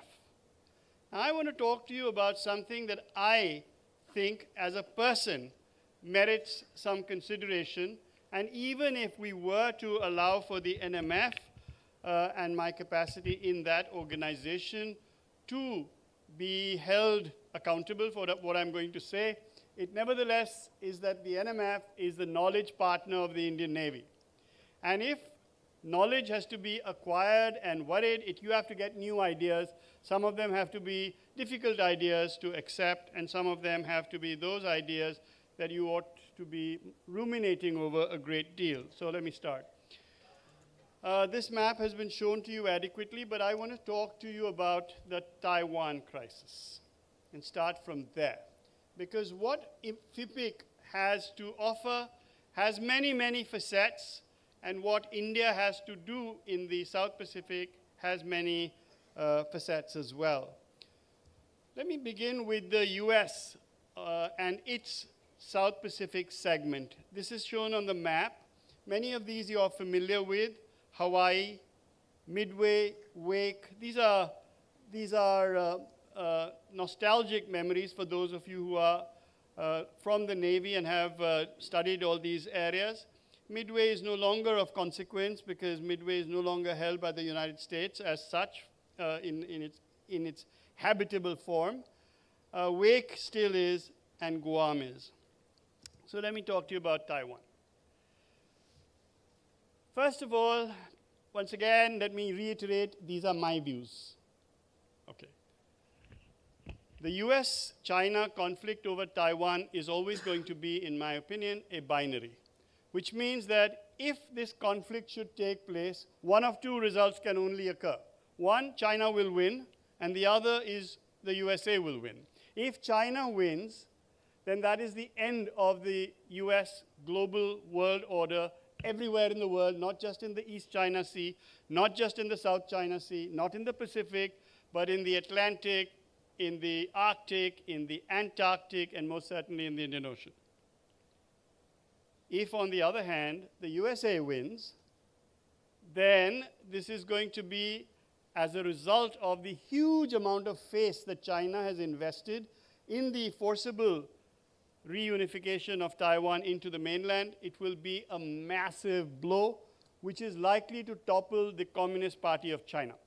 And that means that we are talking about a risk of toppling the strategic center of gravity of China itself. Now, when risks are so high, players tend not to play. Because if we were to just take a simple example of tossing a coin, and if I was to toss a coin and it came heads or tails, we would probably play the game.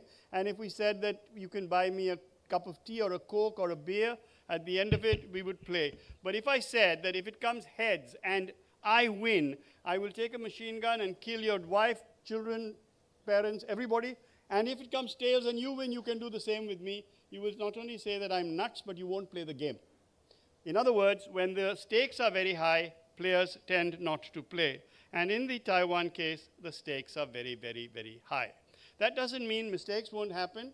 That doesn't mean stupidity doesn't win, because very often there is no answer to stupid. Stupid is just stupid. So now let's look at the USA and India's options. If our best option is that status quo is maintained, the USA and China do not fight. This is India's best option. But if they do fight, then the USA must win. And the reason I say that is because if the USA loses, then China is free to redeploy its entire orbit against India. Now the next question is, why the hell should China worry so much about India?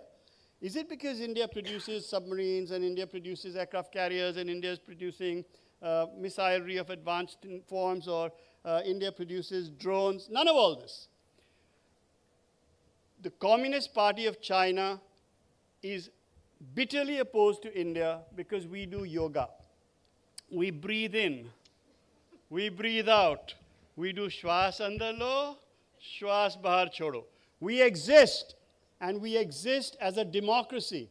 And because the greatest vulnerability of the Chinese Communist Party stems from domestic stability and not from what India, USA, or anybody else does, this means that while India was poor and a misbegotten country, China could point, the Chinese Communist Party could look at the Chinese people in the mainland and say, see, if it wasn't for us, you would be like that, miserable, poor, dirty, hungry, And it was great. So India served a really good purpose for the Chinese Communist Party. But then India remained a chaotic country, as close to a functional anarchy as you can get. We remain chaotic, and yet we are improving. We are pulling, our economy is galloping. We are pulling hundreds of thousands of people out of poverty every day.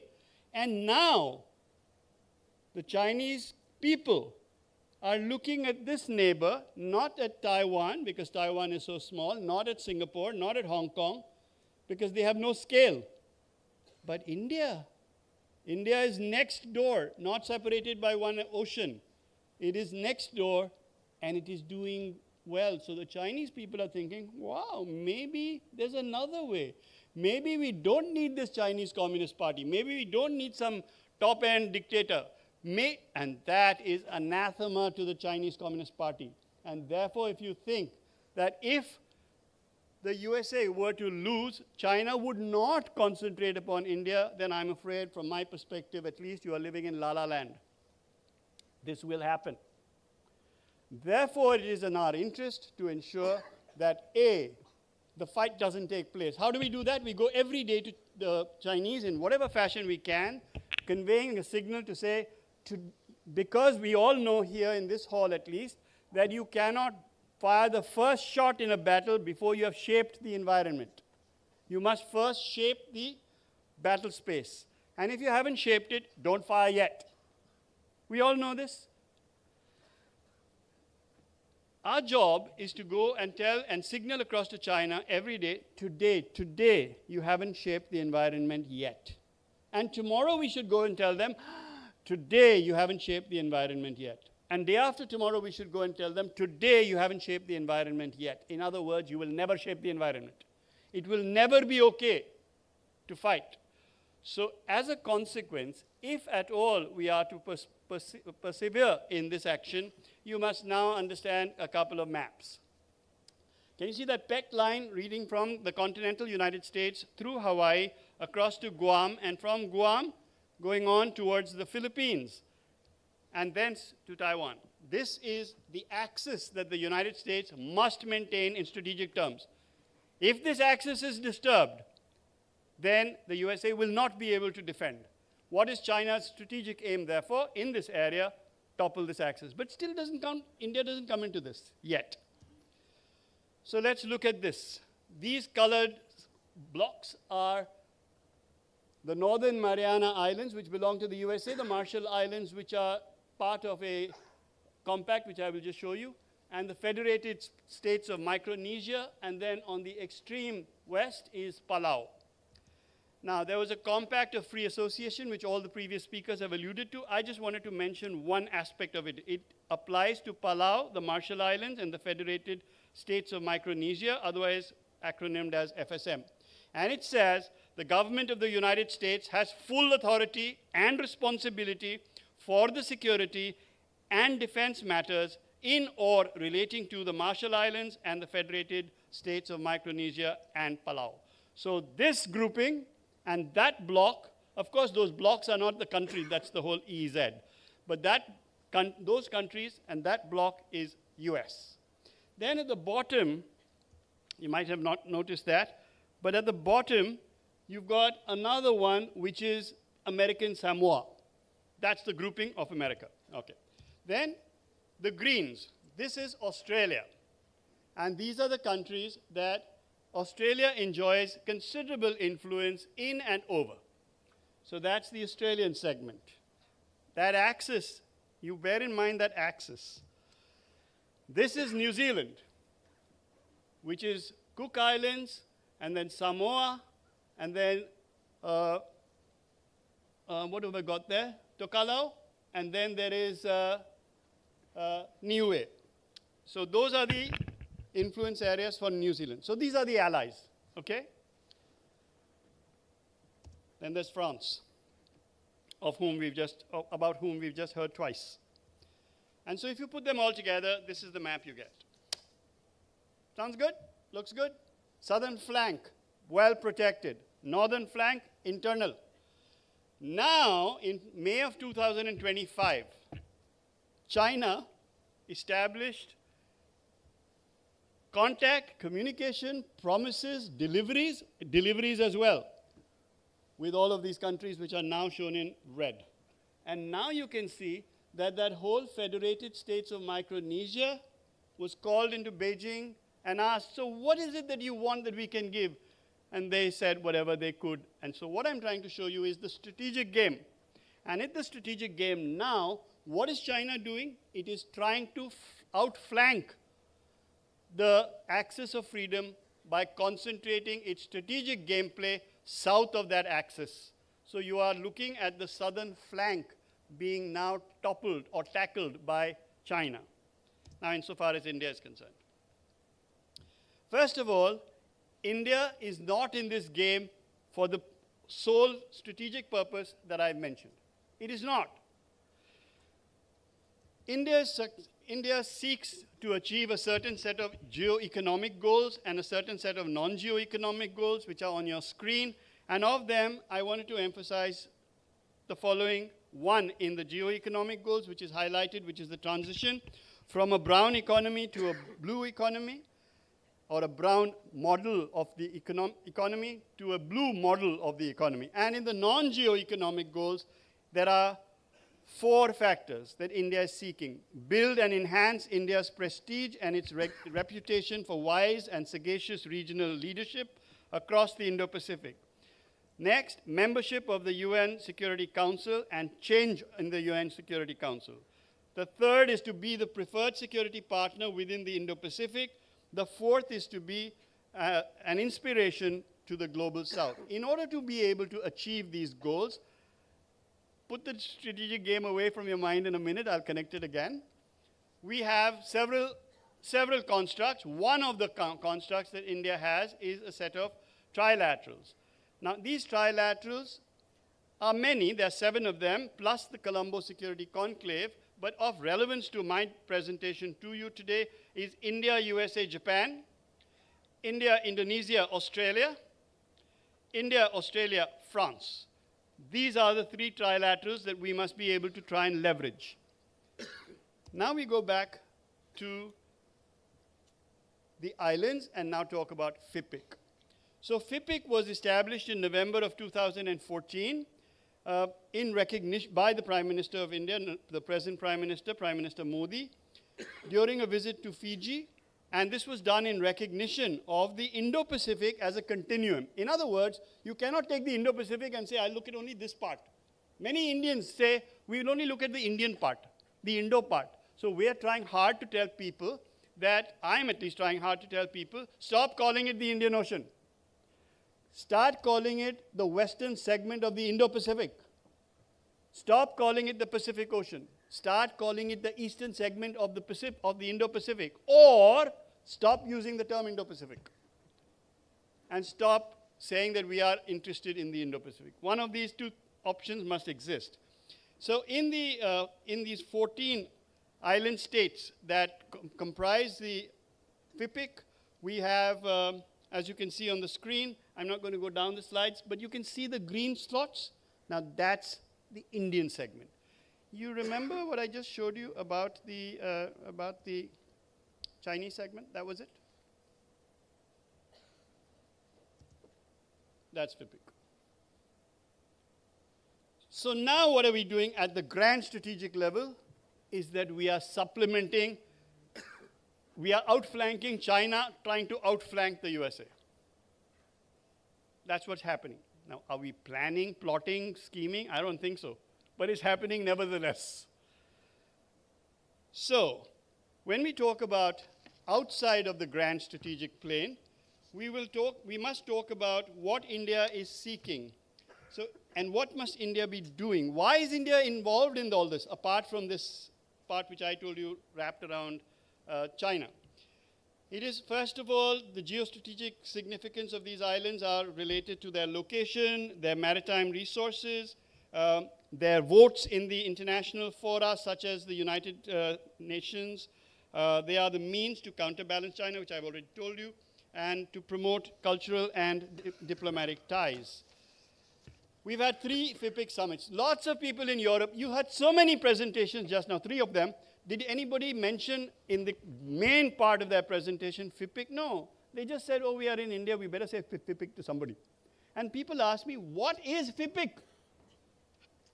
And therefore, our fundamental challenge in India has been and remains that we are hopeless at strategic communication.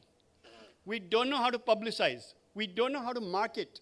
And we must learn this. Maybe governments are hopeless anyway. Perhaps that is the case globally. Perhaps in the United States of America, they need to go to Madison Avenue. Then who should we go to? But there must be professionals who do this. After all, we are selling washing machines in Balia.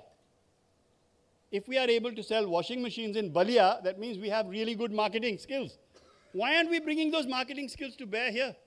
Why is it that we don't have a group of people saying, tell me about FIPIC, what's happening in FIPIC? Why do we have people saying, FIPIC, same to you?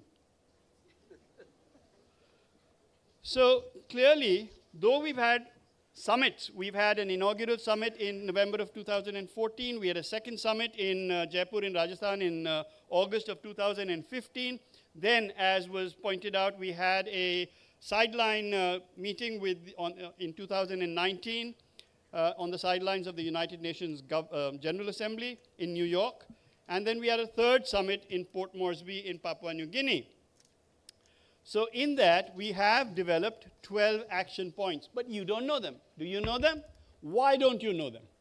Why aren't they being taught to you in schools and colleges and in think tanks, etc., etc.? So what are really the challenges? The challenges are, number one, there is an absence of any robust strategic communication and outreach strategy. You have a Prime Minister says he's going, panic! Prime Minister aa raha hai, Prime Minister ja raha hai, Prime Minister ja raha hai. Then Prime Minister ho aaya. Then after that, okay, next, what is happening next? In other words, just like Professor Wongi Shwe said yesterday, we lose track. We lose focus, and we cannot proceed to be a big power if that is going to happen. So we have no permanent secretariat. There is no formal treaty structure. There's no regular coordination mechanisms like they have in the ASEAN Secretariat. And without institutional visibility, momentum fails. There's inadequate public diplomacy, as has already been pointed out. Many of those other dynamic structures like the Pacific Islands Forum, the Pacific Community, the Council of Regional Organization of Pacific, that is CROP, etc., exist. We need to pull ourselves up for that, in that regard. And so, as a consequence, how should we leverage FIPIC? First of all, we should socialize the term. We should sensitize our people, our government. Our government is sensitized, but our people, all the policy shapers, all the policy, all of academia, all of you. And then leveraging FIPIC differs for India from everybody else because India does not approach FIPIC with this idea of geostrategy. I said that, but that's not what the government is doing. What the government is doing is saying, not only what is it that we can help you with, much more importantly, and this is what I asked Peter Ilau earlier, I want to know what is it that you bring to us? What can India learn from Fiji? What can India learn from Vanuatu? What can India learn from Tuvalu? What can India learn from the Marshall Islands? How to balance, how do you balance economics and economic extraction of minerals and living resources with ecological sensitivity and environmental concern? How do you do this? We don't know this yet. Our states, we mouth it, but we don't know it. And so they can bring things to us rather than only thinking that we are the world's Vishwa Guru. We will speak and you will learn. Now there's no surer way of making enemies than that. And therefore, there are many, many areas that we, in fact, will and must learn from the South Pacific. Only then will we build a relationship which will offer an asymmetry between what we are doing, what China is doing, and what the remaining powers of within the geostrategic, geopolitical space are doing. I'll stop there and say thank you very much, and we'll be happy to answer any questions. Thank you very much, Admiral Chauhan, for a very, let me say, honest and humble recognition that FIPIC may not be yet up to India's ambitions as a tool to outflank China, one of the tools to outflank China. And thank you for explaining in very simple terms India's grand scheme to outflank China, outflanking the US. That was very clear. So now I propose that we hand over the floor to questions. And as usual, I will take 2 to 3 questions and hand over to our speakers. So the first one here was the gentleman right in front of me with a white shirt.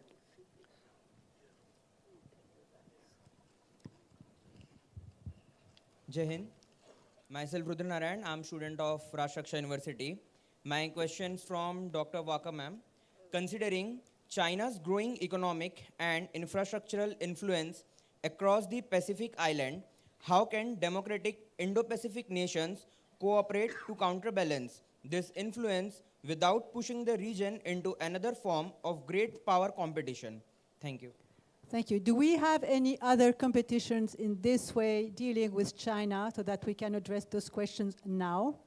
Any questions dealing with China? Yes, please. Good evening, dignitaries. I am Anurag Sharma and I work as a consultant in space diplomacy. I would like to just put a little perspective on the argument of Admiral Pradeep and all the other dignitaries. And my questions would be to everyone, and there will be one part to Dr. Walker. If we expand the argument a little bit more, what if China and US makes a deal and the G2 kind of format takes place? In that case, the playground would be bigger and the Pacific region will become a playground between China and US. And all of us will have to deal with the situation in that case. Now, Germany had been a great military power in the region up until 1914, and even after that also. But the situation changed. Now, geopolitical realities are again changing, and Germany is building its military-industrial complex back. Can there be a possibility where they start looking at the Pacific theater as well? And collectively and bilaterally as well, India and Europe, or India and Pacific regions could cooperate in building the capacity in case the fourth possibility turned out to be reality. Thank you. Thank you. Did our 2 panelists here, we'll stop here for a minute. Did our 2 panelists, Admiral Chauhan and Gudrun, did you understand the questions? Did you get the questions? I didn't understand. Acoustically, it was sort of blurred. Yeah. Pilo, would you help us, please? What? To understand the questions of this gentleman. What I understand the question is that what if the USA and China were to enter into a deal, and then the South Pacific area would become a playground between the two of them, and then the playground would expand in size, and then really speaking, what would be the role that India could, would, or should play? And what would happen with Germany, which used to be a great power, military power in years gone by, and is now arming itself again, albeit for a different purpose, but nevertheless it is improving in its military power. And then how would Germany play out? Am I right? Did I get the question right? Just put your hand up and... Yes, sir. Just okay, a little bit more argument. No, bus. Just addition to what you said. We will run out of time. Yeah. You need to make it true. Yeah, please. Okay, I start with the first question. I think we have to accept that for most countries, China is a viable partner. You heard this morning from some members of ASEAN countries that they don't want to point fingers. ASEAN is still trying to negotiate a code of conduct with China about the South China Sea. As unrealistic this may sound, but China will not disappear. It is an economic powerhouse. At the moment, maybe it's less power and more house. It has a lot of economic difficulties, but it is there and it is present everywhere. So this is not only the Pacific Islands where China is making inroads, it's also African countries. in the mining industry, in everything. And for most countries, the question is what kind of agreement do they negotiate with China? And you see there are very different countries in Africa. Some negotiate to their own advantage with China and others cannot manage that. So I think we have to accept that China is making inroads. They have a very long vision of what they are doing, and they're very systematic and clever about it. And for example, in diplomatic presence, compared to India, they are really everywhere and with a strong force. I mean, I don't think that any European country, with the exception of France, has military attaches in the Pacific Islands, but China has them. And for you, it's a different issue because you consider yourself as a resident power. So this is something we have to accept. And the countries in the region, like Papua New Guinea, etc., they don't want to be told who they can partner with. So we talked about earlier about agency. And I think the export, what China is exporting, is not their political system. It's surveillance technology and things like that that are important to countries that are less democratic, let's put it that way, or that have a leader who wants to have the population under control.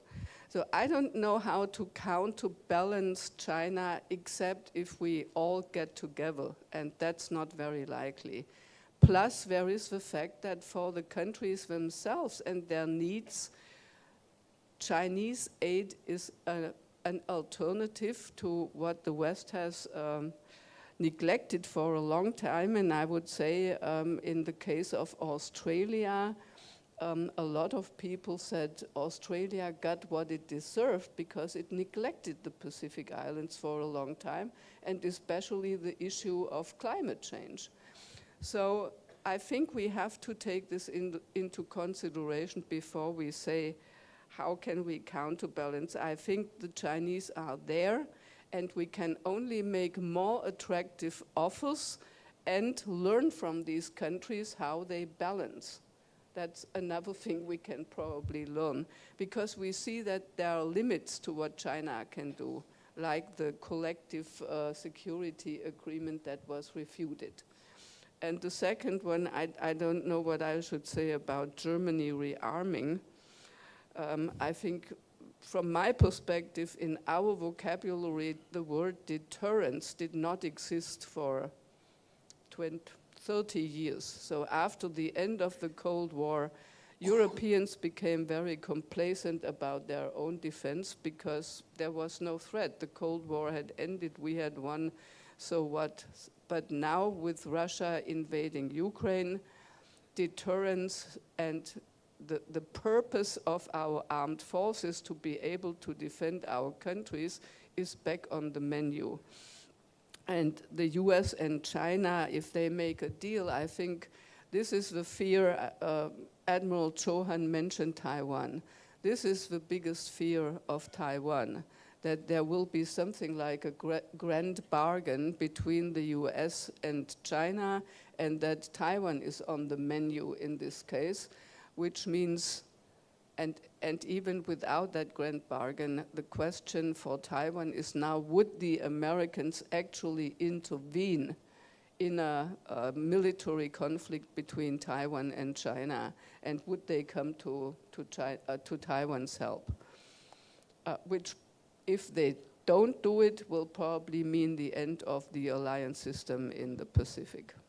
Thank you very much. I'm not sure, may I invite you to jump on this? I just wanted to emphasize that what you're asking is whether we are seeing a continuation of great power competition, or whether we are veering around to great power collusion, which is something that was mentioned on day one.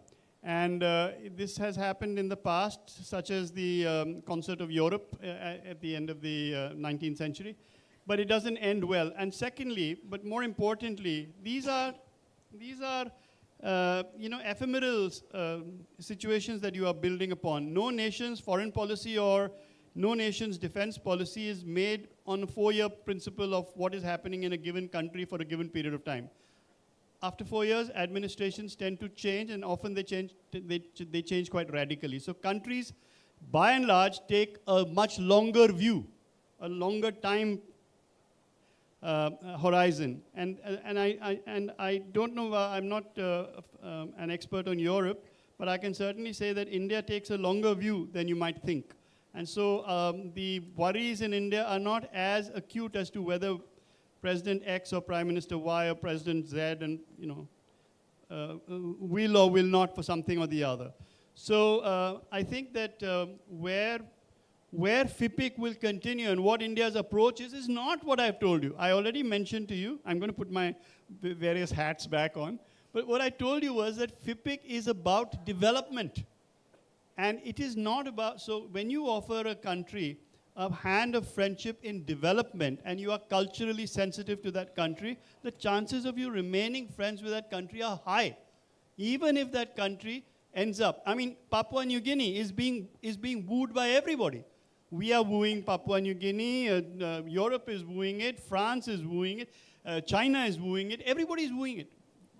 But Papua New Guinea has to come to a conclusion that in some areas I would go with X, in some other areas I will go with Y, but going with India will have the greatest return for me for the longest period of time. If we can build that bridge with Papua New Guinea, we're singing. Thank you very much. Dear audience, may I ask you to ask one question at a time, short, clipped questions, and please try no ChatGPT written question. So short, clipped. Thank you very much. That was not aimed at you, of course, sir. But short, clipped question, one question at a time. Thank you. We have a gentleman down there, up there, sorry.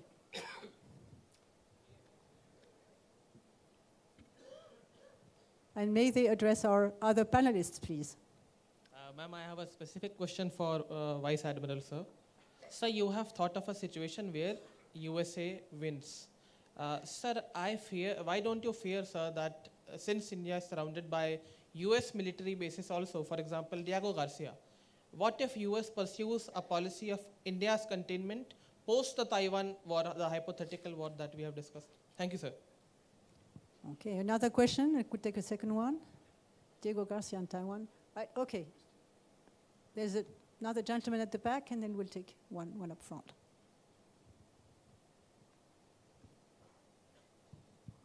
Greetings, everyone. My name is Ayush Bhardwaj. So my question is to Marine ma'am.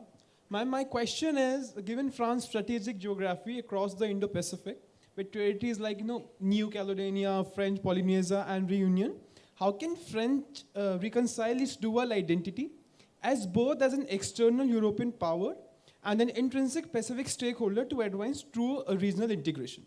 Thank you so much, ma'am.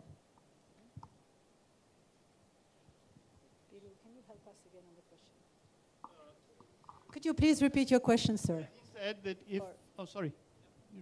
Go ahead. Our French ears are not accustomed to I'm very sorry about this. I'll go slow down, ma'am. Thank you so much. My question is, ma'am, given France's strategic geography across the Indo-Pacific territories, like New Caledonia, French Polynesia, and Reunion, how can France reconcile its dual identity as both as an external European power and an intrinsic Pacific stakeholder to advance true regional integration? Okay, thank you very much. Thank you. So maybe we'll address those two questions because we'll be running out of time. So the first one was addressed to you, Admiral, about Taiwan, and Diego Garcia. All right, so this is not about either Taiwan or Diego Garcia. The question is that if the USA was to win, then what is the next step for the USA? And will that then be detrimental to India? And will India now be sought to be contained by the USA? It is entirely possible. All things in politics are possible. And each country must develop contingencies for that possibility. So to that extent, you are absolutely right. What will India be doing? India continues to currently build its own intrinsic capabilities, and this whole business of trying to go to Atmanirbharta and reduce single source dependency is precisely for this reason. Whether that country involved is to be named as X or country involved is to be named as Y, but India desires to make its own, after all, India's interests are India's. They are not determined by somebody else. And so India will create the mechanisms, it is trying to create the mechanisms, the capacities, the capabilities, which will reduce its single source dependencies, but recognize the fact that we are still nevertheless living in an interconnected world. And so what we will try and do all the time, and what we are trying to do, is spread our risk. And rather than having everything from one chap who eventually might not like you, put some eggs in the European basket, some eggs in the Asian basket, and most of the eggs get laid and hatched in the Indian basket. Thank you. Marianne, please. On France's dual position. Sorry. Yes, dual identity. I won't say that really. France is insisting on this resident situation, being a neighboring country. France is also reminding all of these neighbors that it is a EU country, but work quite actively regarding the regional integration of its territories, meaning that in their own capacity, La Réunion is a part of many regional organizations. First of all, IOC. France is in the back seat. France could be an observer or a dialogue partner. It's the same thing in the South Pacific. It was quite, I will say, a victory to see that the region was accepting the French territories as full member. Because at the end of the day, they consider some advantage to integrate this so-called French territory in their regional organization. And again, full membership for New Caledonia, full membership for French Polynesia, and France as a dialogue partner. That means that, politically speaking, these territories have their own personality, their president, their parliament, and they can exerce their own choice. And of course, France is there with its military forces and I will say some diplomatic orientation. But let's consider that finally the trend and the positive trend and the possibility of integration come from the region itself. You see, after considering effectively France with its embarrassing historical legacy, not to forget nuclear trials in the South Pacific, finally the region and the littoral state consider that they could have advantage to help France in this, I will say, definition of new political relation with its territory. And as you may understand, it's an ongoing question, history with New Caledonia. Thank you, Marianne. Do we have a question for Ambassador Ilo, please? Yes, please.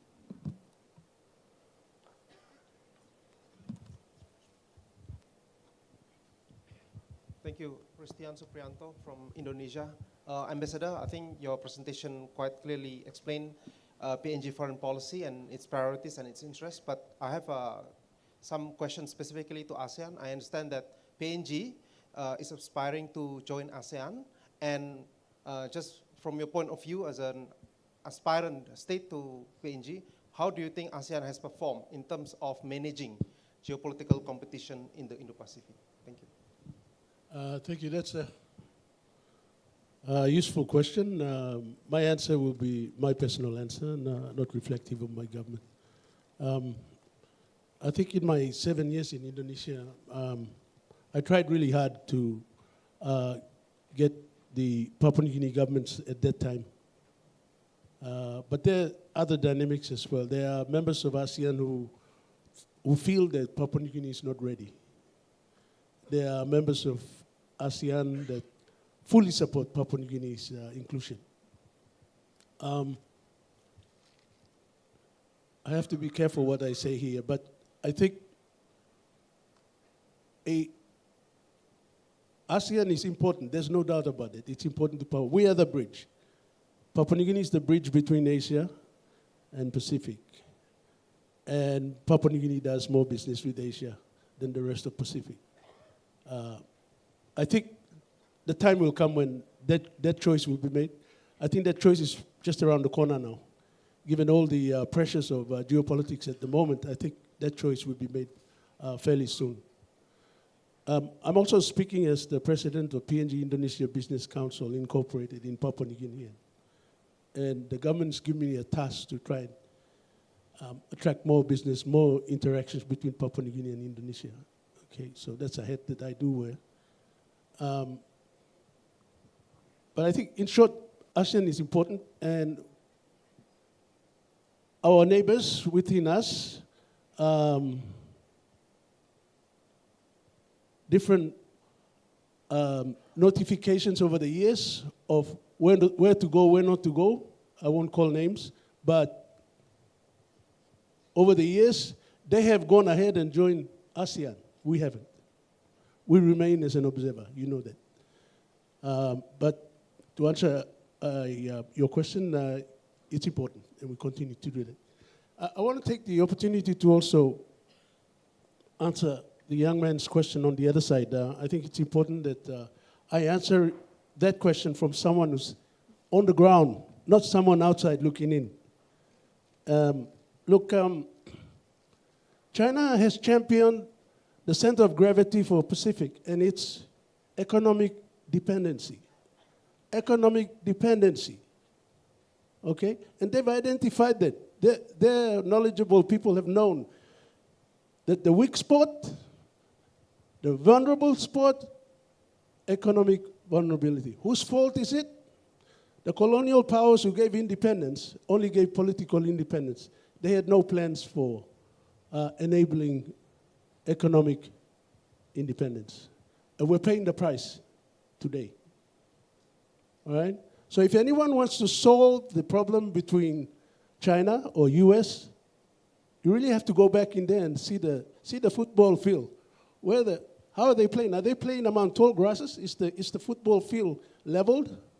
Are they using real soccer ball, or are they using some coconut shell?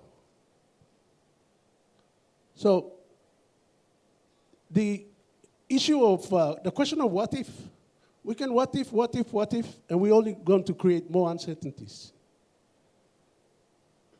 I want to say that the SWOT analysis of the Pacific has been done 100 times over, but no one pays attention to that SWOT analysis. And we're still asking what if. And that's the reason why we get confused. And when you bring in initiatives like FIPIC, when the sponsors of FIPIC hold back and watch how the subjects, the target people inside respond, the people inside are also holding back because they're not too sure where the parameters of these initiatives are going to be. You saw the response of ASEAN countries towards China, Papua New Guinea, and the rest of Pacific. The kill is unseen, all right? You don't see the kill, but you know that the kill is most important, and that kill is not understood by people outside. But China has worked out the buoyancy of that kill. That's why they're championing it. It's not a military issue.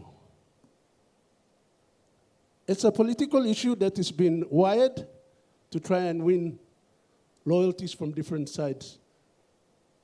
I just want to end by saying that much of what you see in the trends today in the Pacific are merely politics. But if you go and talk to the heart and soul of Pacific, people have their own views about China. People have their own views about US. People have their own views about Australia. People have their own views. And they're not necessarily the views that you understand from academic and all that research. It's different.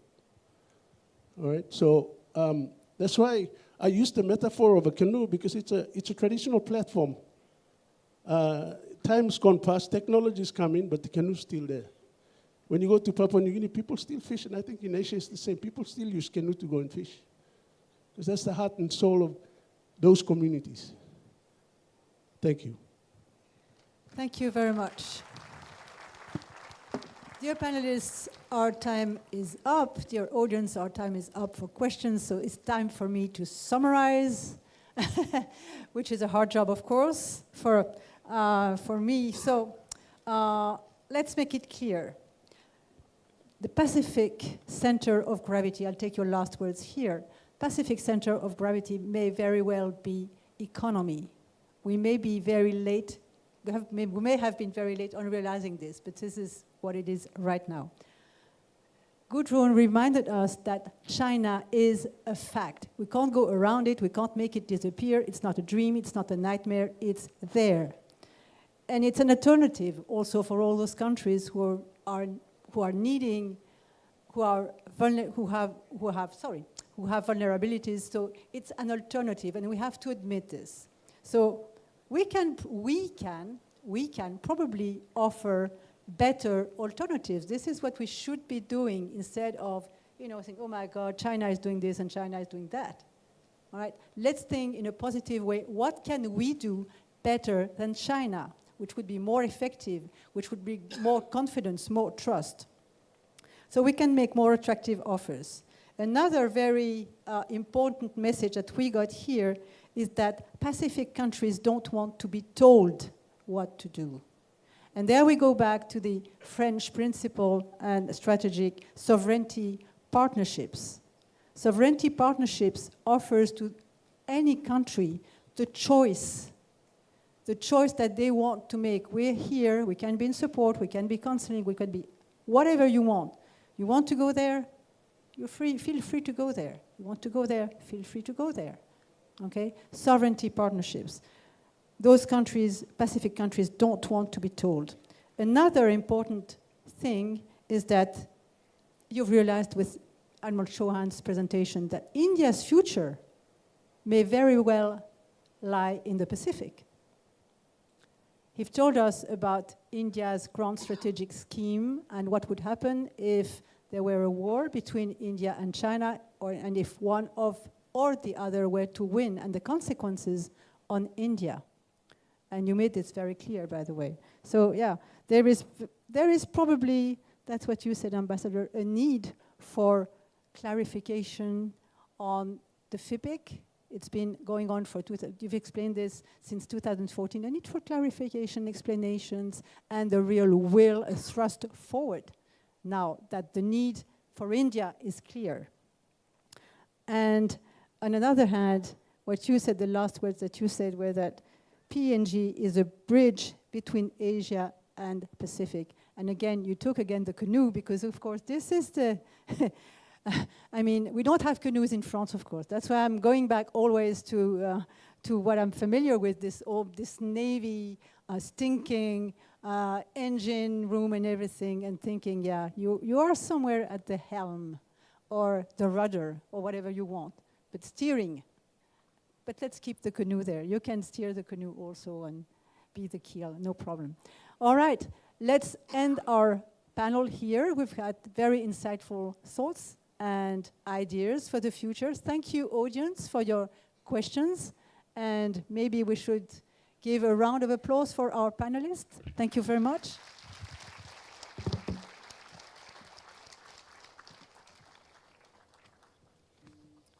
Thank you, Admiral Claire. Excellencies, ladies and gentlemen, I'm delighted to announce the release of another pertinent volume in the NMF's flagship publication series, entitled Maritime Perspectives 2025, Hard Security Issues. It offers a holistic overview of evolving warfare, with several conceptual additions to the commonly understood idea of hard security. This volume is edited by Vice Admiral Pradeep Chauhan, DG NMF, and Captain Kamlesh K. Agnihotri, Senior Fellow at the NMF.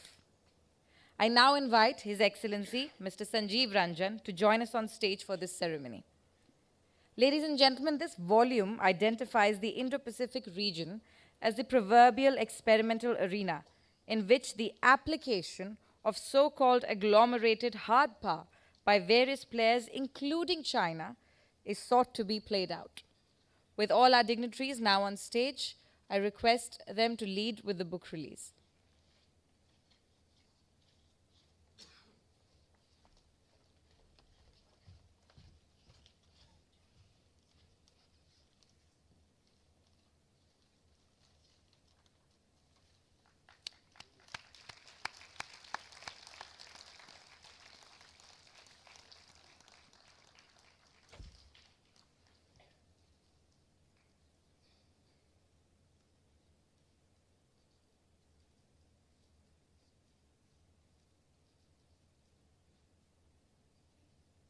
Thank you very much. I request all dignitaries to step ahead of the table, and in the same breath, I request His Excellency to also offer tokens of our appreciation to all our panelists.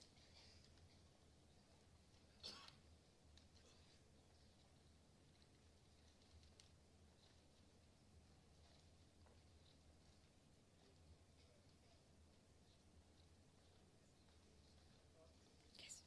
Please step ahead of the tables. Yes.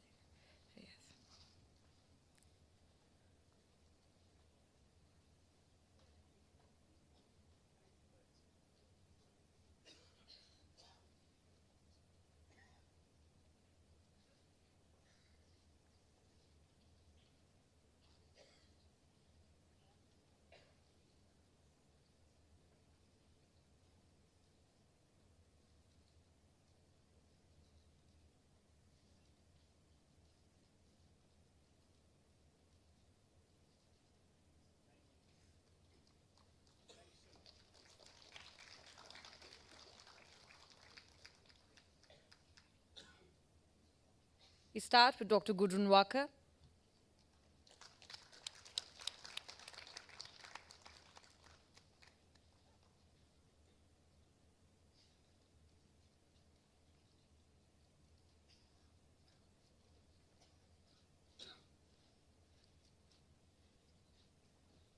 Ambassador Peter Ilau.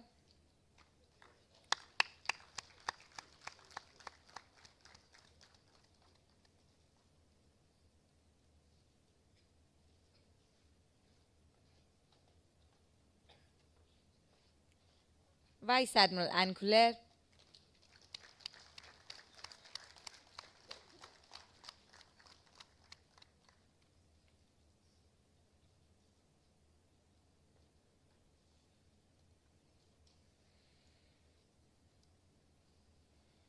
Commander Marianne Perron-Doise.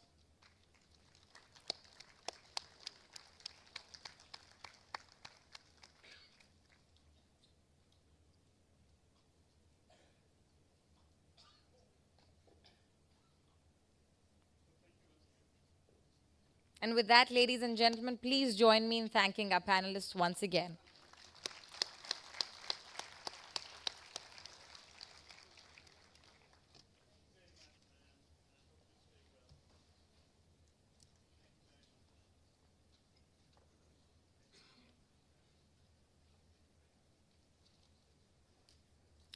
After this absorbing professional session, ladies and gentlemen, it is time for us to break for tea. Please reassemble here after 30 minutes. Please keep a watch on the time. I request the NMF ushering team to make note of it as well.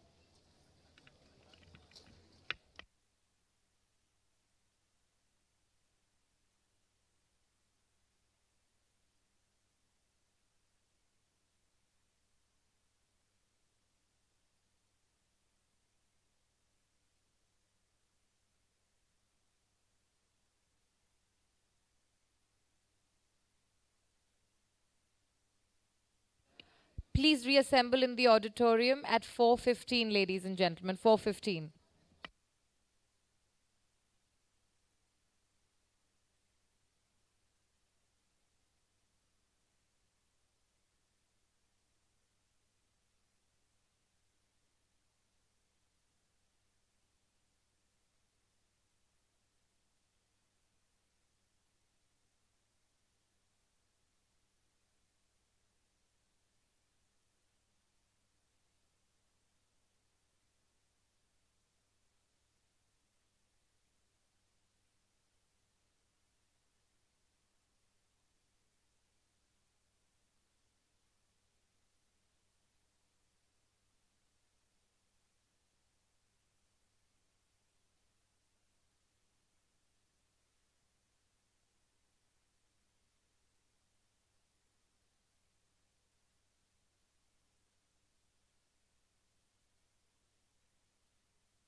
the tides of the Indo-Pacific are rising, not just in force, but also in consequence.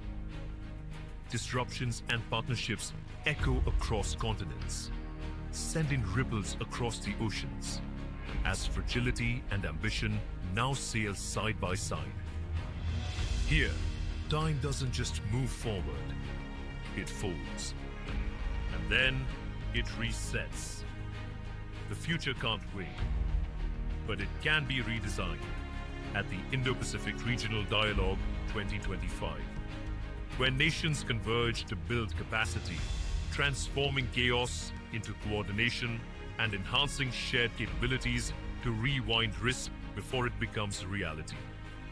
From undersea cables to floating economies, from port resilience to climate security, the architecture of tomorrow is being drawn right here.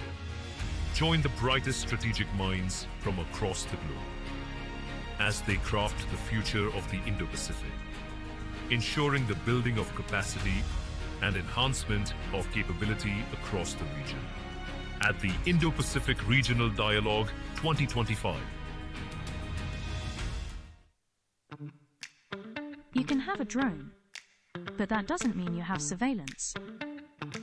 You can have GPS, but that doesn't mean you can navigate contested waters. You can have a warship, but that doesn't mean you can secure a coastline. You can have AI, but that doesn't mean you can run a strategic dialogue, especially the IPRD. Capacity is what you have. Capability is what you can do with it in the real world, with real coordination, under real pressure. Neither is enough by itself, so we've already begun combining the two. Join the brightest strategic minds from across the globe as they come together to train, partner, and prepare at the Indo-Pacific Regional Dialogue 2025, where nations... Welcome back, ladies and gentlemen. Kindly settle down while we wait for the others to arrive. I'll hand over to the AV team. But before that, do we have a Miss Jaya Rao in the auditorium? Miss Jaya Rao. Yes, you've dropped your voter ID, ma'am. I hand over back to the AV team now. Please take it. Nations collaborate to map and secure the seabed and deliver aid across oceans based on mutual trust, diplomacy, cooperation and readiness. Where we combine power, purpose, and preparedness by building capacity and enhancing capability for the entire region.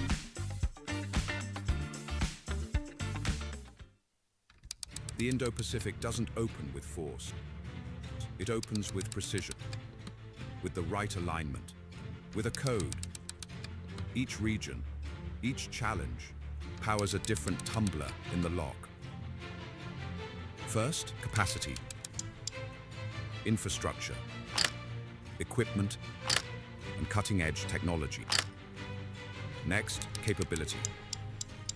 Training, systems, and shared frameworks. Then, trust, partnership over dominance. And finally, foresight on climate, commerce, and conflict. How do island nations secure their futures when the sea itself is shifting? And what if the seabed becomes the new frontier of foreign policy? How do we ensure that the oceans connect what lies divided on land? Don't just watch as we crack the code. Let's step through that door together. Join the brightest strategic minds from across the globe as they turn the key and unlock the future at the Indo-Pacific Regional Dialogue 2025.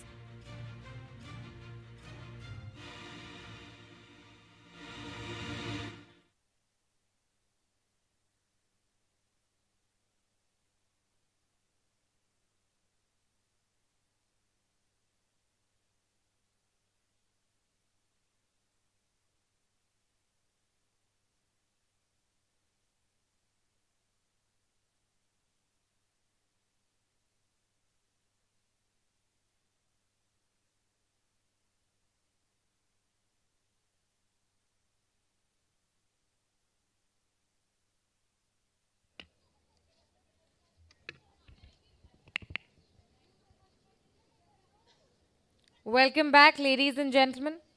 I request everybody to kindly settle down. I request those seated at the back to please join us in the middle and front rows. I see quite a few holidays in the middle. Ladies and gentlemen, please join us in the middle and front rows. Our ushering team will be there to guide you. I request the NMF ushering team to guide our guests to more comfortable seats in the middle and front rows. We are about to proceed with our event shortly. In the meantime, I would like to emphasize certain administrative orders. Ladies and gentlemen, please ensure that your mobile phones are muted. Please ensure that your mobile phones are muted at all times. Do avoid bringing any eatables in the auditorium. While I hope everyone has enjoyed a good cup of tea or coffee, please avoid bringing any eatables into the auditorium.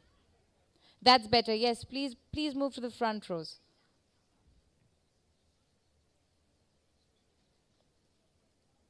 For those who are already seated, I repeat, I apologize, I stress over this too much, but please make sure your phones are muted at all times.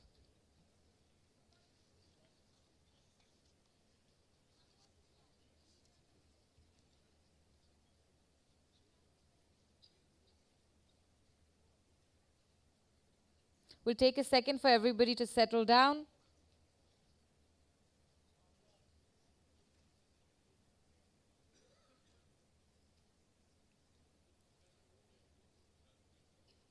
Yes, they're moving.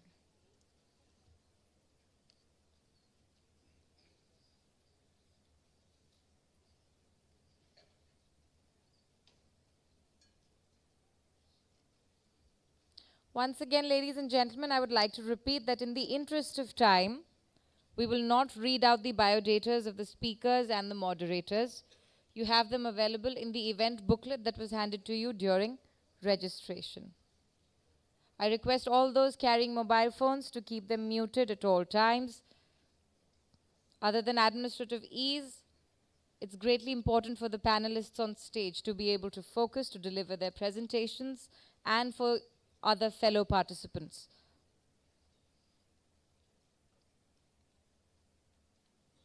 All right, I see that the hall is starting to come together a bit, so we will begin. Welcome back, ladies and gentlemen. I hope everybody's refreshed, everybody's enjoyed a good cup of tea or coffee, hopefully over some good conversation and good company. With that, we will segue into the last professional session of IPRD 2025. We have an excellent lineup of speakers. Please join me in welcoming each one of them as I invite them on stage. Mr. Raj Mohabir, Mr. Ristian Atriandi Suprianto, Ms. Sylvia Malian-Boom, and Ms. Grace Fuller. Ladies and gentlemen, please give them a big hand as they join us on stage.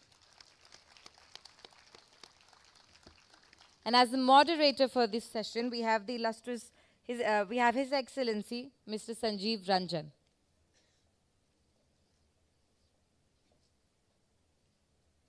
Let's keep the applause going, ladies and gentlemen, the last session.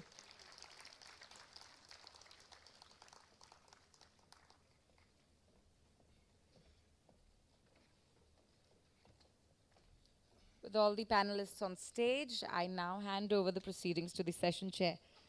Sir, the floor is yours.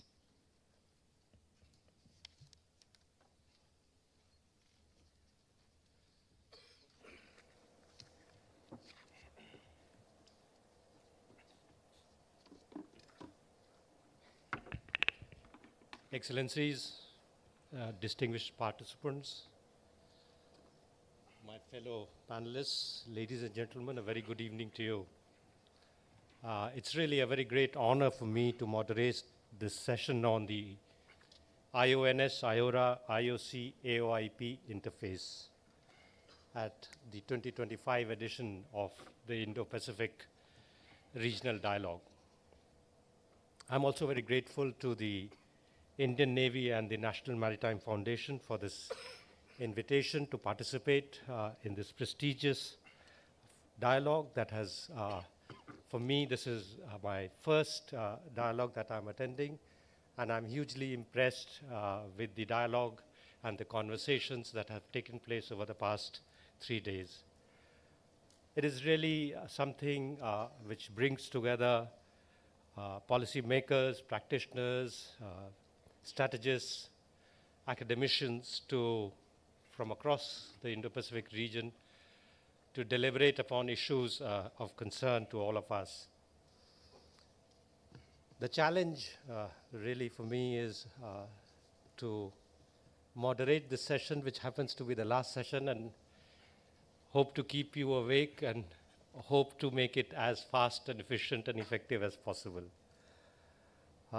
This year's theme of the dialogue, promoting holistic maritime security and growth, regional capacity building and capability enhancement, is timely and, as was mentioned, prescient, that it captures the central challenges of our times and the opportunities that it also presents. How to ensure that the Indo-Pacific remains secure, stable, prosperous through collective capacity, shared responsibility, and mutual growth. Let me just preface my remarks by saying that after a few remarks on the overall theme of the session, I will then pass on the floor to each of the panelists for about 20 minutes, followed by the question and answer session. Let me begin with a brief reflection of the organization which I represent as the Secretary General of the Indian Ocean Rim Association. It was established in 1997. It is composed of 23 member states and 12 dialogue partners, primarily to promote cooperation across the region. And over the existence of this organization over 3 decades, it has turned into a credible and a respected platform for dialogue and action on maritime safety, maritime development, and sustainability. In today's changing global context, IORA has expanded its engagement to the wider Indo-Pacific, and as late as November 2022, it adopted an outlook on the Indo-Pacific, which recognizes that the Indian and the Pacific Ocean forms a single, continuous, and interlinked maritime space. It also outlines IORA's vision of an open, inclusive, and rules-based Indo-Pacific, grounded in international law, especially the 1982 Convention UNCLOS, and it also seeks to promote cooperation based on sovereign equality, mutual respect, peaceful coexistence, and shared benefit. Our priorities, the organization's priorities, are in close alignment with the theme of this dialogue, as our work focuses on maritime safety and security, trade and investment facilitation, fisheries management, disaster risk management, academic science and technology cooperation, blue economy, women economic empowerment, all priority elements of work which are in synchronicity with IORA's vision of a peaceful and prosperous Indo-Pacific. Ensuring maritime safety and security in the IORA region involves, as we have heard over the past 2 days, as well as today, the several traditional and non-traditional safety and security challenges that we have to confront on a daily basis. In terms of functioning modality, the organization has a working group on maritime safety and security. It's composed of all the 23 member states of the organization, and it is currently chaired by Australia, with India as a coordinating country. They oversee the work of the organization in the field of maritime safety and security. The work plan which guides the work of this body of the organization focuses on 4 areas: search and rescue, maritime crime, information sharing, and maritime partnerships. Through the working group platform, IORA coordinates all matters pertaining to this area, including capacity building and practical cooperation. I believe that this working group could also benefit from IONS's experience in maritime operations and from IOC's strong record in maritime governance and disaster management. Distinguished participants, delegates, ladies and gentlemen, this session focuses on the IONS, IORA, and the IOC and AOIP, and each of these bring distinctive strengths to the work of maritime safety and security. Together, These initiatives form a complementary and mutually reinforcing architecture. Working in synergy, they can help us build a more coherent and effective approach to maritime security, including environmental protection, blue economy, and disaster resilience. The IPOI, the India's initiative, which was launched in 2019, provides an additional structure through its 7 interlinked pillars. Other approaches which we have heard about, like African Union's 2050 Integrated Maritime Strategy or the EU Strategy for Cooperation in the Indo-Pacific, all highlight similar goals: cooperation, inclusivity, and a stable maritime domain. This, in a sense, reflects a growing regional consensus that security and development have to go hand in hand. Following the adoption of the IORA's outlook on the Indo-Pacific, the member states are working on trying to develop a roadmap for its implementation. I believe that the synergy that IONS, IORA, IOC, and AOIP present can help turn shared principles into concrete actions for improving marine domain awareness, enhancing search and rescue operations, developing blue economy projects, managing disasters, and building capacities across the region, in particular for small island and coastal states. Functionally, IORA and the Indian Ocean Commission are already working together in select areas after concluding a memorandum of understanding in February 2022. We hope to replicate similar cooperation with ASEAN under the rubric of an MOU which was concluded between the two organizations in September 2022, and hopefully deepen cooperation and coordination in our work. Ladies and gentlemen, as we look ahead, IORA believes that the future of the Indo-Pacific must be guided by cooperation over competition and inclusivity over division. Our common goal is simple yet profound: to ensure that the Indo-Pacific remains a region of peace, shared prosperity, and sustainable growth. We at the IORA Secretariat stand ready to continue working closely with all these organizations and all other partners to strengthen cooperation, share best practices, and ensure that no member state is left behind. I look forward, obviously, to hearing the valuable insights and recommendations of the panelists and other participants in this session. It is now my privilege to introduce our distinguished panel of speakers for this important session. Today we have 4 esteemed speakers who will provide unique perspectives on regional cooperation, scientific collaboration, and synergies in the Indian Ocean and the Indo-Pacific region. We will begin with Mr. Raj Mohabir, officer in charge of the General Secretariat of the Indian Ocean Commission, based in Mauritius. Mr. Mohabir will share IOC's perspective on enhancing synergy among the three and drawing from the Commission's experience in promoting maritime governance, capacity building, and sustainable development in the Western Indian Ocean. Next, we will hear from Mr. Ristian Astriandi Supriyanto from the University of Indonesia, who will provide an Indonesian perspective on synergizing IORA, IONS, and the AOIP. He will highlight Indonesia's vision of inclusivity, dialogue, and cooperation under the AOIP framework.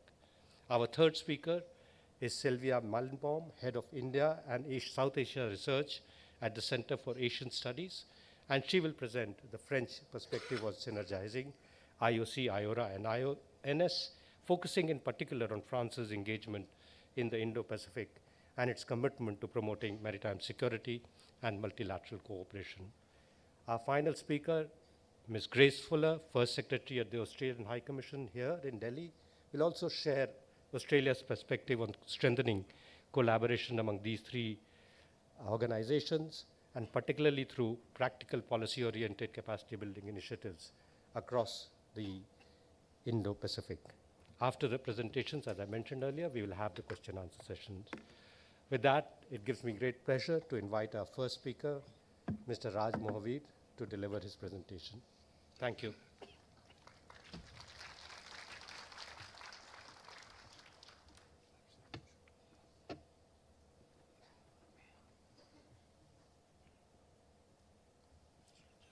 This one.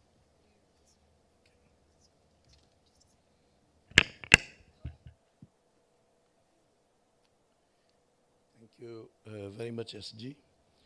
The chairman, DG, and the whole staff of NMF, it's a real pleasure for me to be together with you for the 4th time. And I'm indeed very much abhari. But, you know, every time I come, I have such a warm welcome of all facilities for me. I'm very sorry that I have a small problem with my voice because I'm highly asthmatic and I have been disturbing a few of you by coughing now and then. I will try to make some proposals, and I think it's very timely in the sense that the issue of IOC, IONS, and IORA aligning and working together is indeed very timely. As was very well said by the chair, India will be chairing IORA next year. Australia, with which we have very excellent relationship, are chairing right now. And we believe that it's high time that we stop multiplying processes and mechanisms, but we try to see how we can make the best from existing mechanisms and institutions and work together. Now,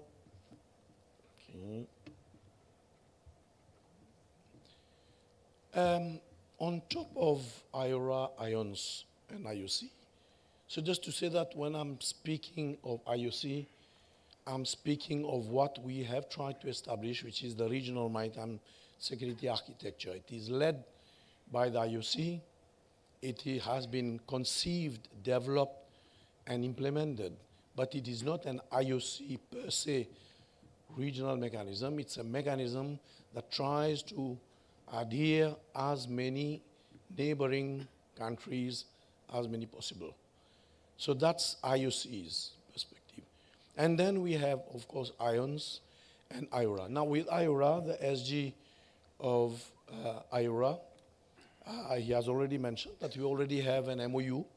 It means that we have discussed already what are the things on which we'll be working, and maritime security is one amongst the priority areas on which we'll be working.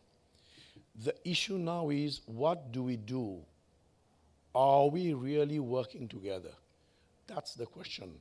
And what are the concrete elements on how we can be working together? And this is where I'll be making some suggestions, concrete ones. Now, I have mentioned this UC, because if you look at this UC, those who have been involved in this UC will know that there are 22 states of the Western Indian Ocean. And they are working, and in fact, they are trying to do the same thing, similar things, establishing a mechanism for the region to address maritime security threats and issues. With this UC, we already have an understanding as well that the DCUC will not establish regional centers, that we will be working together. And this is already on the way. Now, what would be the details of how it work? That is something we'll be discussing eventually. I've mentioned SEJIMA because I am, in fact, the secretariat for the contact group. As you know, previously it was CGCPS, now SEJIMA. In other words, what I'm trying to say is that the alignment, working together, is not an option. It is imperative. And this is where I'm repeating myself again, that the new chair of IORA next year, I expect that there will be some new impulse, impetus that will be provided in this collaboration together with everyone. Now, what I'll do is that first, you know, when we're talking about maritime security, we have a list of different maritime security challenges and threats. And I believe that for each of the threats, we need to get an understanding of what concretely we need to do. I won't go into the details on this one right now. Suffice to say that the RMSA, according to the agreements that have been signed, it covers 28 million square kilometers of the Western Indian Ocean region, while the Indian Ocean is more than 70 million square kilometers. which means then that the RMSA, this is what it is, the whole setup. The RMSA has its scope within the red line, knowing very well that all the threats and the challenges come from far away, from everywhere. It means then that the objective of the RMSA, which is trying to establish and operationalize a regional minimal maritime capability in the region, we will not achieve it alone. We'll need the wider Indian Ocean region. For the time being, in this slide, it summarizes the whole mechanism, also the surface and air assets that are viable for actions at sea. And in fact, this is a unique architecture.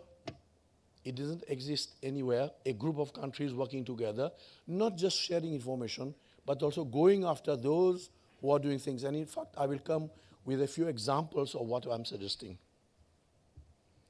Now, RMSA, the idea, in fact, has been floated, was floated. If you look very closely of the EZs of the countries that have signed the RMSA, the two agreements, look very closely, you'll find that the EZ of one country is neighboring the EZ of another country. In other words, if we all work together, knowing very well that the capability is limited individually, but by being together, we can make a big difference, and this is what it is about. Now, these are the proposals for us to be working together. The IUC, we are leading and supporting the implementation of the RMSA together with the two regional centers that was mentioned yesterday, the Regional Maritime Fusion Center and the Regional Coordination Operations Center. With IORA being an organization that groups most, if not all, the neighboring surrounding Indian Ocean countries, the idea would be that more and more neighboring countries would join the IMRSA to work on these, not necessarily to join. But a few things like these are, each of them, the most important, crucial thing. For example, when we're talking about HR, what does it mean, HR? Means that we have people who are capable of using the various MDA tools to understand what is happening to the movement of vessels at sea. Who is doing what? Do we have national centers? Do we have sufficient number of capable officials who can look at that? So the idea would be, why don't we mobilize actors like IFC-IOR, India, other partners, to train to have at least something like 10 to 20 officers who are able to use that. Second, that various tools, the MDA tools are still in the hands of private sector or major developed countries. It's not accessible to the developing countries in the region. This is a major issue. It's a very important major issue. We're talking about AI, okay, but then which country in our region can, and I'll give you a few examples on what I'm talking about.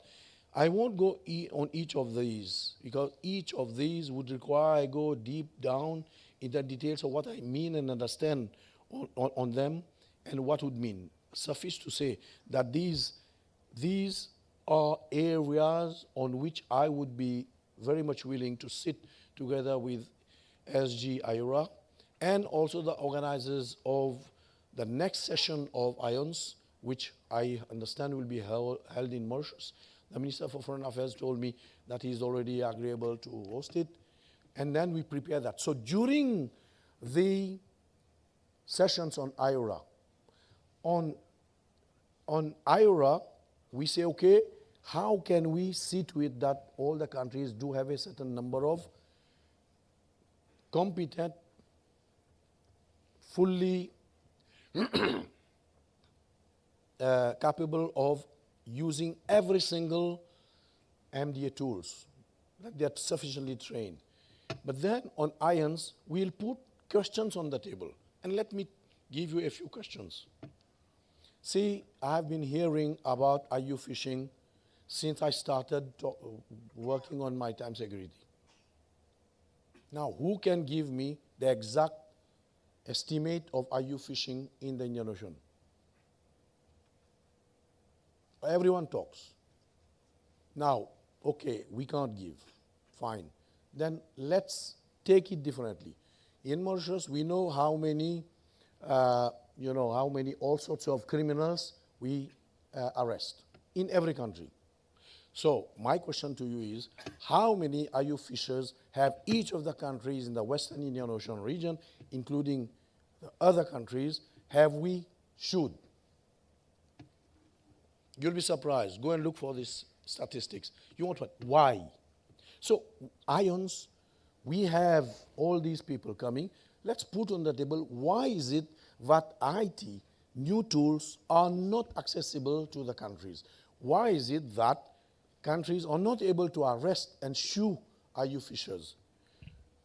Concrete questions which then will enable to discuss, agree, and then eventually get things done. So for example, I've been talking to Australia, and I've asked Australia, for example, we are having a meeting this month, on the 17th to 19th of November in Dhaka, to look at the different various MDA tools and how do we see to it that all these different tools are being then put on the table, how can we ensure that these are mastered well by the officers, concerned officers in all the countries, that the centers are established, etc., etc. This is the kind of things we need to do. We need to see to it that the limited resources that all of us we have are put to the best use, but working together in complementarity, in coherence, and according to particular objectives. Now, I will try to give you a few examples on what I think we should be doing. Let's not try to do everything. This is what here. This is a Sayamaha Bank. In fact, it is an area which we call the Joint Management Area of Mauritius and Seychelles. Why I'm showing you that? Because this area is shallow. It's a continental shelf extension. That's where Mauritius and Seychelles jointly, have got this 396 square kilometers of continental shelf. Now, because it's shallow, there are many dark rendezvous. We focus the AIS in that region. Just in a matter of 1 month, we found so many infractions. All of these infractions, according to IMO rules, were there. There were even, tankers there, staying for months. What are they doing? All sorts of things, transshipment of fish, all sorts of things, including, and one we even followed it, there were even exchange of human trafficking there.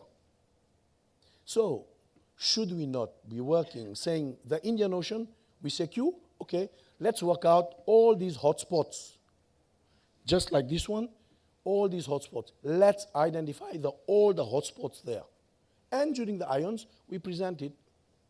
Why can't we do that? We have to shift from where we are just talking to another level where the talks that we will have will get us to get things done. And I'll show you a few of the things that we will do. This is a seizure of drugs, not by a Coast Guard or Navy from the country of the region, but for UK vessel. These are the actual pictures of that. Nearly 1 ton of drug. Now, this is another one. The dates are there. This is Seychelles, the biggest seizure of drugs that was done. Now, when we are talking about, and you remember I told you that we need to have a strategy for each of the maritime threats and issues that we have. So on drugs, for example, here, this one, we followed, at one point in time, there were at least 3 boats with over 1 ton of drugs that were going. You'll find the route that these took. Those were taken, and finally, none of the signatories of the RMSA arrested any of those three. We couldn't. We do not have the capacity to monitor each of them. But then we alerted neighboring countries, including Sri Lanka and Mozambique, which are not signatories of the RMSA. This was arrested. One of the transfer of drugs that was done, this is a Sri Lankan vessel that arrested that drug. In fact, Sri Lanka arrested 2 vessels, not those which brought the drugs, but other vessels, those who took it. Sri Lanka did, and these are the actual pictures, and not just, Mozambique also did. That's what the point I'm making here is that you don't need to be a signatory of the RMSA to be cooperating and working together. When you're trying to get things done, try to address drug trafficking, knowing very well that 90%, 95%, maybe 99% of the drugs are trafficked through the sea. Let's close that door through the sea. Let's do that. So let's get the competence to do that with the tools that we would need, we don't have right now. So now, this was, you see, between 16th May to 13th of June to 2025. We followed it. 3 seizures were done. These were the routes that those 3 took. Now this one is just last week. This is in Mombasa. One of the 3 which came, which delivered the drugs here and there, came again. And this time, we arrested it. And this is the actual packets that were in the boat, and the boat we can see behind. That's what it is about. What I'm trying to say here is that we need to go to the end results, what we want to achieve. And this is where, how do we allocate what tasks to be done by RMSA, by IORA, and by IONS. Let's discuss this. And I'll give a few examples again here, but I won't go into the details because I have only 2.5 minutes. Marine pollution. You remember when there was Wakasho in Mauritius 5 years ago? Now, what that showed, no single country can deal with marine pollution alone. So we have to have a strategy, collectively. And when Wakasho happened, India supported Mauritius, France supported Mauritius. It's not just the neighboring countries. So should we not work together?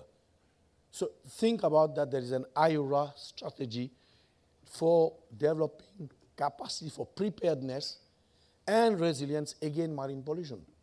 So for example, we have white shipping, dark shipping, we have a list of the different various ships that go here and there. We monitor them, and we can monitor them. IUU fishing. See, this one, every time I speak about it, I get nervous. Because I think there is too much hypocrisy and too much rhetoric on this. When I hear people say, IUU fishing is a big problem, I even start getting nervous. We can stop IUU fishing in the whole of the Indian Ocean in a matter of weeks. Surface, we have VMS systems, it exists, have national VMS system, have regional VMS system, IORA VMS.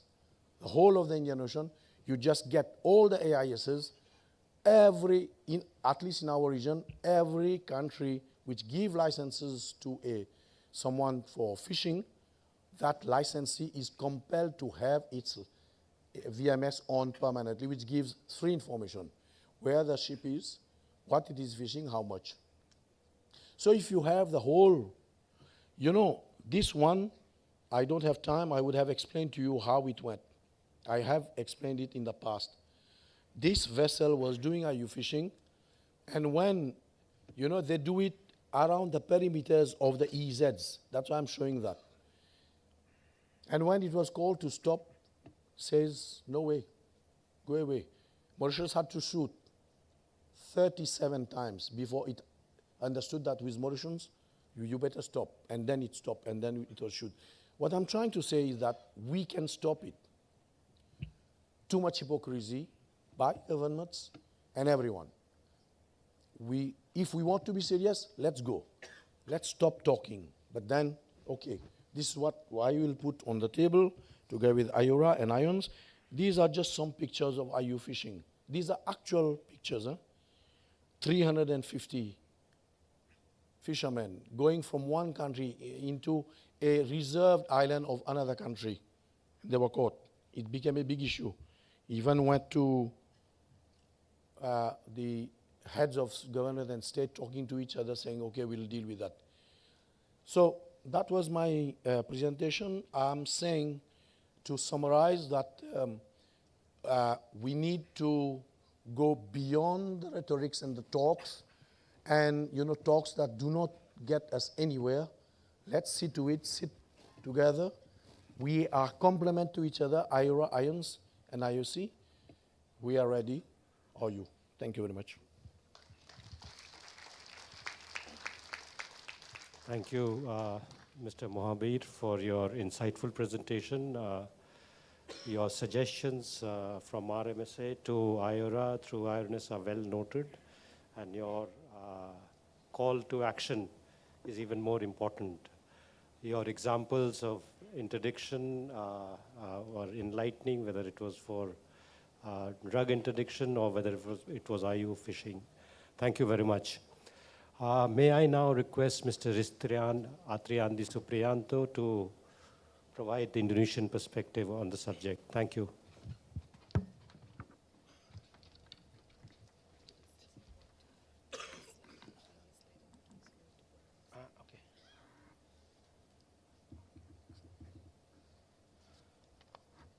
Namaskar. Good afternoon, everyone. Privileged, humbled, and honored to be here to present an Indonesian perspective on Indian Ocean multilateralism on maritime security.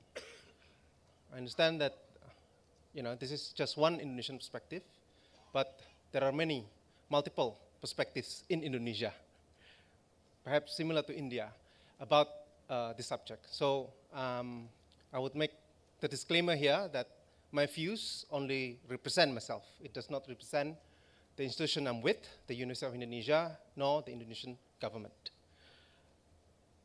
Secondly, I would like to introduce myself first. So I'm a lecturer with the Department of International Relations, the University of Indonesia. So international relations talks, teaches, studies, researches, almost everything under the sun. So a lot of issues we cover, as long as it goes beyond national boundaries. And University of Indonesia is one of the top universities in the country, and we are engaging with many partners, many of whom are represented, the countries are represented here, and we look forward to engaging more with all countries, especially with India. Having said that, I'm apologize in advance, so my condition is no better than the last speaker. So if I clear my throat during my speech, please forgive me. So when we talk about the Indian Ocean, I think you've seen this map quite often. It's a busy waterways. There are many waterways, but when you look at the eastern part of the Indian Ocean, they all coalesce or funnels into a corner. And that corner is Southeast Asia, right? So I think Indonesia, in this context, is quite a pivotal area for these sea lines of communications, for shipping traffic to transit between Indian Ocean and the Pacific Oceans, right? So Indonesia, like India also, is a major maritime crossroads. However, unlike India, Indonesia is a maritime archipelago. So this brings unique sets of priorities, unique sets of concerns and interests. right? So Indonesia has international maritime navigation passing through the middle of the countries. So this is quite a unique situation that few countries experience. I think Philippines is also in the same category, but less so because of the area that it covers. And many of this traffic, they become congested, I might say. They become crowded at certain locations. We call them choke points, right? So you have the Malacca Straits, Lombok Straits, Sunda Straits, and further east, there are also Ombay and Wata Straits. So Indonesia has to be responsible for the maritime security of these choke points, right? In addition to its territorial waters, including its massive exclusive economic zones. So this is a tremendous challenge for the country. And Indonesia, is still a developing state. So we need a lot of cooperation and even assistance from foreign partners in order to help us secure our maritime areas. However, I would like to echo the previous speaker from PNG that cooperation doesn't mean that we outsource responsibility. So responsibility remains with the Indonesian government, with Indonesian authorities in these areas. And when we talk about the maritime domain, right? So Indonesia has multiple policies. It has multiple strategies. So there is no single policy or strategy depending on the governments, depending on the leaders in power, right? Perhaps similar to any other democracies, right? So we have twists and turns in terms of how we think about maritime security and strategy. However, there are critical constants or principles when we formulate maritime policies and strategies. So there are 4 of them. Number 1 is the realization that we are a maritime crossroads, really. I mean, literally, right, between the Indian and Pacific Oceans, because we are located along the shortest shipping routes among major ports in the Indo-Pacific. Number 2, we recognize that these maritime crossroads are transited by international navigation. Right? So I don't talk about freedom of navigation. Again, international navigation is something that Indonesia has to respect, but it is regulated. And we have all the rules, regulations, and laws, including the UN Convention on the Law of the Sea with regards to the transit rights of foreign vessels through the Indonesian archipelago. Right? So this is something that Indonesia is committed to respect. And indeed, Indonesia is an archipelagic state because of international law. Right? So the demise of international law, especially UNCLOS, will be the demise of Indonesia as an archipelagic state. So it is that important for Indonesia that UNCLOS remains the constitution of the oceans. And finally, this is where Indonesia is still facing challenges, is how to develop our maritime, our naval, our sea power in order to fulfill our responsibilities to provide maritime security and to collaborate more with our foreign partners. If not within Indonesian territorial waters, then beyond, like in the high seas. Right? And one example of our maritime policy, again, this is policy, not a strategy, was the formulation and the adoption of the global maritime fulcrum concept. So that lasted under the previous administration for 10 years. It distilled all the 4 principles into 7 pillars, right? So it touches on marine and human resource development, which is blue economy, maritime security, safety law enforcement, ocean governance, maritime space management and marine protection, maritime culture, how we build ourselves as a seafaring nation rather than an agricultural focused nation, and finally, maritime diplomacy. And I think this is where we need to look at Indian Ocean multilateralism from. And this is a core pillar of Indonesian foreign policy, even after the global maritime concept is no longer the guiding principle of the current administration. So ASEAN is the medium, essentially, by which Indonesia projects its maritime diplomacy in the Indian Ocean, right? So ASEAN is the cornerstone of Indonesian foreign policy. It is a fundamental tenet, fundamental principle by which we design our foreign policy strategy and our security strategy. However, ASEAN is not the only one. And indeed, Indonesia has looked into other forms of multilateralism in the region, such as IORA, which Indonesia has been present since inception in 1997, IONS, Indian Ocean Naval Symposium, but increasingly there are also other forms of multilateral frameworks that Indonesia is keen on joining. We have joined the BRICS organization, OECD, we have signaled our intent to participate as well, and the Shanghai Cooperation Organization even, similar to India, right? So again, ASEAN is the bedrock by which we build our foundation, build our edifice, but it is not where our maritime diplomacy ends. And ASEAN has expanded as an organization since 1967, so from 5 member states, so Indonesia, Malaysia, Thailand, Singapore, and the Philippines, right? So there were 5 founding member states, and now we have 11 member states with the formal inclusion of Timor-Leste just a few days ago, right? And again, this morning, we hear PNG as a potential candidate of an ASEAN member. So perhaps in a similar way to the way we understand Indo-Pacific, Asia-Pacific, the way we understand Southeast Asia may change, you know.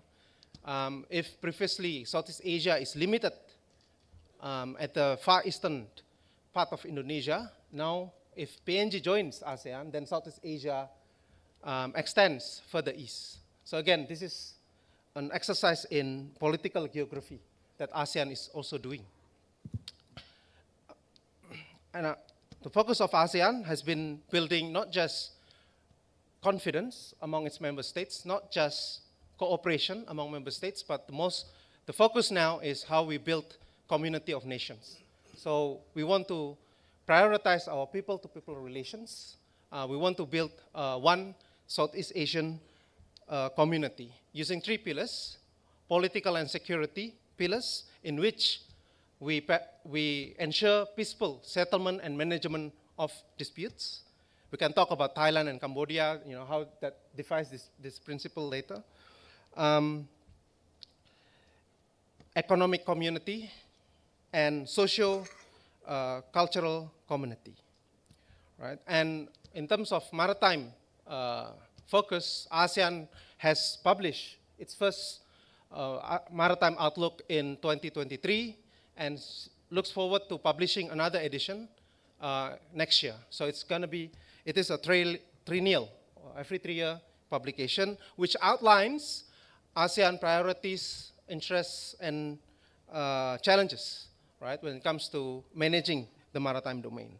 And this year, a few months ago, it released the ASEAN Vision 2045, basically trying to express our aspirations for a peaceful, stable, secure, inclusive, and resilient region. So all these documents are available online, and I strongly recommend you to have a look and try to understand, you know, why ASEAN has come this far to engage in these initiatives and commitments. So the Indian Ocean features preeminently in the way ASEAN manage or creates its initiatives. I think it also reflects Indonesia's interests and concerns as well. So if we remember early this century, there was an Indian Ocean tsunami that affected many countries in the region, including India. And Indonesia was one of the most heavily affected. Hundreds of thousands of lives were lost. But also there is also man-made issues such as piracy, and Indonesia was also a victim of this of these challenges, right? And Indonesia had to deploy a naval task force to the Western Indian Ocean for the first time, right? So it's a national task force to help secure and release the hostages taken from an Indonesian ship.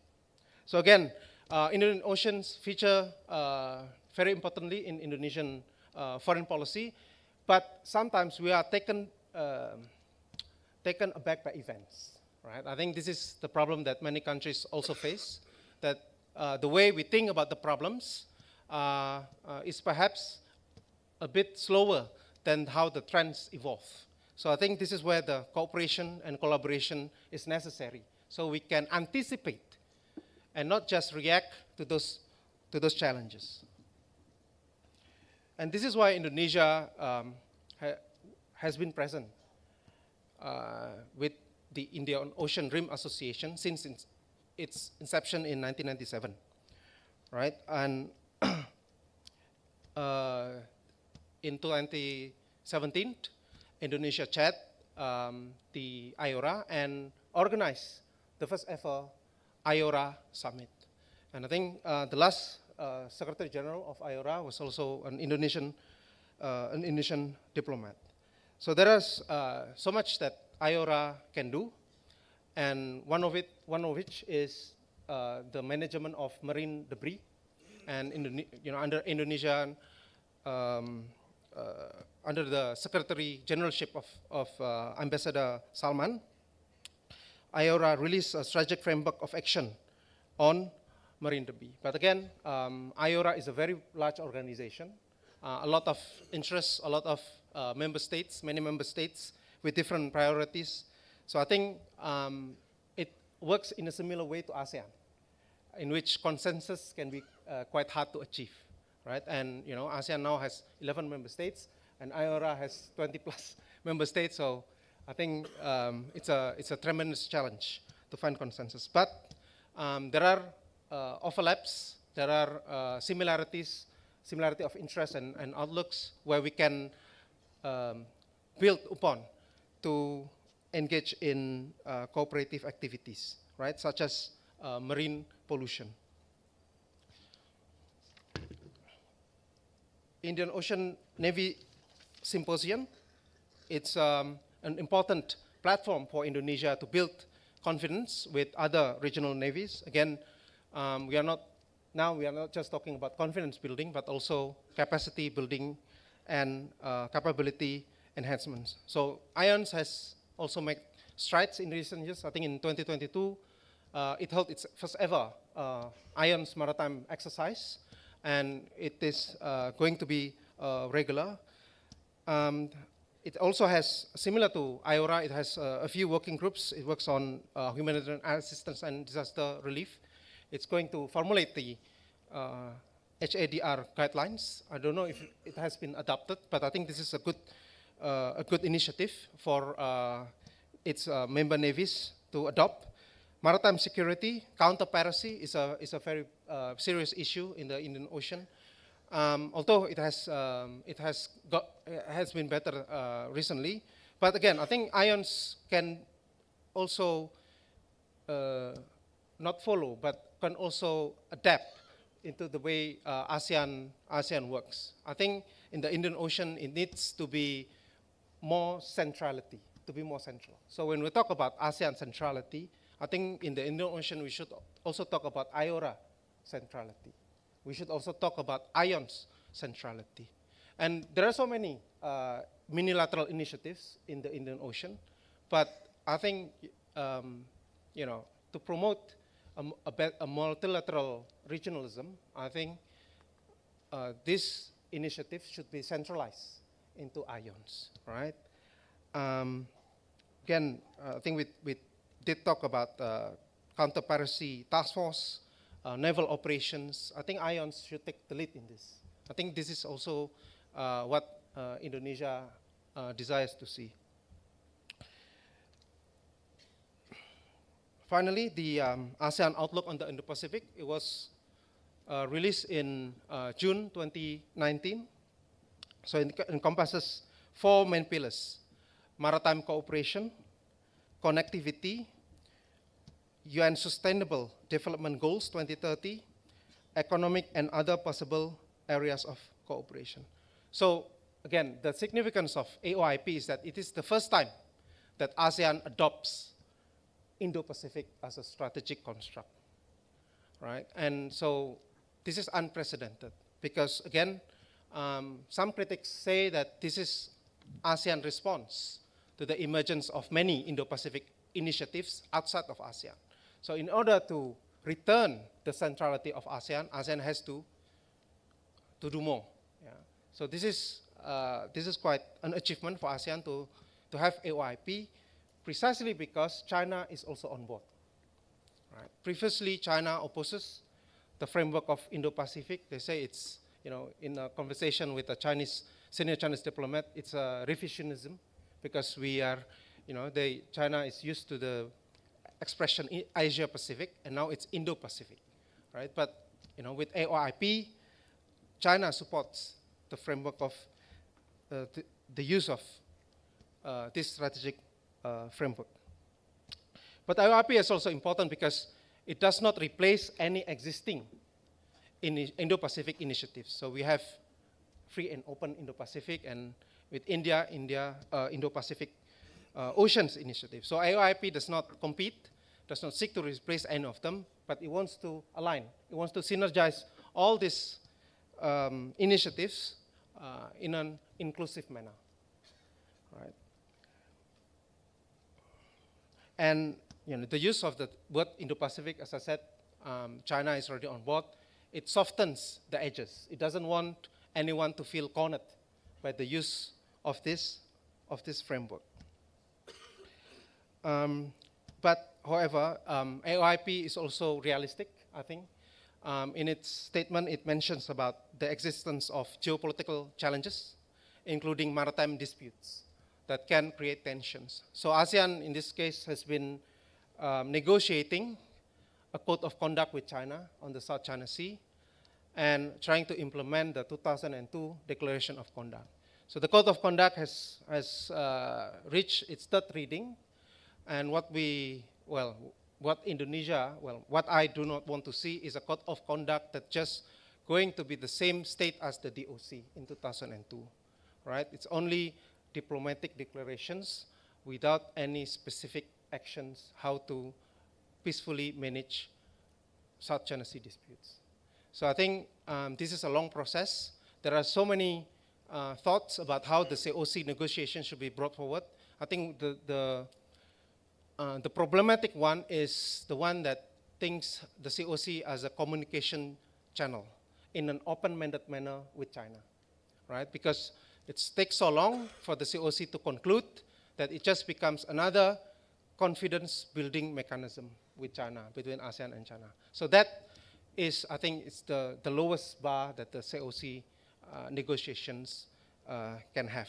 And certainly, as far as Indonesia is concerned, it wants a legally binding COC where all claimants, so Indonesia is not claimant, I have to make this clear, Indonesia is not claimant, but all parties, ASEAN and China, will refrain from the use of both armed and unarmed force in order to manage the disputes.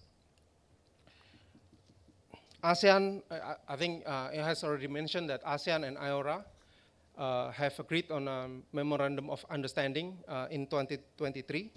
And we look forward to greater collaboration between the two large organizations.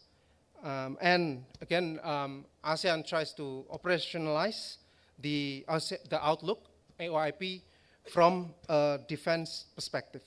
So basically it, again, re-emphasizes the consensus, unanimous consensus of all ASEAN member states while doing initiatives with external powers. So I think on the first day we are talking about how India and ASEAN can collaborate more. So it cannot be just an Indonesia-India thing. It has to be agreed upon by the other ASEAN member states, then we can collaborate together. So it encompasses three main pillars of activities. Number one is dialogue. Second is exercise. I think India and ASEAN have done this quite a lot. Education, training, military science, and technology research. And with ASEAN, we work with consensus, and a lot of this diplomatic language is quite broad. And it is up to the member states to define and operationalize those terms, right? So what do we mean by dialogue? What do we mean by exercise? Again. And I see there are synergy and parallels between the three organizations. I think there are four binding threads that unite them all. Number one is maritime safety and security. All emphasize the importance of peaceful, not just peaceful settlement of disputes, but also peaceful management of disputes. How is this going to be operationalized? Again, it depends on the member states. It depends on the issues at hand. For ASEAN, I think it remains on the COC. So ASEAN, unfortunately, is not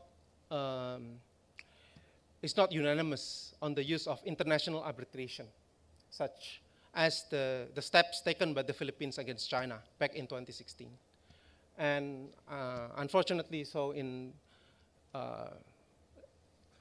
the last year of Indonesian chairmanship, in the last month of Indonesian chairmanship, I think it was December 2016, there was a statement on ASEAN, guideline on ASEAN maritime stability, right?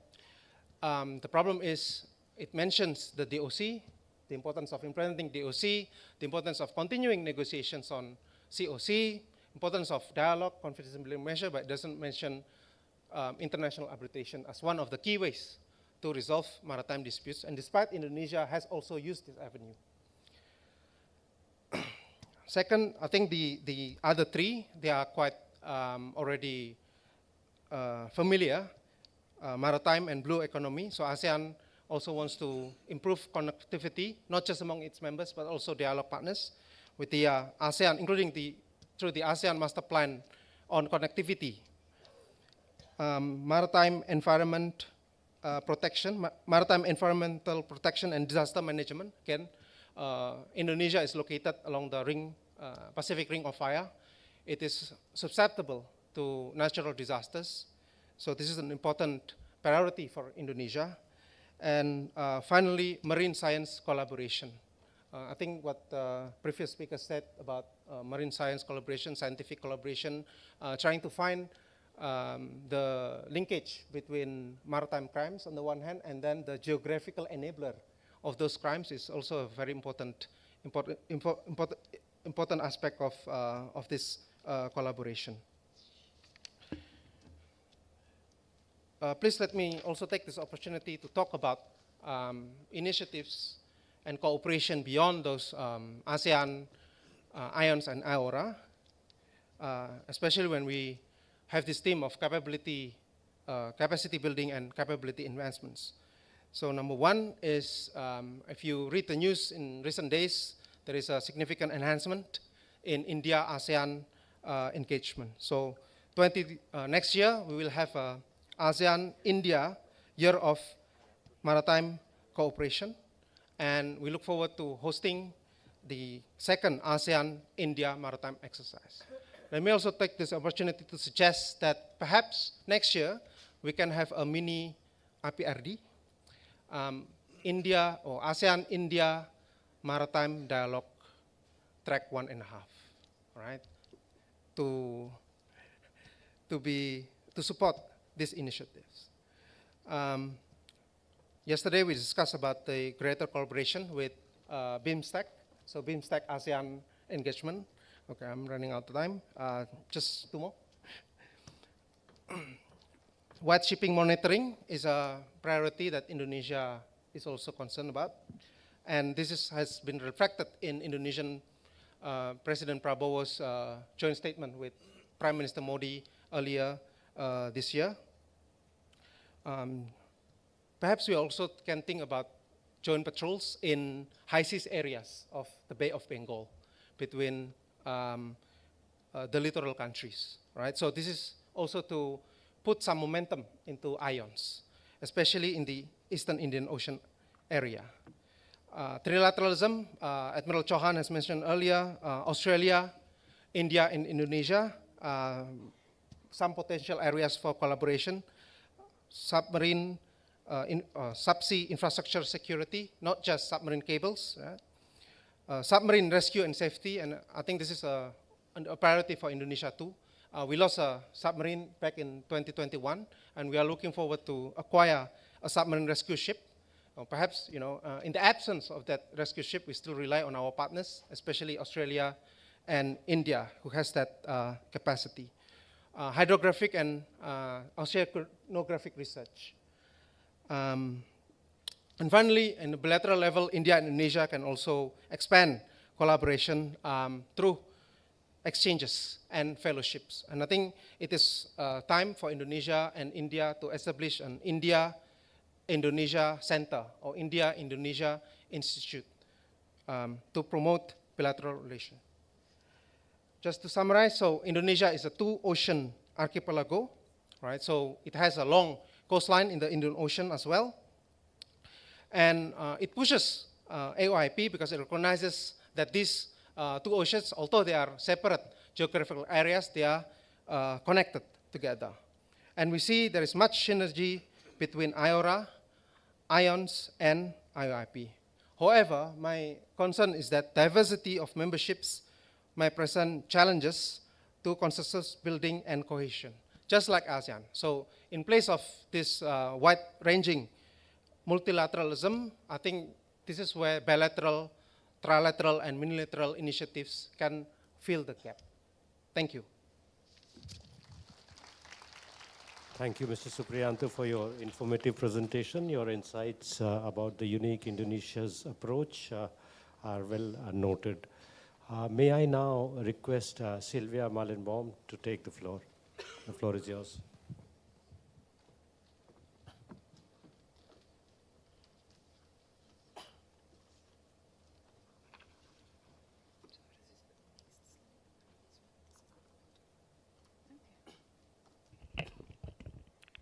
Okay, good evening to all. Sabko, namaskar. I'm very pleased to be here. It's my first IPR dialogue, so I just want to thank Admiral Chauhan for inviting me. And by the same occasion, to thank all the organizers for the wonderful event. I know that, I have to confess that this topic was a bit challenging. And before coming to the question, I want to provide some context. Because to understand France's perspective on these three entities, it's important first to understand the French vision in the Indian Ocean. So on day one, you already had clear explanation of Admiral Culler regarding the French Indo-Pacific strategy. And on the previous session, Madame Marianne Perron explained also the specificity of this French Indo-Pacific strategy in the Pacific region. So I hope tonight you will leave the conference with a very clear view of what France is doing in the Indo-Pacific. Okay, so this first slide, you see, I think it's very well known now that France considers itself as a nation of the Indo-Pacific, thanks to its overseas territories. So you see here La Réunion, Mayotte, but also the French Southern and Antarctic territories. So the one you can see the name of the map is called the Kerguelen Islands. But interestingly, we released an updated version of our Indo-Pacific strategy in July 2025. And I would say this new version emphasizes the centrality of these overseas territories because there was some discontent before in the previous versions, and these territories consider that the previous strategy was not inclusive enough. So the core priority now is really to empower those territories as active regional players.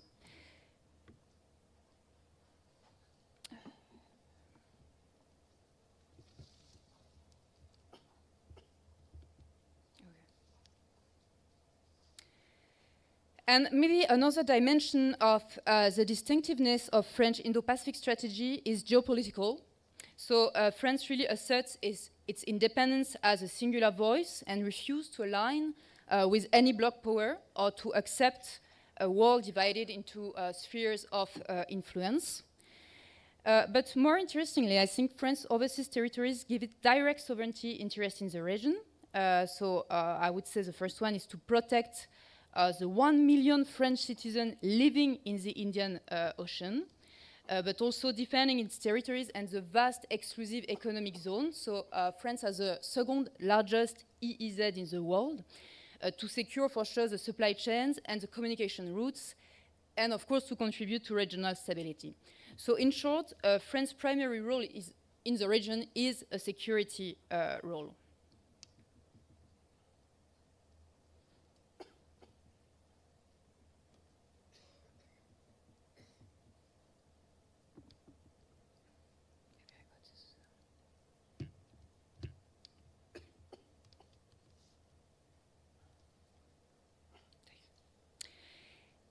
And this primary role as security is reflected in our military presence. So we have about 4,350 military staff and a military structure that is divided into two distinct zones that reflects that the French view of the Indian Ocean is not a single unified area. So we have two distinct commands, a sovereignty force, again, sovereignty referring to the territories and the French citizens there, that is based in Réunion Island, so the Fazoy, and presence forces in Djibouti and the United Arab Emirates. So I think it has been mentioned during the conference, but there is an increasing number of threats right now in the southwestern part of the Indian Ocean. So the situation in the Red Sea has led to a doubling of traffic around the Cape of Good Hope, and significantly more shipments now pass through the Mozambique Channel. So, of course, as it was mentioned to me by French officer, the Southwest Indian Ocean is no longer at the periphery of global stakes. This surge significantly increased the risk of marine pollution, accident, environmental damage, broader maritime security concern. Also, there is this question of illegal fishing, but I don't want to make Mr. Mohabe angry, so I will not talk about illegal fishing, but yet it remains for sure a very major challenge. Rising drug trafficking also is another challenge, with these small islands increasingly used as transshipment hubs. And additionally, I will mention the illicit migrant trafficking, that is a growing concern, with new flows emerging from East Africa towards Mayotte as well. And as you all know, the small islands of the Indian Ocean are also highly vulnerable to climate change. For example, the Iprd Islands are considered as a biodiversity hotspot, which makes their protection for sure very critical.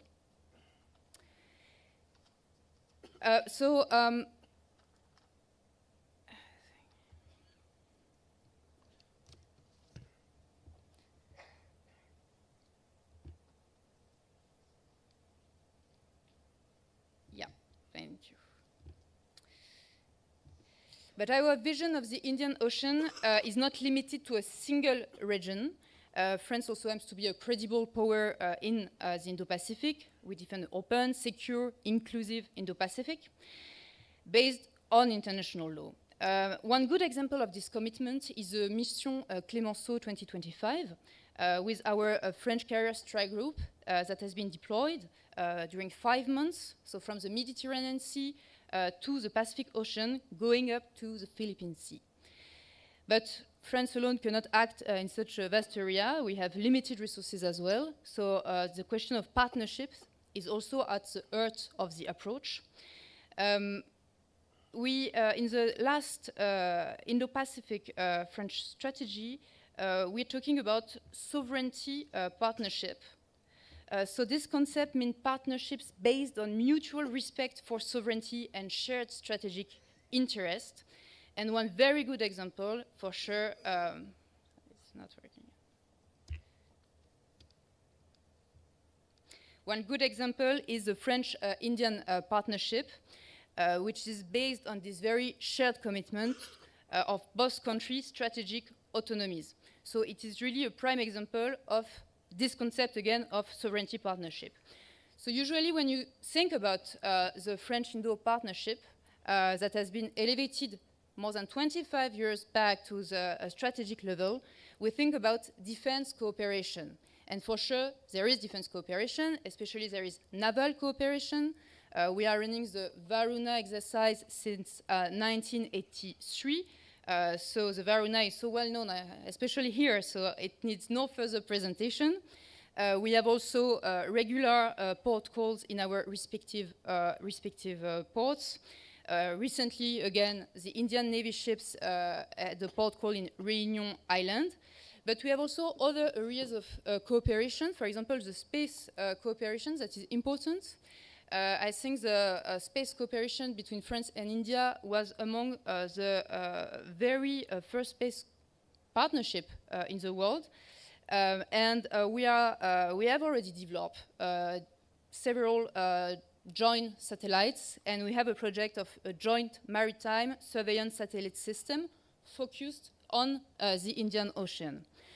So this strategic cooperation is embodied in a common vision, the Indo-French roadmap for the Indo-Pacific that was adopted in 2023, and that again formalized our approach in all these strategic areas. Beyond this partnership, this bilateral partnership of sovereignty, multilateralism, it's again also at the very cornerstone of our approach. So France is an active member of many regional organizations in the Indian Ocean, more broadly in the Pacific as well. Here you have mapping. It's not exhaustive. So I think France was one of the first countries to really recognize the importance of regional multilateral cooperation. You have, for example, it was one of the founders of the Indian Ocean Commission in 1986. And since, interestingly, it's increasing, strengthening its engagement within Indian Ocean. It became a full member of the IORA in 2021. It joined the Indo-Pacific Ocean Initiative, the IPOI, the same year, and will hold the presidency of the IOC next year, so from 2026 to 2027. And last but not least, France is also a full member of the Indian Ocean Naval Symposium. But importantly, I also want to highlight the role of the EU, because it's important to understand that once again, given limited resources, France also closely works with the EU in the Indian Ocean. It has also strongly encouraged the EU to develop its own Indo-Pacific strategy, a goal that has now been achieved. So it was released in 2021. So the EU plays a significant role, providing strong support across major initiatives. So you have, for example, the Maritime Security Project, the MAS project, and it has now involved into the Safe Seas Africa, so since 2024. Also to mention two initiatives that also contribute to building this regional maritime security architecture we were talking earlier, involving so the IOC and two East African countries, Kenya and Djibouti. So in this regard, the EU has financed key operational coordination structure, so the Regional Maritime Information Fusion Center in Madagascar and the Regional Coordination Operation Center in the Seychelles. Let's now focus on IOC, IORA, and IONS. So interestingly, France is amongst the three countries, alongside Seychelles and Mauritius, that has the particularity of belonging to all three organizations. So France is an active member of the three organizations. You can see here, France has already conducted a series of initiatives through the three of this organization. But I would say there are two main differences between the three entities. The first one is a difference of nature. The IOC and IORA are primarily political and diplomatic in character, whereas the IONS bring together regional navy. So the IONS mainly discuss at the technical, tactical, even doctrinal level rather than political. Second difference for me, it's a geographical difference. The IOC is much smaller in scale. I'm sorry, this map is in French. I mean, the legend is in French. But yet you can see the IOC country in red and the IORA countries in orange. So the IOC is a sub-regional organization with 5 full members, meaning that they can really have a strong and coherent identity.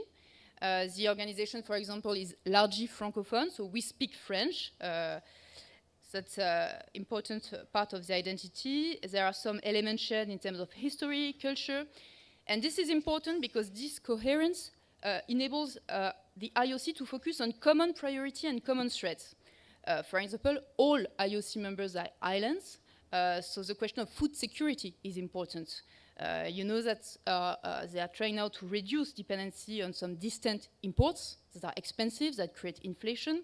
So, for example, enhancing intra-regional trade is an important dimension of this organization, and developing as well a regional value chain.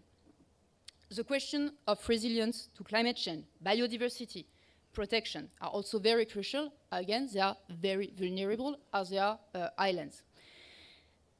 By contrast, the IORA is bringing together 23 members. So it is much more complicated to achieve such coordination, such cohesion, but the IORA has the merit to be the very first organization to bring together almost all the coastal countries of the Indian Ocean. So it's created a platform of dialogue that is also very, very crucial. So my first recommendation here is would be to leverage the Indo-French partnership. As I explained, we have already a very strong partnership, a strong experience of cooperation between France and India. And interestingly, we have a momentum ahead.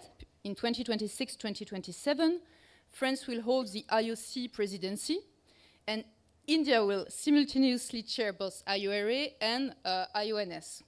So this alignment creates a very unique opportunity for France and India to drive stronger coordination among these 3 frameworks. So, for example, this could be a good idea, I think, to put this question of synergies between the 3 entities on the French-Indian bilateral agenda for the 2 years to come. As we say, old couple always needs new challenges. Also, France and India are very both strong advocates of regional cooperation. France is a founding member of IOC. I think it's 40% of IOC fundings coming from France. And also it supports IORA, to which it has provided recently, for example, financial backing through French Agency of Development. So maybe it's the economist in me speaking, but I think that when you put money on the table, it demonstrates kind of commitment. Also, France has already promoted greater coordination between IORA and the IOC, that's the position. Again, it has been said, but that 2 organizations, even if their mandates is a bit different, share strategic priorities: maritime security, climate action, biodiversity, blue economy. And for example, during French IOC presidency in 2021-2022, an MOU was signed between the 2 organizations. More recently, France and the EU partnered with IORA to organize a high-level workshop on natural disaster management in Réunion. I think it was in October 2025. So definitely, I think leveraging the Indo-French partnership could boost the synergies between the 3 entities. And I stop here. Thank you so much. Thank you, Sylvia. Thank you for providing a perspective on the centrality of the overseas French territories in the Indo-Pacific strategy, as well as your commitment of France to the regional multilateral cooperation framework. May I now request Grace Fuller to take the floor? Thank you.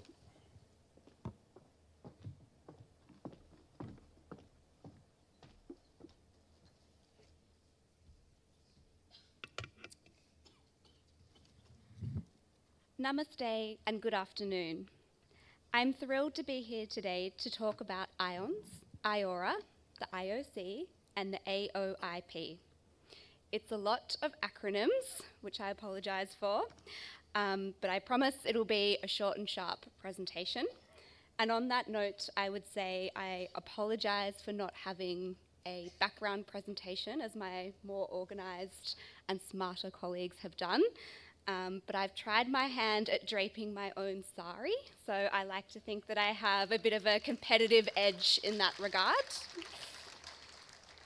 Before I begin, I'd like to acknowledge the very hard work of the National Maritime Foundation in pulling together another great event. It's something the Australian High Commission looks forward to every year. I want to start today's discussion with some framing comments on the larger Indo-Pacific maritime context and offer thoughts on how today's seminar feeds into the bigger picture. Many have said that the Indo-Pacific has an undefined scope. That is, of course, true to a degree, so I'd offer you all a uniquely Australian definition that is rooted in geography and perspective.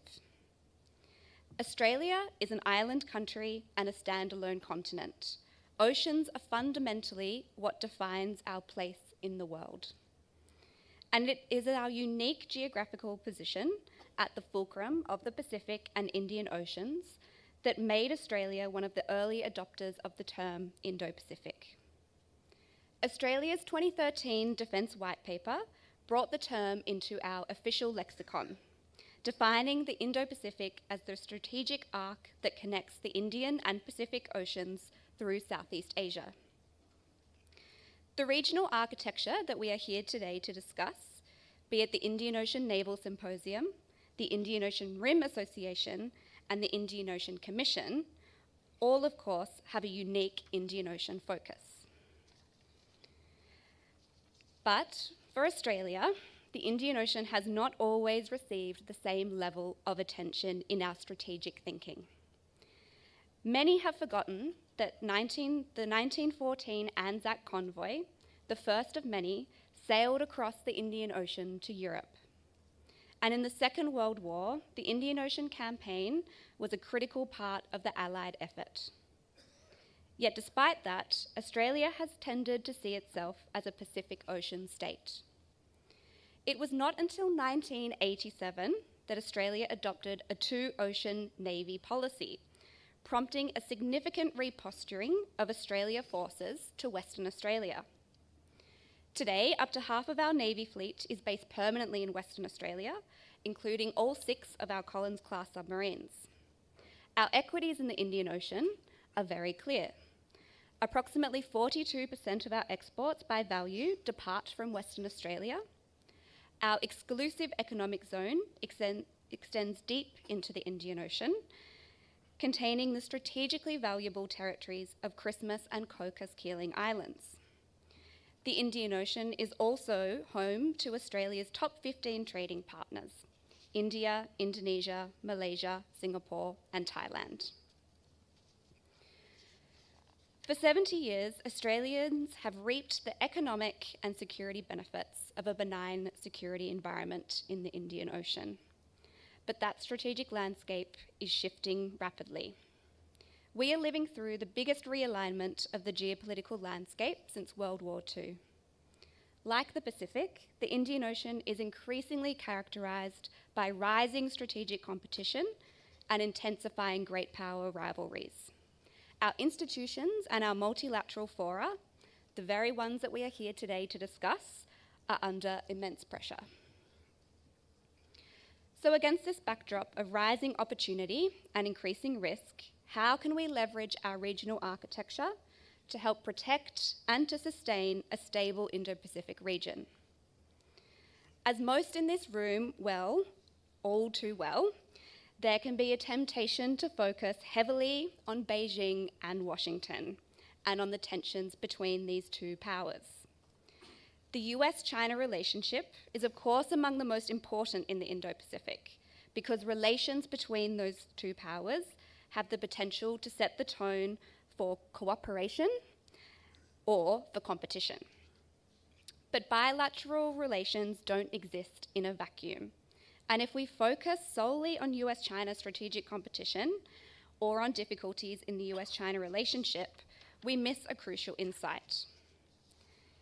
That it is not just China or the US or Australia or any country that sets the strategic dynamic of our region.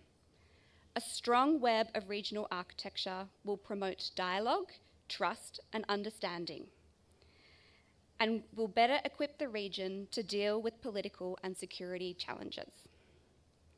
The Indian Ocean Rim Association will remain important for strengthening consultation and reinforcing rules-based habits. The Indian Ocean Naval Symposium can help forge cooperation on maritime security challenges like terrorism, transnational crime, illegal fishing, trade, and climate change. Collaboration to improve maritime domain awareness is a key focus for Australia. We cannot moderate behaviour in our region without being able to monitor and track what is occurring. A decade ago, the search for Malaysian Airlines flight MH370 demonstrated how little we know about what goes on in the Indian Ocean. We need to understand what is occurring in the Indian Ocean by collecting information on movements above and below its surface. But of course, Australia cannot build this picture alone. We need to increase information sharing with our key partners. And Australia, of course, welcomes India's leadership in this regard. The establishment of an information fusion centre for the Indian Ocean region continues to help shed light on areas currently unseen. But without credible military capability, the efficacy of diplomacy is diminished. It's important here to recognise that our regional bodies and architecture play a crucial role, but so too does our military capability and our defence personnel. Investing in a capable and potent defence force, one that can provide credible deterrence and withstand and counter coercion, is an integral part of our balancing equation. Straddled across 3 oceans, the Australian Defence Force needs to be in more places at the same time, because the defence of Australia is intimately connected with the peace and stability of the Pacific, the peace and stability of Southeast Asia, of Northeast Asia, and of the Northeast Indian Ocean. And so when we think about the kind of defence force that we need to meet for this strategic moment, it is all about capabilities that project. It means a much more capable set of northern bases in Australia, which can send our Air Force further. It means a much greater cyber capability. It means a much more capable surface fleet, including Australia's acquisition of nuclear-powered submarines. It means a more mobile and a more amphibious army. It means longer-range missiles. Developing military capability has its place. In Australia's case, our annual defence spending will almost double over the coming decade to $100 billion, around 2.4% of our GDP. In addition to our individual capabilities, all nations need to invest in a form of collective deterrence. We cannot just appeal to great powers to conduct strategic competition responsibly. That is too passive. So to contest and prepare for the challenges ahead, we need to utilise the full extent of our strategic toolkit of defence partnerships, of alliances and groupings. And when I say this, it is more than just words. I promise that it is backed up by practical action. As an example, in 2023, India and Australia and Indonesia conducted a maritime passage exercise together. I personally hope to see more of this trilateral cooperation. There is no stronger signal than 3 Indian Ocean partners working together to promote regional stability and economic prosperity.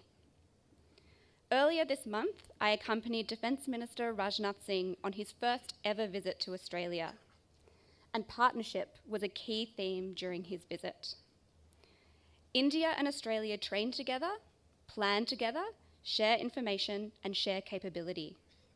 India's inaugural participation in Australia's Exercise Talisman Sabre just a few months ago exemplifies our growing strategic convergence.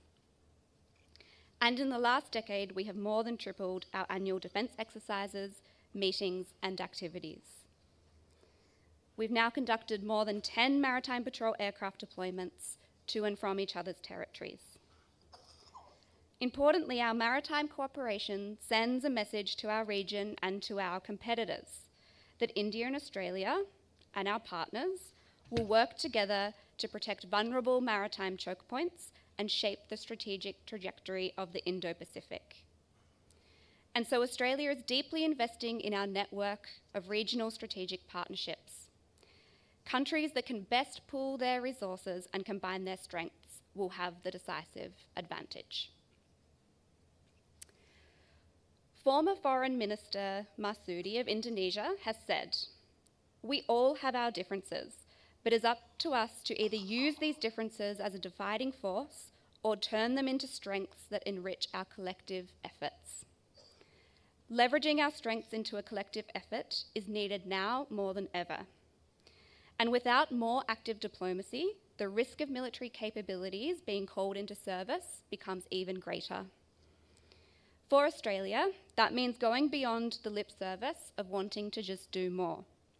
In the last 2 years, we have opened up new consulates and posts in Bangalore, Kolkata, and Malé. We are strengthening our existing formal alliances with the United States and New Zealand and growing other partnerships, partnerships that build confidence and create choices. Australia is building our trilateral initiatives with India and Indonesia and India and France to coordinate on our shared interests in the Indian Ocean. We are deepening our economic and security partnerships with Japan and India, as well as the Republic of Korea, the United Kingdom, France, and of course countries of Southeast Asia. But most fundamentally, Australia believes in the importance of regional institutions, including the architecture that binds the region from ocean to ocean. So that is ASEAN, the Pacific Islands Forum, and the Indian Ocean Rim Association. Our commitment to these bodies is not new. Australia was the first non-member to establish formal relationships with ASEAN, ASEAN's first dialogue partner. And we are founding members of both the Pacific Islands Forum and the Indian Ocean Rim Association. Our collective efforts and resources have aimed to respond to the region's needs and priorities.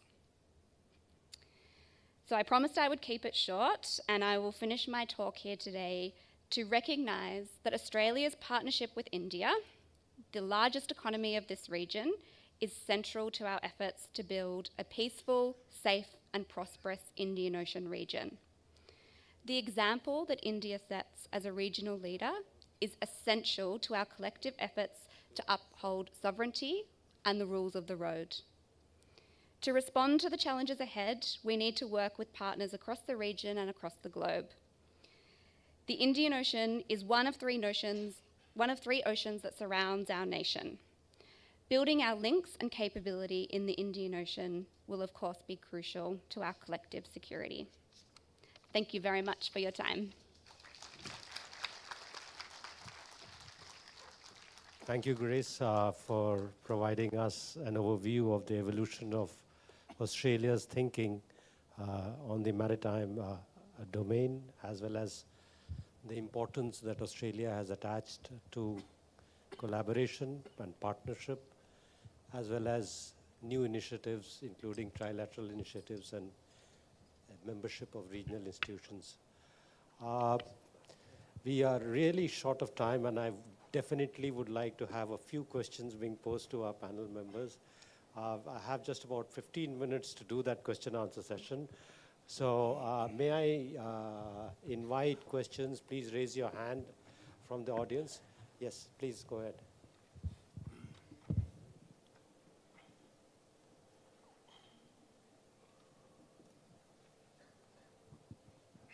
Thank you so much, sir. My name is Ayush Bhardwaj, and thank you for giving me the opportunity to ask questions. I think it's going to be my 5th question in the IPRD, so thank you so much. So, sir, my question is to the whole panel. So, as we are aware of the fact that about the overlapping mandates among IORA, IOC, and IONS, sir, what institutional design, either it can be functional merger, interoperability charter, or a fused analytics cell can generate a unified Indian Ocean security architecture which is capable of predictive threat assessment or coordinated enforcement? Thank you so much, sir. I will take 3 questions and then, we'll sort of pass it on to the panel. I don't see any other hands, so is there someone? Yeah, please. Good evening, everyone. I'm Kajal from University of Delhi, a research scholar. And my question is to Mr. Supriyanto, and anyone else can answer. What role the academic research collaborations can play in bridging policy gaps among IONS, IORA, IOC, and how these collaboration efforts can be translated into actionable frameworks that influence real-time decision-making? Thank you.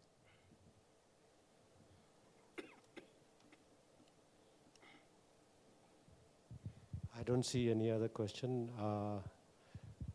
Now, I'll start off with the question on the overlapping mandates which have been pointed out.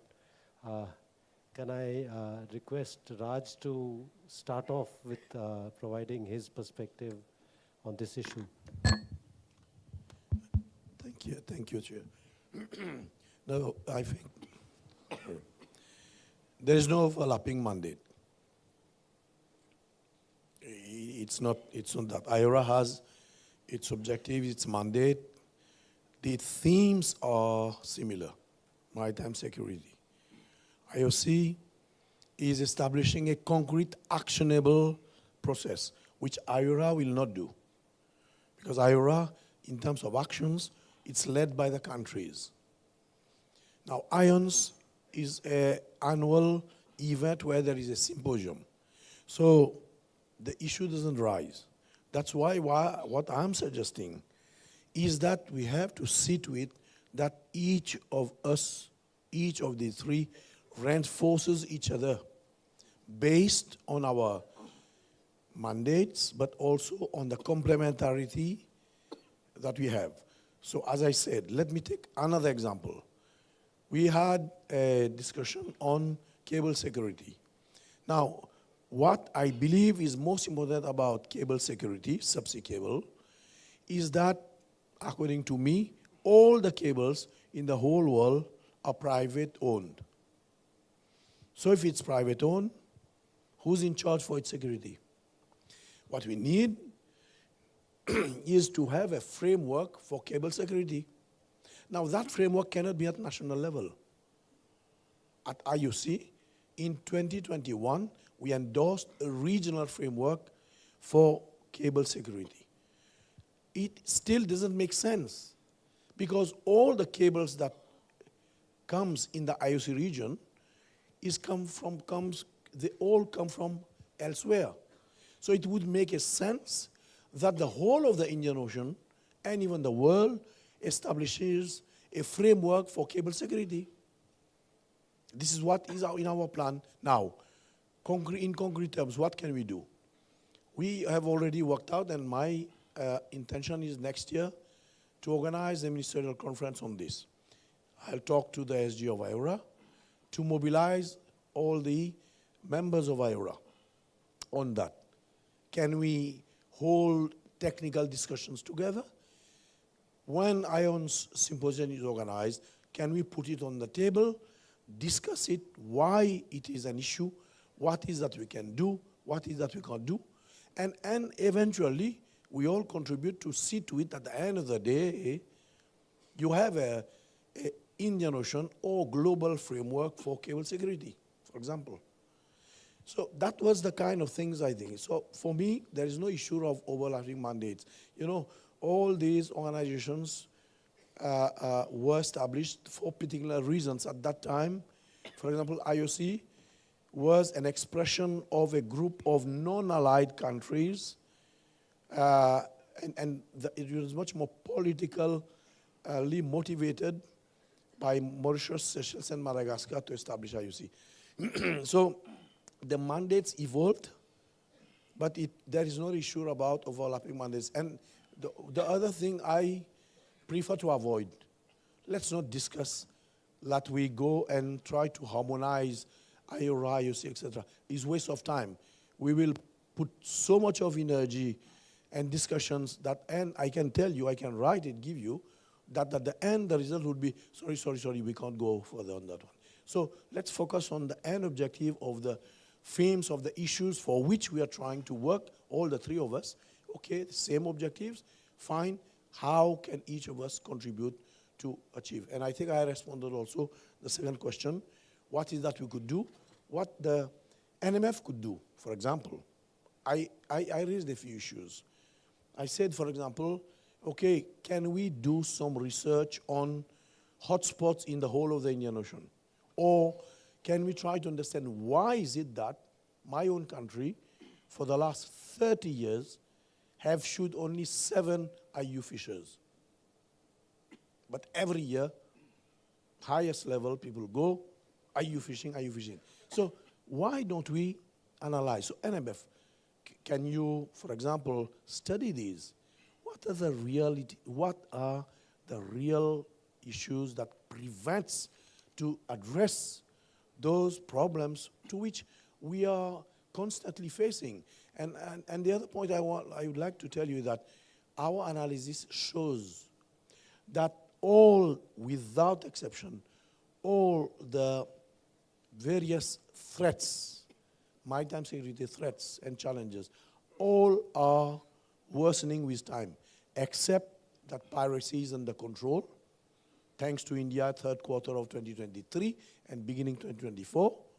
But then all the rest, since Wakasho, for example, there were 8 incidents and 2 led to some oil pollution in Mauritian waters, though not big ones. What I'm saying is that the issues, while we keep on talking, negotiating for decades, the real issues remain. Let's focus on that. Thank you very much. Will someone else like to take a call? I think it's a very comprehensive answer which has been provided on the subject, and I would completely endorse as an head of an organization that there is no issue of overlapping mandates. And I have heard several times the issue of sort of avoid duplication in your activities, synergize, etc. And that is one of the topics which is sort of we are asked to address. I believe the cost involved in synergizing is much greater than the benefits that you will get out of doing some sort of a synergy in the activities of various regional organizations. There is going to be some duplication which will occur, but most of the time the actual work which you do are somewhat distinct. So while you may say that it falls under a particular rubric or a certain paradigm, but in real terms, the benefits are different, the way it is organized is different, and I still see usefulness in doing certain things. Just to give you an example, like for example, we keep on doing workshops on, let's say, disaster risk management, which was just referred to. It was held in La Réunion last week. Now, I noticed that the participants in this workshop from the 23 member states were different from the one which we had done about 8-10 months back. Now, they are part of their disaster management institutes or departments or ministries, but the personnel keep on shifting and they almost start from scratch in terms of trying to understand the processes and the resources that are available to address disaster risk in their countries. I will stop over there. If anyone else wants to address, will you like to? Yep. Okay, go ahead. Make it brief, please, because we just have about 6 minutes. I have two questions actually addressed to me. So number one is on the overlap. I think this is one of the criticisms leveled at ASEAN as well. I agree with Mr. Raj Mohabir that, again, the criticisms about overlaps is inefficiencies, duplication of efforts, redundancy. I think the way ASEAN pitch the different regional bodies, right? They cater for a certain audience, for a certain group of activities. So, for example, we have had the ASEAN Regional Forum, established in 1990s. It has intersessional meeting on maritime security, but it is foreign ministry-led, and the member states are far encompassing the ASEAN plus 10 or that we have in the East Asia Summit. For instance, Mongolia is there. North Korea is also a member of ASEAN Regional Forum. So we have channels of communications in which other regional bodies of ASEAN do not. So on ADEM Plus, we have ADEM Plus working group on maritime security that is defense ministry-led, and it is doing very practical and operational initiatives. And now we have ASEAN Maritime Forum and the expanded ASEAN Maritime Forum, which discuss more about non-security aspects, more into blue economy. And don't forget, there is also the ASEAN Asia-Pacific Economic Cooperation, APEC, also has a similar body doing on maritime security. So I think it depends on how you pitch or how you understand overlapping. In this case, of course, they are all talking about maritime domain, the maritime issues, but the issues are different. The membership is different, right? And to the second question about academic, I think, and this is also applies to ASEAN, I think academic has three fundamental advantages. I can say advantages. Number one is freedom from political baggage. As I said, when I address this chamber, I represent myself, I do not represent my government. Secondly is liberty of time to do research on a particular topic. I think, when I stay in Delhi for a year and just try to speak Hindi all the time, I will be speaking Hindi. I will be conversational in Hindi. So I think the liberty of time is something that researchers, scholars can have. And finally, I think a network with policymakers is also important. I think, with freedom from political baggage, I think we can network with any policymakers and try to advocate certain policies based on our discussions, based on our cooperation, based on our dialogues with other researchers from other countries, free from any political baggage. I think this is what ASEAN has been doing with its Track 2 networks. So, for instance, in IRF, ASEAN Regional Forum, there is CISCAP, right, which submits a number of memoranda over the years, a lot on maritime security issues. And now with ADMM2, we have the network of ASEAN defense think tanks, network of ASEAN defense institutes. So basically Track 2 grouping and trying to brainstorm ideas and suggest policy recommendations to policymakers when they meet at the Track 1 level, the ASEAN Defense Ministerial meeting, and also the IDMM Plus level. So again, academics is part and parcel of the ASEAN regional security architecture, I might say, precisely because of what they are. Yeah, thank you. Thank you very much. We are nearing the end, and it's the job of the moderator to summarize in the next 2 minutes. And let me profoundly thank all the four speakers for their excellent contributions to the subject which we were dealing, and each one of them has brought a valuable and a unique perspective from IOC, IORA, AOIP, IONS dimensions, and they provide a rich understanding of how these frameworks can complement each other, how they can help us in shaping a secure and prosperous Indo-Pacific. The diversity of the views also, in a sense, reflects the shared commitment and to make the Indo-Pacific more secure, stable, and prosperous. With these words, I would like to also thank the questions which were posed from the floor of this hall. And being the last session of the day, I wish you all the best, and I want to thank the organizers for all the excellent arrangements that were made for the conduct of the 3-day of this dialogue. Thank you very much.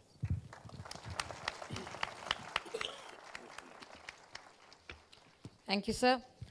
Ladies and gentlemen, I am delighted to announce the release of the final volume of the NMF's annual publication series, entitled Maritime Perspectives 2025, Maritime Security and Multilateral Constructs. It is edited by Vice Admiral Pradeep Chauhan, DG NMF, and Ms. Anam Khan, Associate Fellow at the NMF. I now request the Deputy Chief of the Naval Staff, Vice Admiral Tarun Sopti, UYSM, AVSM, VSM, to join us on stage for the ceremony. This volume, ladies and gentlemen, traces the evolution of maritime security from being a matter exclusive to the state to becoming something that is evolving into a shared responsibility in multilateral constructs. Underscoring the importance of collective efforts, this work contextualizes the addressal of maritime threats to a more unified approach. With those words, I now hand over to the panelists. I request everyone on stage to kindly do the honors.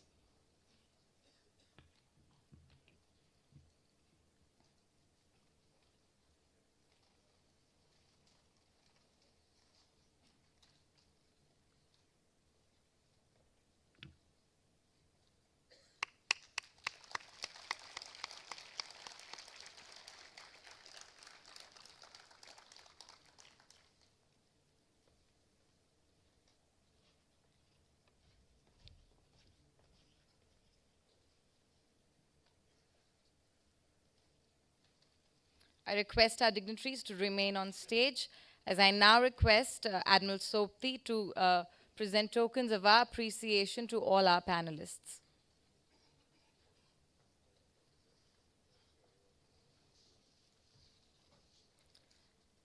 Mr. Raj Mohabir.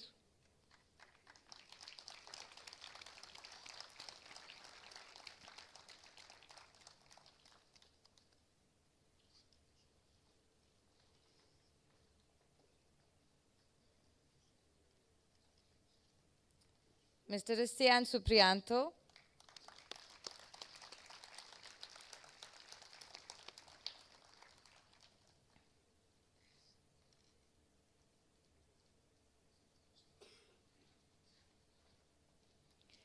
His Excellency Mr. Sanjeev Ranjan.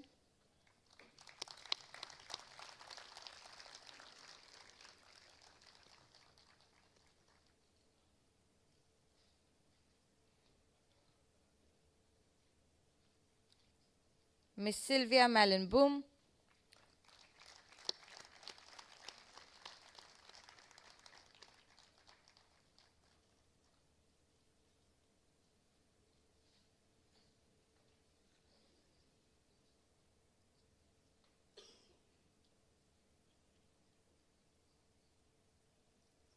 And Ms. Grace Fuller.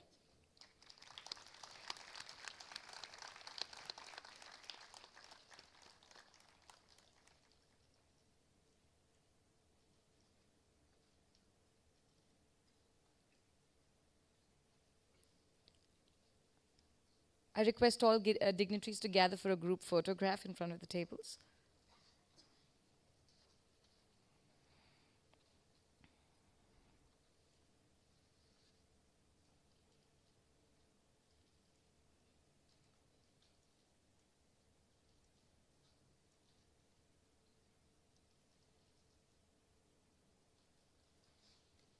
With that, ladies and gentlemen, please join me in thanking all our dignitaries on stage with a big round of applause.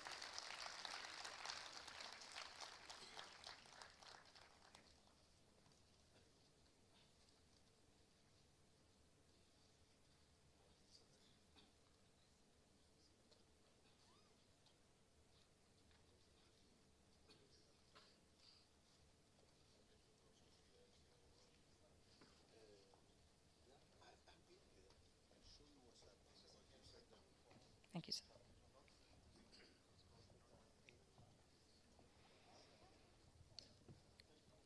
And now, ladies and gentlemen, to mark the closure of our 3-day dialogue, I would like to invite the Executive Director of the National Maritime Foundation, Commodore Jay Bedi, on stage for his vote of thanks.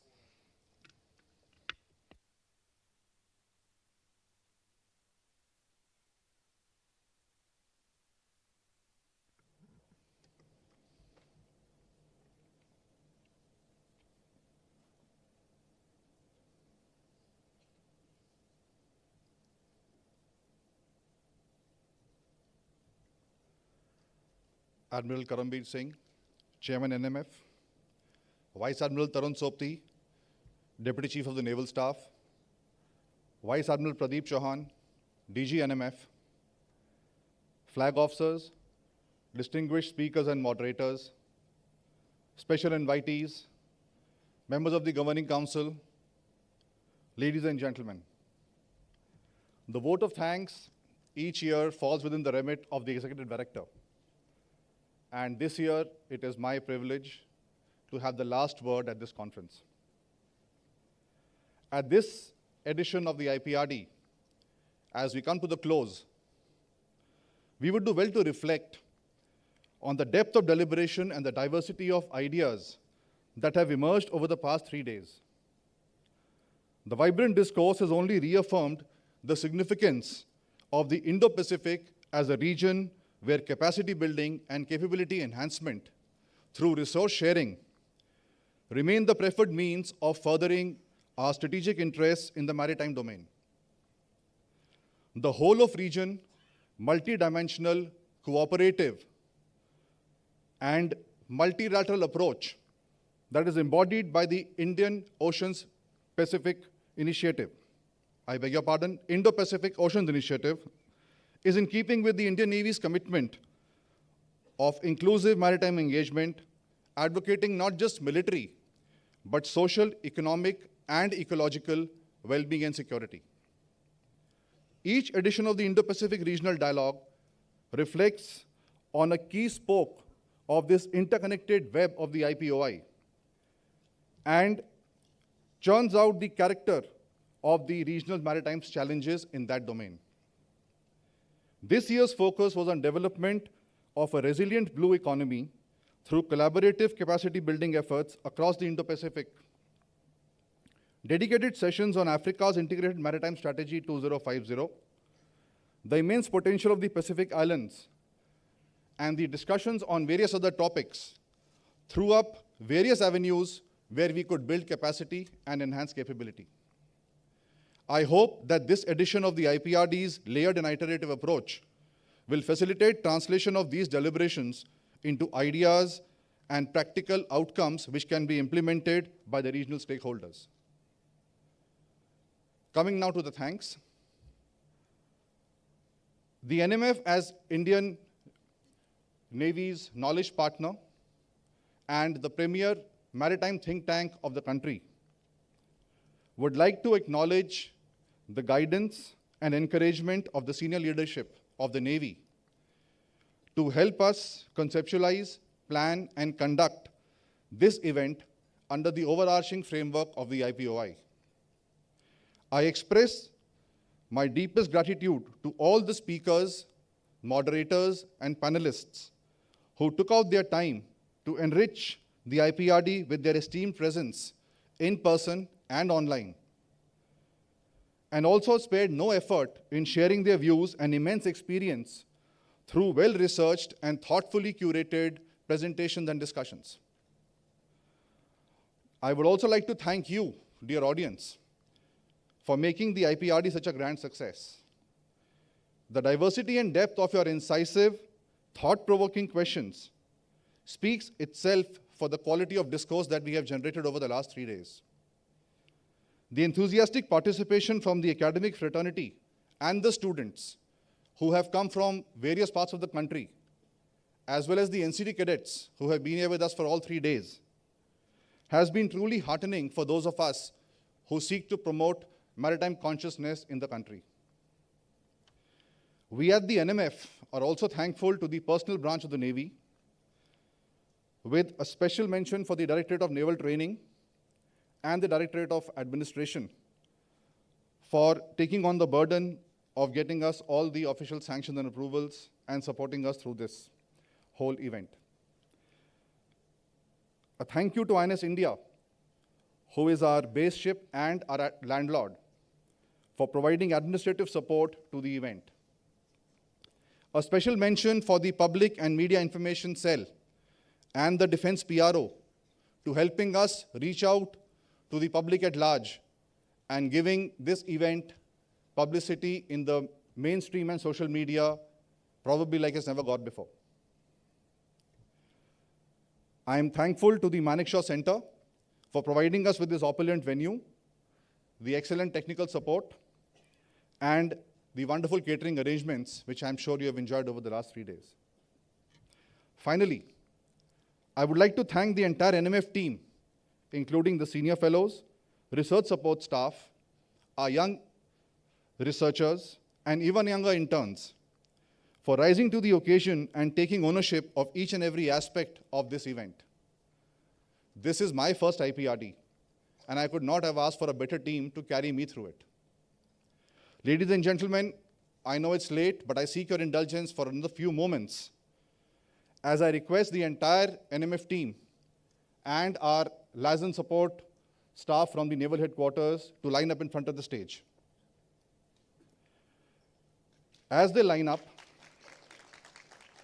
it may interest you to know that most of these young people you see in front of you, those who've been gently guiding, supporting, and ushering you at the hotel, the auditorium, and even at the catering stands, are not event managers, but serious academicians by profession.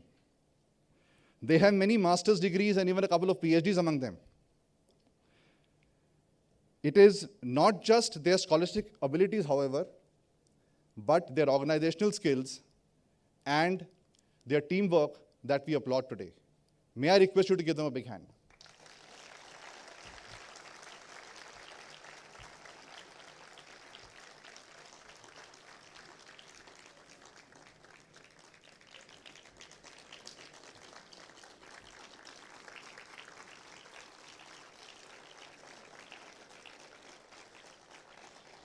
Thank you very much, ladies and gentlemen. With that, we come to the closure of this event. Hope to see you again next year. Jai Hind, Sanovarna.